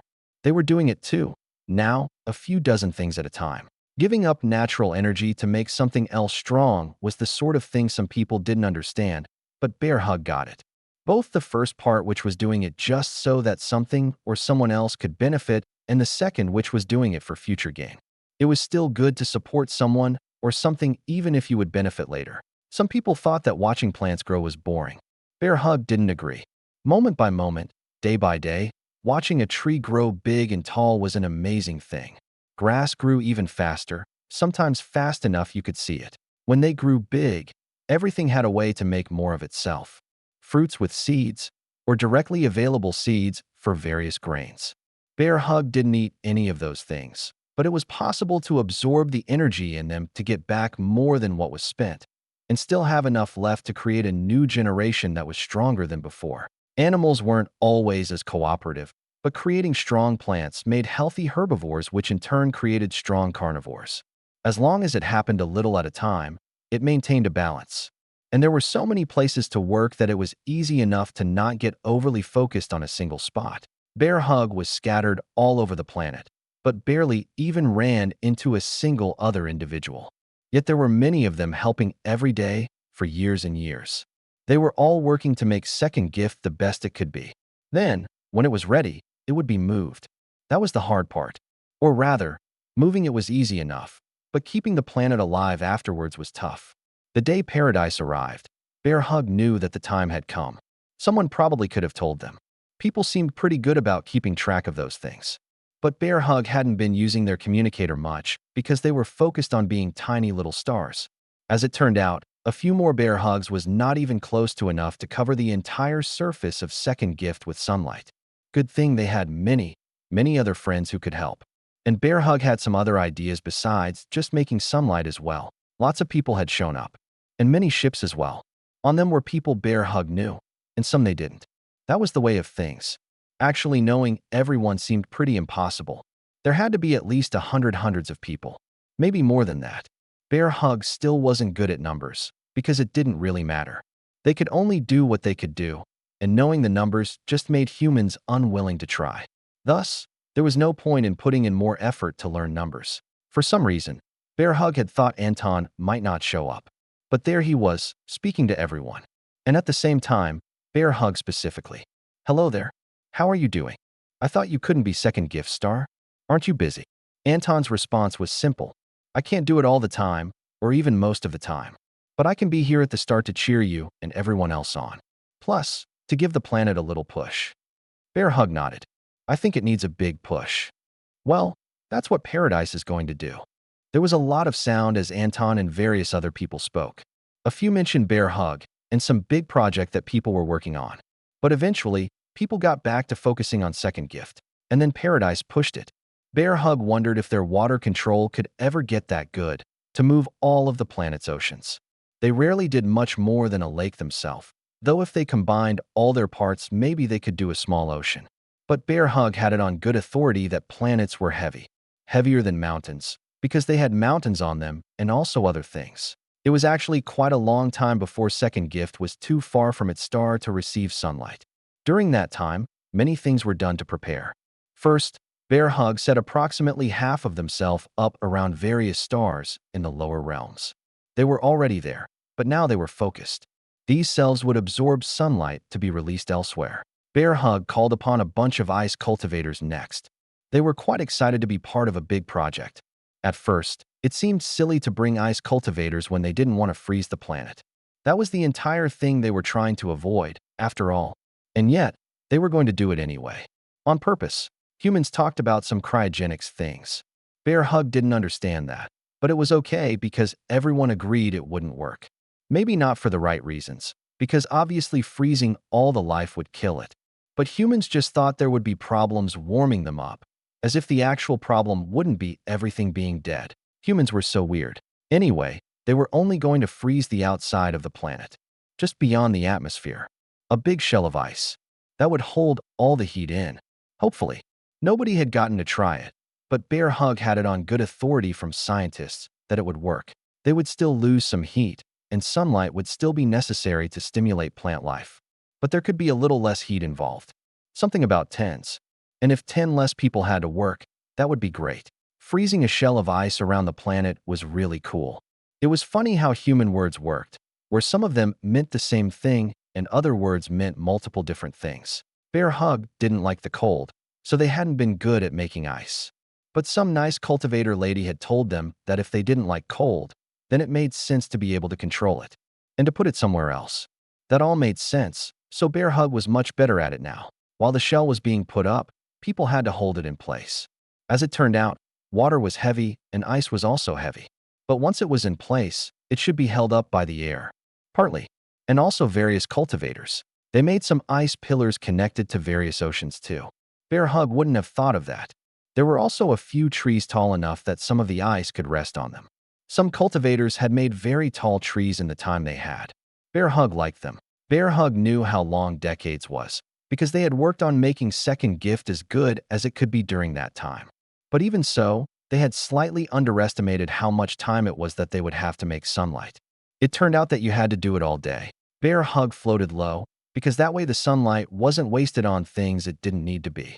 The higher air would be colder, but birds would still be alright if they kept the rest of the planet warm enough. Then Bear Hug released light into the various sheets of water they kept with them, letting it spread out neatly. But Bear Hug was only part of the people involved. There were many other cultivators and ships. Bear Hug hadn't expected so many ships. Obviously, there were cultivators on the ships, but the ships were doing most of the work where they were involved. The ships also carried sunlight, and when they ran out, they rushed back to the nearest star. The ice sheet had a few holes, but they were on purpose, so it was okay. It was worth it to have more sunlight. 1 year passed. Second Gift was about 1/10 of the way to the next star, and it had to pass by several before reaching the border where things would get hard. Bear Hug finally understood why everyone thought this was so hard. People were always coming and going, but there was never enough. Yet at the same time, there was always enough. They gave to the planet, and Second Gift gave back. Bear Hug got tired of being a son, and at the same time became very good at it. Some of them had to rest in shifts, but what remained was enough better that they more or less kept up with their share of things. That wasn't enough, though. They had to be better. It was only going to get harder, further from stars. And then between realms, replenishing energy would be even worse. If they even made it there, they would have done something humans thought impossible. And yet it would get even harder, because the number of Bear Hugs in the upper realm could be counted on 2 mutated human hands with some extra fingers. But not a lot of extra fingers. It was also going to get harder when Anton stopped helping. He did some of the days all on his own. Bear Hug just wasn't that good yet. So what's your plan? Erin asked. She was more or less resigned to her position. Frankly, the island tenders had it good. Paradise's little self-contained biome was already set up to flourish without constant presence of a star. Anton looked down on the planet. I'm just here to make sure everyone is connected to a support network. Then I'll tell them that they don't need me. They don't. Erin asked. I didn't say that. Anton shook his head. But maybe if I tell them, it will become true. So you'll lie to them. Anton nodded. That's about half of parenting. Telling children that things will be all right when they really won't. But you do mean it, just not in the time frame they think you do. You could stay, you know. Bear Hug will be devastated if this fails. Indeed, Anton said. But I can't go to the upper realms. If they need me here in the lower realms, they won't draw enough support there. Besides, Bear Hug has already pulled off a miracle. Maybe multiple. Did you hear Ratna's complaint about security protocols? That was hilarious. On that note, she had some comments that have had a lot of people thinking hard. What do you mean? Bear Hug implied that they could share a conversation. And they did. Well, they're linked, right? That's not weird. It happened in real time. Which also makes sense, but is also astounding. We have some manner of teleportation, but that is limited in range and destination. As fast as it can get, none of our communication is truly instant. It already breaks a lot of physical laws, Anton shrugged. But that's just energy at work. The point is, Bear Hug has subconsciously solved some form of entanglement, probably by not even knowing it was an issue in the first place. Normally, that doesn't work. It takes a special sort of talent to bypass laws through ignorance. So, Bear Hug is a unique form of communication. Probably not, Anton grimaced. Since whatever Everhard has seems to be instant or near instant. We've recorded mobilization in responses to incidents that happen afar. Whether it's linked projections or true clones or merely a special technique, Everhard has something equivalent. So you're saying, a bunch of people want to study Bear Hug, and I'm not going to let them until they're done with this. Hopefully successfully. Chapter 1247. The time to rejoice had come, because Second Gift had successfully completed its journey. Part of its journey, really. Only the first bit. But they were going near another star, their route carefully calculated to bring them into its warmth for a short time while still retaining the momentum to leave the system. At the speed they were going, they would get a whole half an hour where nobody had to provide sunlight for the planet. That was not that long. Good thing for Bear Hug that they didn't need to sleep. Or at least not all at once. There were periods of rest required even for an algae like them, but parts of them could cycle out. Humans weren't going to get much sleep in half an hour either, but it was still an important time. That was because merely moving through the system would help Second Gift stabilize its natural energy, which had been without any surrounding energy for nearly a decade. Approaching the star was the easiest period for the ships with them as well, as they wouldn't have to go far to replenish their own energy stores for their portion of the planetary warming efforts. So for them, things had actually been gradually growing easier and would soon become more difficult. Things had been hard. Bear Hug wasn't going to lie. However, the best part about being cultivators was that they got better at things when they did it more. Everyone was now more capable than they had been when everything finally started moving a decade before. From the right angle, Second Gift itself might even be filled with a greater vitality. Bear Hug couldn't squint, but that was a thing humans did to see better. Or worse sometimes, when they thought that would help for some reason. Technically, they'd have almost half a day where a measurable amount of sunlight from the star they were passing would reach Second Gift. The intention was to manipulate that from the surrounding area, using the shell of ice as a lens. That is, for people who knew what a lens was. Bear Hug was going to spend several hours talking to people. That was a thing they did anyway, but it was harder for both parties when under high strain. Bear Hug couldn't speak without manipulating energy, either for the energy language or to make and comprehend sounds. While Bear Hug would have liked to speak to everyone, that was potentially impossible. They'd been trying, but keeping track of everyone was already hard enough. Mostly, they ended up talking to the main representatives of different groups. Bear Hug would make sure they passed on their words. The goal here was the empowerment of people. They were not even that close to the border yet, and then they would have to go another decade beyond the border before swapping with the next group. It was important that they could be successful on the first half to inspire the second.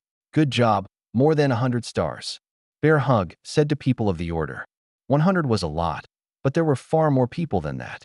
You did so good keeping Second Gift from freezing, and we barely even caused any forest fires or weather imbalances. Just a few of those.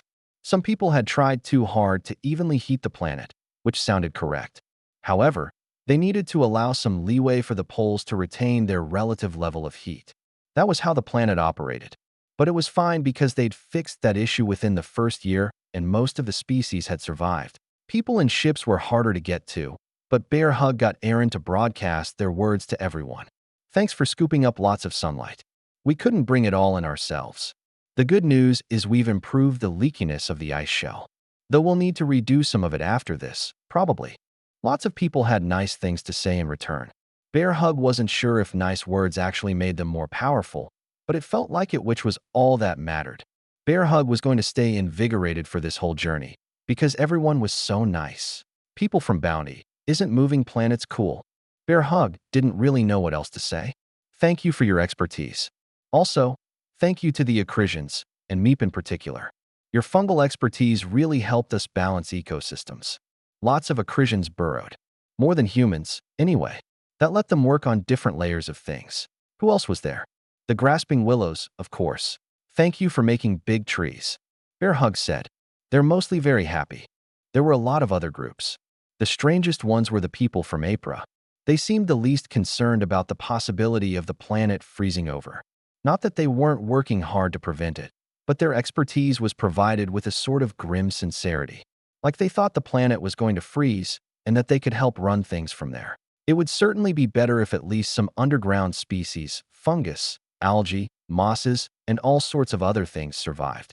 Insulated by the surface of the planet itself, it was a far more viable task than keeping the whole planet alive. But it was also for quitters. Bear Hug still said nice things, though. Without your energy capture expertise, Second Gift would have probably fallen apart already, drained of too much power lost to space. And that would be doubly sad. Enjoy this first holiday, and thank you for your plans. Bear Hug didn't actually run everything. In fact, most people didn't ask them whether something should be done. And that was good, because humans were good at coordinating and Bear Hug was an algae. One of those things was not used to organizing many people and solving for crazy problems. Like, if they were a little bit off on their angle, they could fall into the star they were approaching. Obviously, that wouldn't happen. Paradise would bump them back on track first. But when the original plans had been made, Second Gift, except it didn't even really have a name, was just going to be shoved along a single path and only lightly monitored from then. Humans could predict how all the systems were going to move around so far ahead of time. Bear Hug thought that was great and that they should handle all of that. Because Bear Hug was trying to be a star and it was hard, but not for a few hours. Not even a little bit. They were barely even absorbing sunlight with the bodies assigned to that task. They were just going to relax and talk to people and, wow, they sure went past that star fast. Time to get back to work. I swear it's actually going to get there, Bear Hug said to Ratna. And your people can probably read so many things that humans wrote about how to be good stars. Probably. I don't know because reading is hard without eyes. You agree with me, right, Chitty? Chitty nodded. Reading is not meant for those without sight. And the part where Second Gift will make it to the upper realms fine. I have not observed that personally, so I have no opinion. At least this time, Ratna was on a visit to the Scarlet Alliance. So Bear Hug popping in out of nowhere was less of a surprise. Her precise location was still supposed to be somewhat secret, but any number of individuals could have revealed sufficient information for Bear Hug to find her. I did take your words seriously, Ratna commented. Having people trained to create useful artificial sunlight wasn't a complete waste of time, even if this particular project had failed. I am aware of the other support you have gathered as well. Thank you. That's good. I try to make sure all the humans and not humans talk to each other, Bear Hug said. But I don't have enough of me to keep up with all of the things. I won't be as good at being sunlight, either. Bear Hug could cover several times as much area as at the start of Second Gift's movements. But in the upper realms, the number of bodies they possessed was relatively fewer. Just a dozen or so. They had been training hard to be able to produce the same results with their abilities as their bodies in the lower realms. Upper energy was more potent, but Bear Hug's assimilation had been partially with Second Gift. Hopefully that wouldn't result in terrible problems when it reached the upper realms, but they had other connections anyway. First to Klar, then many places that were friendly to plants in the Alliance. Their insights were good, but not equally applicable to both types of energy. With time and energy required to increase in body count, Bear Hug hadn't made as much progress as they would like, but at least they would be relatively strong and starting fresh. The mental fatigue of all of Bear Hug in the lower realms was being held by that part of them. Not really on purpose, but it was tied to the natural energy they bore with that side of the network. I'm impressed, Anton admitted to Aaron. Granted, there weren't many unforeseen dangers here in the lower realms, but at this point it's pretty guaranteed to survive the entire lower realms part of the trip. Just like you said, I didn't expect it to be true. I told you, Anton said. You just have to believe in people, and they'll make it true. But actually, this is the easy half of things. Because in the upper realms, they won't just be battling the harsh environment of space. Aaron nodded. Last time, there were quite a number of attackers. Ratna has secured more defenses, but any foes will likely have had much longer to prepare. It's a shame, Anton said. I'll only be able to cover the first leg of its journey. Maybe we should have held off another couple centuries or so for the tides. Aaron laughed. Why not stuff all our problems together at once? Though perhaps it might be a worthy distraction. If we could have timed it such that the upper realms had to choose between invasion and going after Second Gift. It would be a bit too much like using our allies there as bait, though. And while we avoid keeping a strict tally of debt, our allies in the upper realms don't owe us so much to face all that trouble. Others certainly owe greater debts, but they'll try to avoid paying. Are we still considering striking into the upper realms? Not as a whole, Anton shook his head. Just certain factions. The Shining Cooperative has latched onto the idea to some extent. But I personally see few reasons to take a disadvantageous battlefield. Either they will come to us, or we can finally be rid of them. They won't be capable of infiltrating the lower realms in another cycle, unless they simply don't need to. That's my opinion anyway. Too bad. I thought you liked terraforming. Anton just gave her a look. I suppose I do, to some extent. We could have gotten into the planetary trading market, Aaron said, creating custom planets imbued with the essence of the lower realms. Only works if you have trading partners, and it's a bit much to do regularly. One per century. Besides, if you trade planets back and forth, you don't lose anything. That's not a terrible idea, but I think it would take greater fools than myself to seriously consider it. I don't think I shall mention it to them. True, Aaron said. The uniqueness of our planets, and the way they are naturally arranged, is quite pleasant. Even if they appear the same on the surface, there's often more than meets the eye. I didn't realize you saw so many places. What with Paradise sticking to a relatively small area.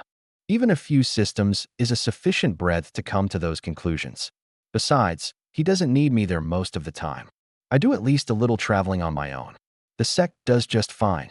Never as much as you, though. MMN. I should spend more time on certain aspects rather than just passing by the planets, though I'm sure I could afford to be slower every once in a while. Anton was pleased his bet with Bear Hug was coming to fruition. Not befriending them to begin with, it was hardly a bet to make a friend. But this recent business could have resulted in great disappointment. Hopefully, the second half of things would pan out. Vandale would be there to help it along, at least. Chapter 1248. Second gift made it halfway between the realms. At that point, the cultivators from the upper realms met up with those from the lower. That included Bear Hug, who found it fascinating and odd to observe themselves externally with different energies flowing through them. It was also odd internally. Prospero was there. Ratna wasn't yet, unless she had come along stealthily. However, many members of the Guardians of the Veiled Brilliance were there to be part of the Solar Brigade. The same was true of the Order of 100 Stars. Then there were wolves and other friends. Chitty was there too, and Bear Hug was glad. Even though Chitty was one of the hardest people to talk to, they were still friends. He probably wasn't much good at being a son, though. Rather than those from the lower realms instantly running off, they took the time they had to exchange personal guidance. And more than that, they had to gradually shift their additions. Spikes began making stone pillars where pillars of ice had once stood, supporting what was currently an icy shell but could be something else with time. Though Bear Hug was pretty sure that most of it would still remain the way it was. Having a more solid foundation was good, though. After a year, there was a lot of work to be done making sure things didn't immediately freeze as they approached the upper realms. They began to split off.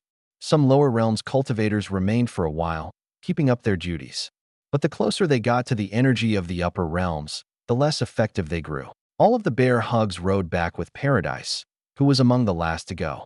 Most of those who had come on ships were already long gone, because they rapidly lost effectiveness unless they were the very particular ones made to work in energyless circumstances. They had a few, but they could only store a little bit of sunlight. Mostly, they were for emergencies in case anyone needed to be evacuated to one side or the other. As they began to slip into the upper realms proper a full decade later, Bear Hug realized how hard the project was. Even if they could keep the planet from freezing, which they were pretty much an expert at now, there was still one issue. Different energies didn't like living together. The main value of Second Gift was that it was imbued with natural energy. It was all trying to run away. Planets were big, though, so it would probably just be the top layer that drained away. Maybe not even all of the top layer. The problem was that all of the stuff was on the top layer. The trees, bushes, and grasses. The fishes, squirrels, and insects. The lions, tigers, and bears. All of these were on the surface of the planet, and they weren't ready to have their energy swapped. That wasn't the plan either. The issue was keeping all of it around. Bear Hug found that they completely stopped being sunlight themselves, and instead focused on keeping the right energies in the right places. They were pretty good at encouraging things to recycle natural energy, even when Bear Hug was filled with upper energy. It wasn't at all what they had anticipated, but cultivators had to be adaptable. The others who were nearly as effective were mainly ascension cultivators.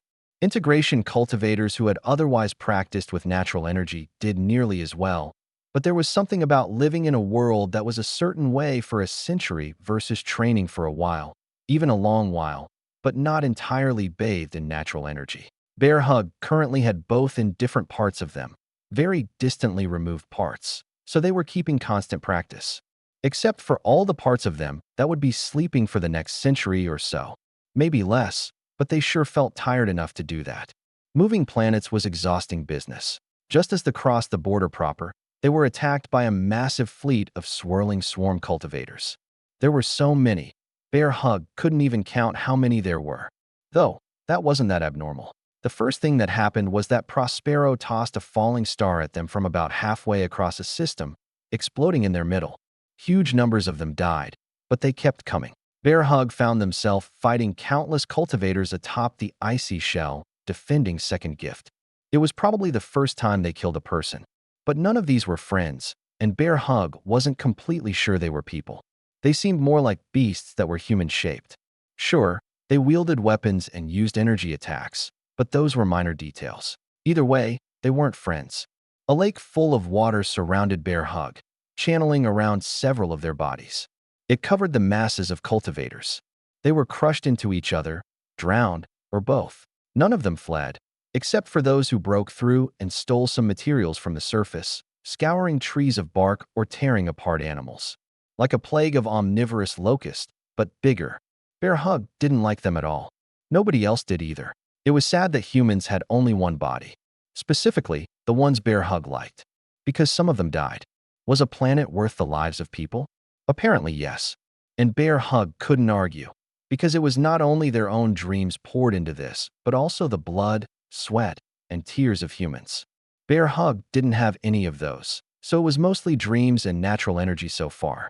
They suffered some other attacks along the way, fending them all off. They actually left an intentional weak point where cultivators could land. It was bad for that one part of the planet, but it kept them from causing damage elsewhere. In addition, they were less likely to get away. Relatedly, Chitty found something for himself to do. Bear Hug had literally no idea how he could cut down people without touching them with his sword and seemingly without energy. But negation was a special thing, and he was far enough in that he'd killed a domination cultivator. Not entirely alone, but he probably could have. Bear Hug found it strange for the part that they thought was the hardest. Keeping it from freezing almost became secondary. Except it was still required. It would be a shame to give it up. Merely defending the planet could and would have been done already. Ratna continued to be absent, even when some slithering serpent sect attacked. It was weird because they were definitely humans. Bear Hug thought they were a little snake-like, but personally they could do better. Humans weren't even the right shape. The slithering serpent sect attacked in much lesser numbers, and Bear Hug still couldn't count them. At least, not all at once. Maybe eventually. Their attacks focused on piercing into their foes and leaving behind poison. Like a snake, Bear Hug, possessing neither a torso, internal organs, or anything else that they could effectively harm, found themselves quite effective. The poison that got left behind in their water was gross, and a cultivator could probably still explode Bear Hug if they got careless. But every time they struck, Bear Hug attached more water to them. There was one integration cultivator that swapped to sweeping attacks, but Bear Hug just crumpled around their attacks, using the momentum reduction of water and the natural flexibility of, well, algae. Even the longer strands just sort of bent double around the incoming attacks. Sometimes energy still chopped through them, but they were minor wounds at best. None of this stuff is worth your life, Bear Hug commented. You should leave. Apparently, the man thought Bear Hug's synthesized voice was funny. The last sound he made was some kind of mean snicker. Water flowed into his mouth and nose. Bear Hug didn't make him suffer, though. That was mean. A sudden rush of ice froze his head quickly, and he died. No wonder Anton said he didn't like fighting. Seeing people die wasn't fun at all. But all these people were being mean for no reason, trying to take something that didn't belong to them. The effort Bear Hug and everyone else put in was meant for Ratna and the Guardians, who were still protecting it. Ratna still wasn't visible, and an augmentation cultivator had slipped past Prospero, who was wiping out whole squads with his falling stars. Bear Hug moved to intercept the man, though they weren't sure if they could do much. Ultimately, they were still relatively fresh to the upper realms. Bear Hug was right. Their entire lake was blasted away, and half of the mass of one body was destroyed. It was a huge difference from it being completely destroyed, though. There was something special about each body, not just the bits. Maybe a bit of soul, maybe something else. Bear Hug didn't understand souls. Either way, death was scary. They were going to run. But the augmentation cultivator was moving to attack Spikes. The nice wolf lady had made a bunch of stone things and could definitely be stabbed and poisoned. No, she did get stabbed and poisoned. Fuzz was burning his way through another pack of enemies. Aconite wasn't nearby. Bear Hug wasn't strong enough to help, but they did anyway. With their remaining mass and energy in a tattered body, they jumped onto the back of the attacking man. That forced him to redirect his energy to blast Bear Hug into pieces. All of them curled up in pain. They weren't strong enough. And worse, Spikes was still in danger. Only a few moments had been saved. Bear Hug felt the battle from a distance, too far to influence. A spear stabbed towards Spikes, mirroring a wound she had already received. Then the man's head fell off. And not because Spikes did anything. Bear Hug certainly hadn't managed to do that. There was just a flicker of energy. Light and dark. A hazy image of a person. Then it was gone. That moment of power alerted the battlefield. However, Rana was here. And she was not going to be merciful. Losing an augmentation cultivator wasn't a small thing. The slithering serpent sect began to retreat, taking with them their ill-gotten spoils. Even together, the defenders couldn't take them all down. Sorry I was late, Ratna said after the battle. Spikes was being looked at by Aconite, who had ripped all the poison out of her mother. Ratna's energy reached out to say the same thing to Bear Hug. Specifically, it wasn't perfect, but it was Bear Hug's language. You weren't just hiding? The energy shook back and forth. A private conversation off to the side, while she spoke with her mouth to others. I wouldn't have waited so long for an ambush. Especially not at the risk of one who has worked so hard for my sake. Is that me? You're still working hard, Ratna commented. Even now, you're back to stabilizing the energy. Second gift needs it. I can't wait. I see. Well, be careful with yourself. I don't get hurt on purpose. Did you manage to do something cool on the way here? I wouldn't say cool, but important, certainly. I have punished some sects to avoid future trouble here. I am certain there will be more, but rather than fighting it, avoiding it to begin with is best. We're fighting on our terms. Why do people want this so much? Bear Hug asked. More than their lives. Because they have terrible leaders, and they don't believe they will be the ones to die. It's easy to rationalize that it will always be someone else. What about the swirling swarm? I didn't see any leaders. They're even worse, in terms of terribleness. But there's at least one big one left. Strong, able to hide among the others. We need to be careful. Can they swim? I don't know, but I'm sure they can fly, Ratna said. Which accomplishes much the same things. Bear Hug probably wasn't going to fight a domination cultivator anyway. That's what Prospero and Ratna were there for. But it was good to ask. Sometimes people forgot things like that. Chapter 1249. Through the general being that was Bear Hug flowed a certain sort of energy. Upper energy here. Ascension energy elsewhere. What made it different? Some people would say it was denser and thus more powerful, but that wasn't automatically true. Each cultivator carried it differently, and those who went beyond life transformation in the lower realms certainly had energy that could match it. Was it merely that it was refined beforehand? Certainly. Absorbing energy in a more immediately usable form increased efficiency. But it wasn't just about quantity or density, but about suitability. Bear Hug could absorb energy from all over, but the best energy came from sunlight. Best for them and plants in general. But many beasts absorbed energy from what they ate. With conscious control, it became far more efficient. There were more differences. They were physically removed, with a gulf separating them. Except, apparently, during a shift in the tides of the world. Bear Hug had never experienced that, and the recordings were lacking compared to real experience. The differences were a mystery nobody seemed interested in solving, or perhaps one that didn't even appear to be a mystery to them. It was just the way things were. A change in climate based on arriving in a different location. Bear Hug remembered the transformation clearly as they ascended. Likely, few would forget it. As they entered the upper realms, they were infused with energy, but it came not just from outside, but from within. How many people ascending would it take to fill the upper realms with such energy? No, that couldn't be it. The first people wouldn't have had anything to work with.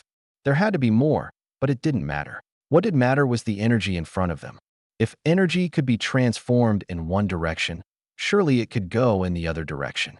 Bear Hug just had to figure out how to do that without yanking themselves down to the lower realms, and thus not being able to help second gift. Even if they did it one body at a time, they wouldn't last long. A little bit at a time, Bear Hug added some natural energy back to the planet. Perhaps not enough to overcome the rate at which it was dispersing, driven out by all of the active usage around it. But it was something.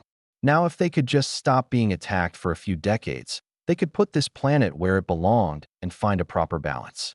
It was unsurprising that a journey of many decades would have moments of high intensity and long stretches of inaction, but Ratna still found it problematic. Specifically because she had her territory to consider, and time didn't just pause elsewhere.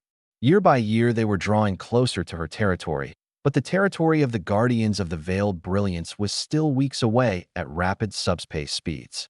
That meant it was difficult to respond to events unless they were predicted far ahead of time.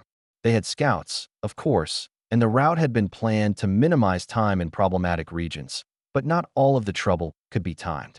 Much of Ratna's time lately had been moving back and forth, making appearances randomly so that nobody could be quite certain where she was. But the threat of her presence was still diminished greatly during this time. Enough that certain groups found it low enough risk to make a move. Furthermore, someone had been poking at the territory of the distant Shadow sect, also hers, located somewhat more easterly. Another handful of systems distant, and something she couldn't ignore. "I'm going to have to leave you here to handle things on your own," she informed Prospero. "For a longer period than normal, I believe." He nodded. "People have pretty well settled on mass tactics. It doesn't seem worthwhile to me, but I suppose those groups that assign little value to their members are most likely to be our enemies. Anyone willing to stand up to a domination cultivator has a lot of guts. Right? I suppose I didn't make it obvious enough last time. This time when I hunt down those who fled with my materials, I'll make it more clear I'm responsible for their deaths." She sighed. "Thank you for your aid. This would be difficult to manage on my own, even without the increased value. Not that I'm upset about that, obviously. I must admit," Prospero said, "the lower realms having some predictability to the assaults is a great boon. Now, if only we in the upper realms here can break out of these cycles." "You've certainly caused great disruptions," Ratna said. "I'm impressed. I believe you're part of that," Prospero pointed out. "At least one fell by your own hand." But I never would have gotten into that situation if not for the peculiar ways of the Scarlet Alliance." "You adapted fairly quickly to those peculiar ways, though. You merely needed an opportunity." With most of the eyes on their eastern border focused on Second Gift and the Guardians, the Scarlet Alliance had a unique opportunity. The next one might not appear until the shift in the tides, a few centuries distant, and they were quite likely to be fully occupied at the time. Thus, Katerina was leading one of the teams to establish the first territory-wide series of spatial distortion barriers. Unlike the vaguely spherical one they had established previously, this one would be more complex, carrying people to different locations depending on numerous factors, some of which could be actively manipulated by the Alliance. They didn't currently have a black hole to dump people into, but they could still spread out possible assaults if they wanted to. Like the test systems, the new spatial distortion barriers would be more square-shaped, placed together in cubes to be space-filling. There would be some exceptions, but keeping things as simple as possible was best for such a wide-ranging project. During this time, they were going to create only a single slice, a small fraction of their territory, but it would cover many of the most densely occupied systems and be a viable proof of concept. If they intended to control all of the midfields, they needed to truly control the area, not just scatter cultivators about and tell them to watch over an area. They needed to be able to provide support, and the barriers would be able to reduce travel time significantly, skipping over entire sections of space. There were limits to everything, but Katerina hoped to one day be able to force a connection between the far east and far west. The great powers could have direct access to each other, and the fallout of their battles would be entirely contained to their own territories. Of course, that was presuming they didn't instead choose to forcefully invade Alliance territory. A spatial distortion wasn't impassable with sufficient power or expertise, but that was a matter for diplomatic manipulation to manage. The great powers already hated each other plenty, they just needed to minimize their grudges with the Alliance. Sadly, they'd likely never be fully forgotten, not with the deaths of domination cultivators at their hands. But if they could circumvent one or two large conflicts, they could establish a far better position. Even if the current plan didn't reach its full potential, it would be a valuable learning experience. Knowledge could be applied later in many different ways. Furthermore, it should increase the efficiency of trading within their territory, without forcing most of it to pass through Xianxia. Their homeworld would still be at the center of things, merely geographically. And of course, as developed as it wasn't going to suddenly fade from prominence. Ultimately, though this was a significant change, it was rather conservative compared to Katerina's imagination. She had to consider what would happen in the immediate aftermath of the changes, and not just from a technical perspective. The chances of creating a spatial collapse were nil, though their structures and materials for the formations might break down if there was feedback. In some ways, Katerina's intentions were to make the Scarlet Alliance's territory smaller. It was merely that the space they intended to cut out was the empty space, or at least some significant portion of it. Depending on how close they were willing to cut things, they could easily cut down relative distances to a third, or a tenth, or a single percent, or 1 part in 1,000. But the last one was getting awfully close to intruding inside systems, and gravitational anomalies would make things far more complex. Katerina had continued to expand the Alliance's collection of solar platforms. Teleportation was a viable method of travel for some, but it was mainly relegated to emergencies. It also only worked for individuals, people, and not ships. It was just far too inefficient. There were always people working on improvements from various angles, though. Pure formations, pure tech, and hybrid forms were all taken seriously, though pure tech was rarely the best option unless it was the only option, like transitioning back and forth between the realms. Not with teleportation, though, just ships. For now, perhaps forever, for security purposes.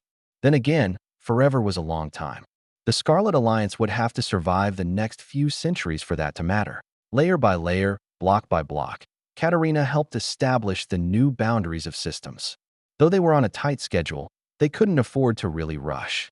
Either way, this was a project they had been planning for over a century, and implementing just this small part would take decades. Even with the distraction of Second Gift, it wouldn't go completely unknown. It just had to be minimized for long enough to achieve a stable form. Katerina watched panels slide into place, forming part of a formation pillar that would maintain a relative position in space. Power was a problem, and they hadn't yet solved it entirely, but this would be a good test of the true costs. They might be able to improve the efficiency. It would be so much easier if they could just infuse it with domination energy. Katerina by herself, or even including Timothy, couldn't hope to power a network that stretched over the whole of the Scarlet midfields. But this one slice, perhaps. The only problem with that? Well, there were many problems, actually. Domination energy required intentional control. Directing it with formations only worked for Katerina herself. At the very least, it was different enough to be similarly removed from upper energy, as upper was from lower, and thus a different foundation for the fundamental pieces. It was a puzzle she had been working on bit by bit. If only she could consult with Everhard, but she wasn't willing to pay whatever the price would be.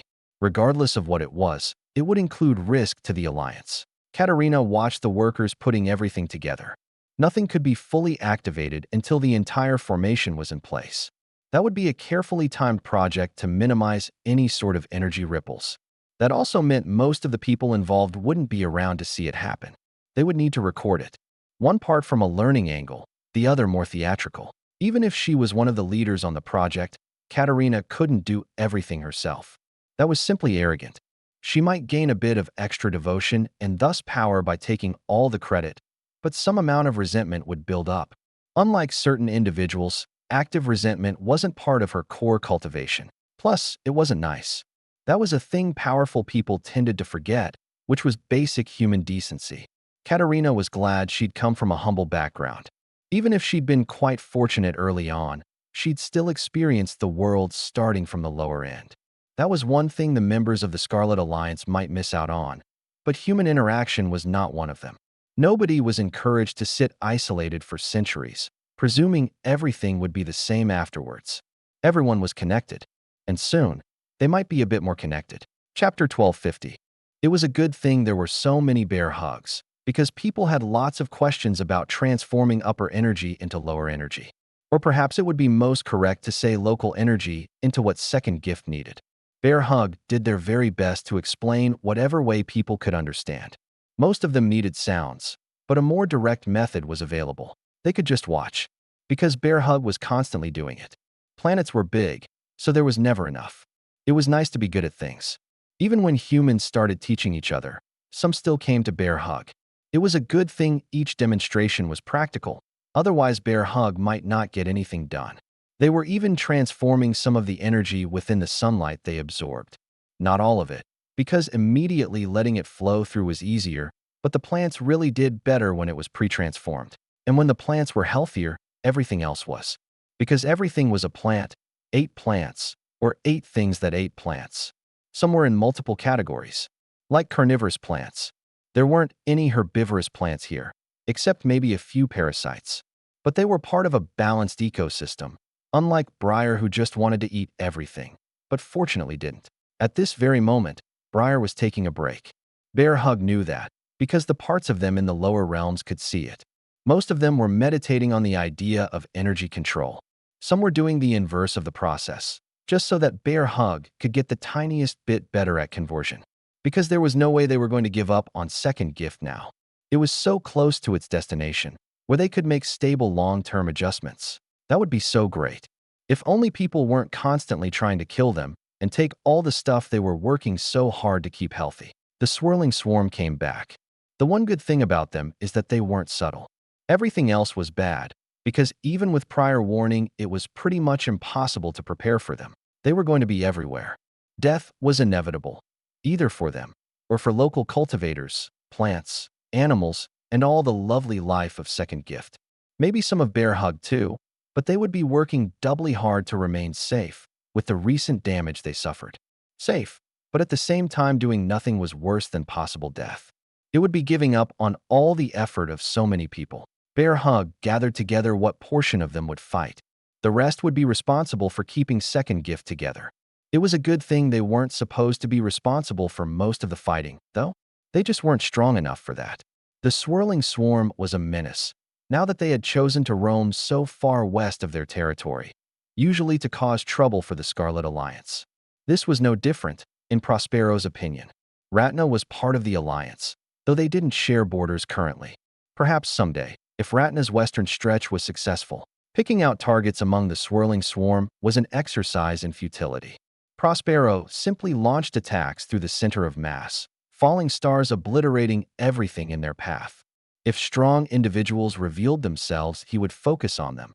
But otherwise, he called upon the power of his anchor and the devotion empowering him to generate constant attacks from the moment they entered his range. He didn't know how many hundreds or thousands he slew in a single moment, but the swirling swarm always had more.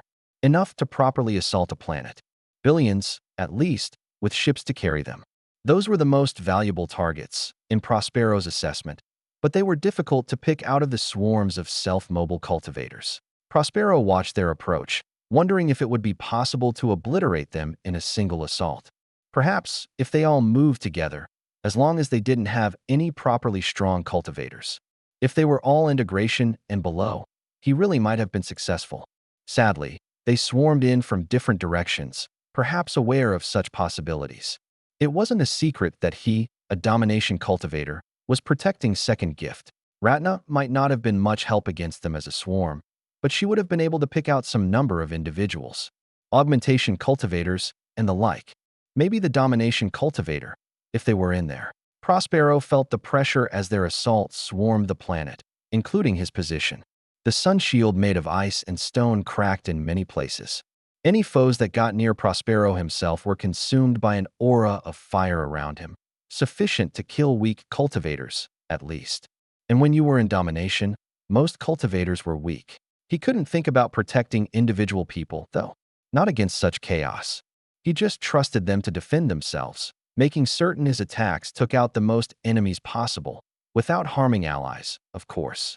The press of foes made it feasible enough to hit only the swarm. Something came for his neck, a blade of some sort, from a more powerful member of the swarm. Prospero deflected the attack, blocking with his forearm and protective energy. An attack strong enough to move through the aura around him. Augmentation or? His question was answered quickly enough. His aura was suppressed to a small area around him, barely a few meters, as aggressive domination energy flooded the area. Instead of trying to force his flaming aura to expand, he launched proper attacks in the general direction he had sensed the foe. If they wanted to stop those, they would have to concentrate their own energy. But of course, this was the swirling swarm. They just let people die as people pressed close to Prospero on all sides. Dozens of assailants were around him on all sides, and that was just the first layer. Individually, they didn't matter. As a group, they barely mattered. But they were cover for the true assailant.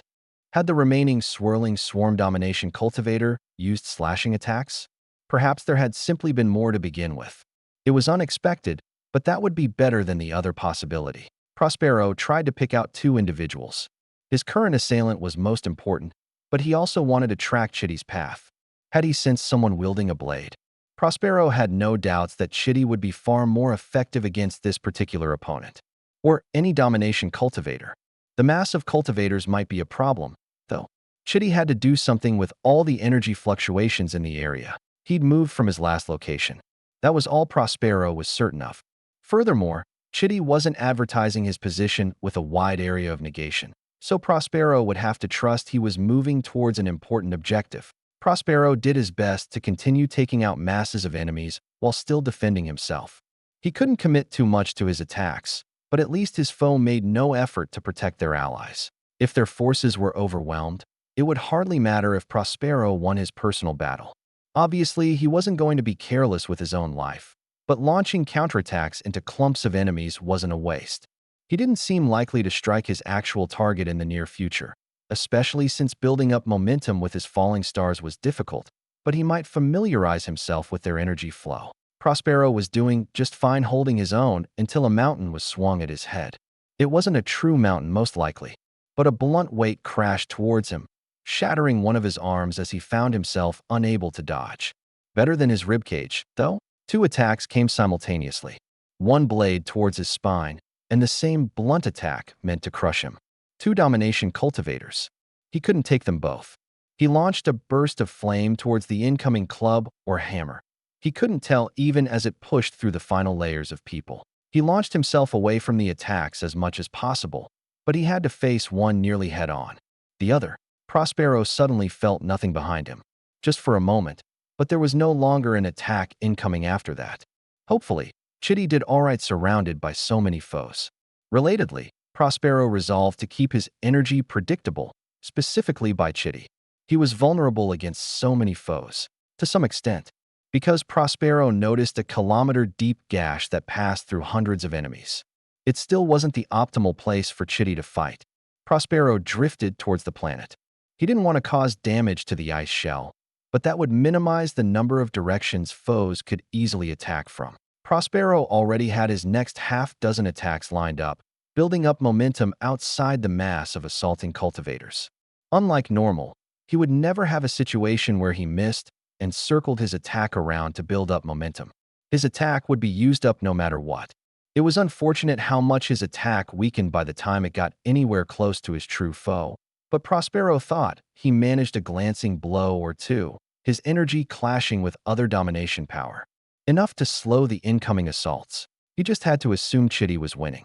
The sword cultivator was that sort of individual, and Prospero couldn't even feel most of his attacks as they occurred during a point of maximum negation.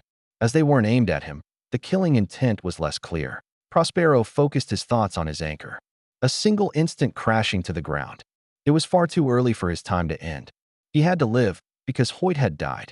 Nor would he flee, leaving their allies to perish. Thus, he simply had to win. He stopped his attacks. In every situation Prospero Van Dale had found himself previously, a single massive attack was precisely the wrong move. Especially a well-telegraphed one. But circumstances changed. He needed more power. It started growing, condensed flames growing from a spark as it began to fall. Soon it was the size of a person, a house, a mountain, a meteor large enough to cause serious damage to a planet. He was going to wipe out a huge portion of the battlefield and hopefully strike his target at the same time. There was but one single miscalculation he made, and it nearly cost him his life. They weren't facing two domination cultivators, but three. The attack came for his heart. It should have pierced clean through him, with his defenses focused as they were. However, the actual weapon never reached him, its energy being cut off by another great power. A series of rings around a spear, the former holding back the latter. Prospero still received a hole in his stomach.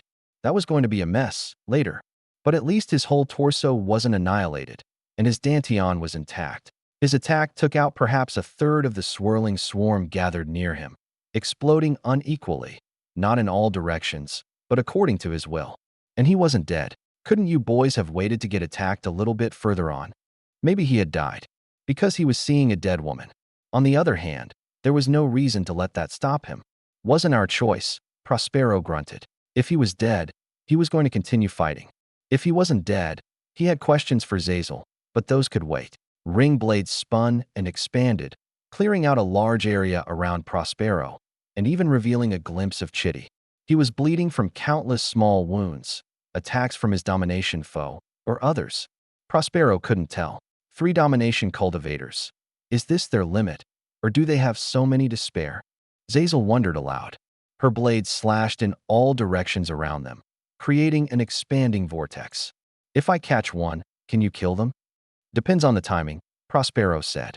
Either way, he began reading more conservative attacks, partially because there wasn't as serious of a density of enemies around. He just hoped he'd caused some consternation to the one he'd intended to attack, even as he was nearly killed by an unexpected foe. Seems their side had been one step more patient, though.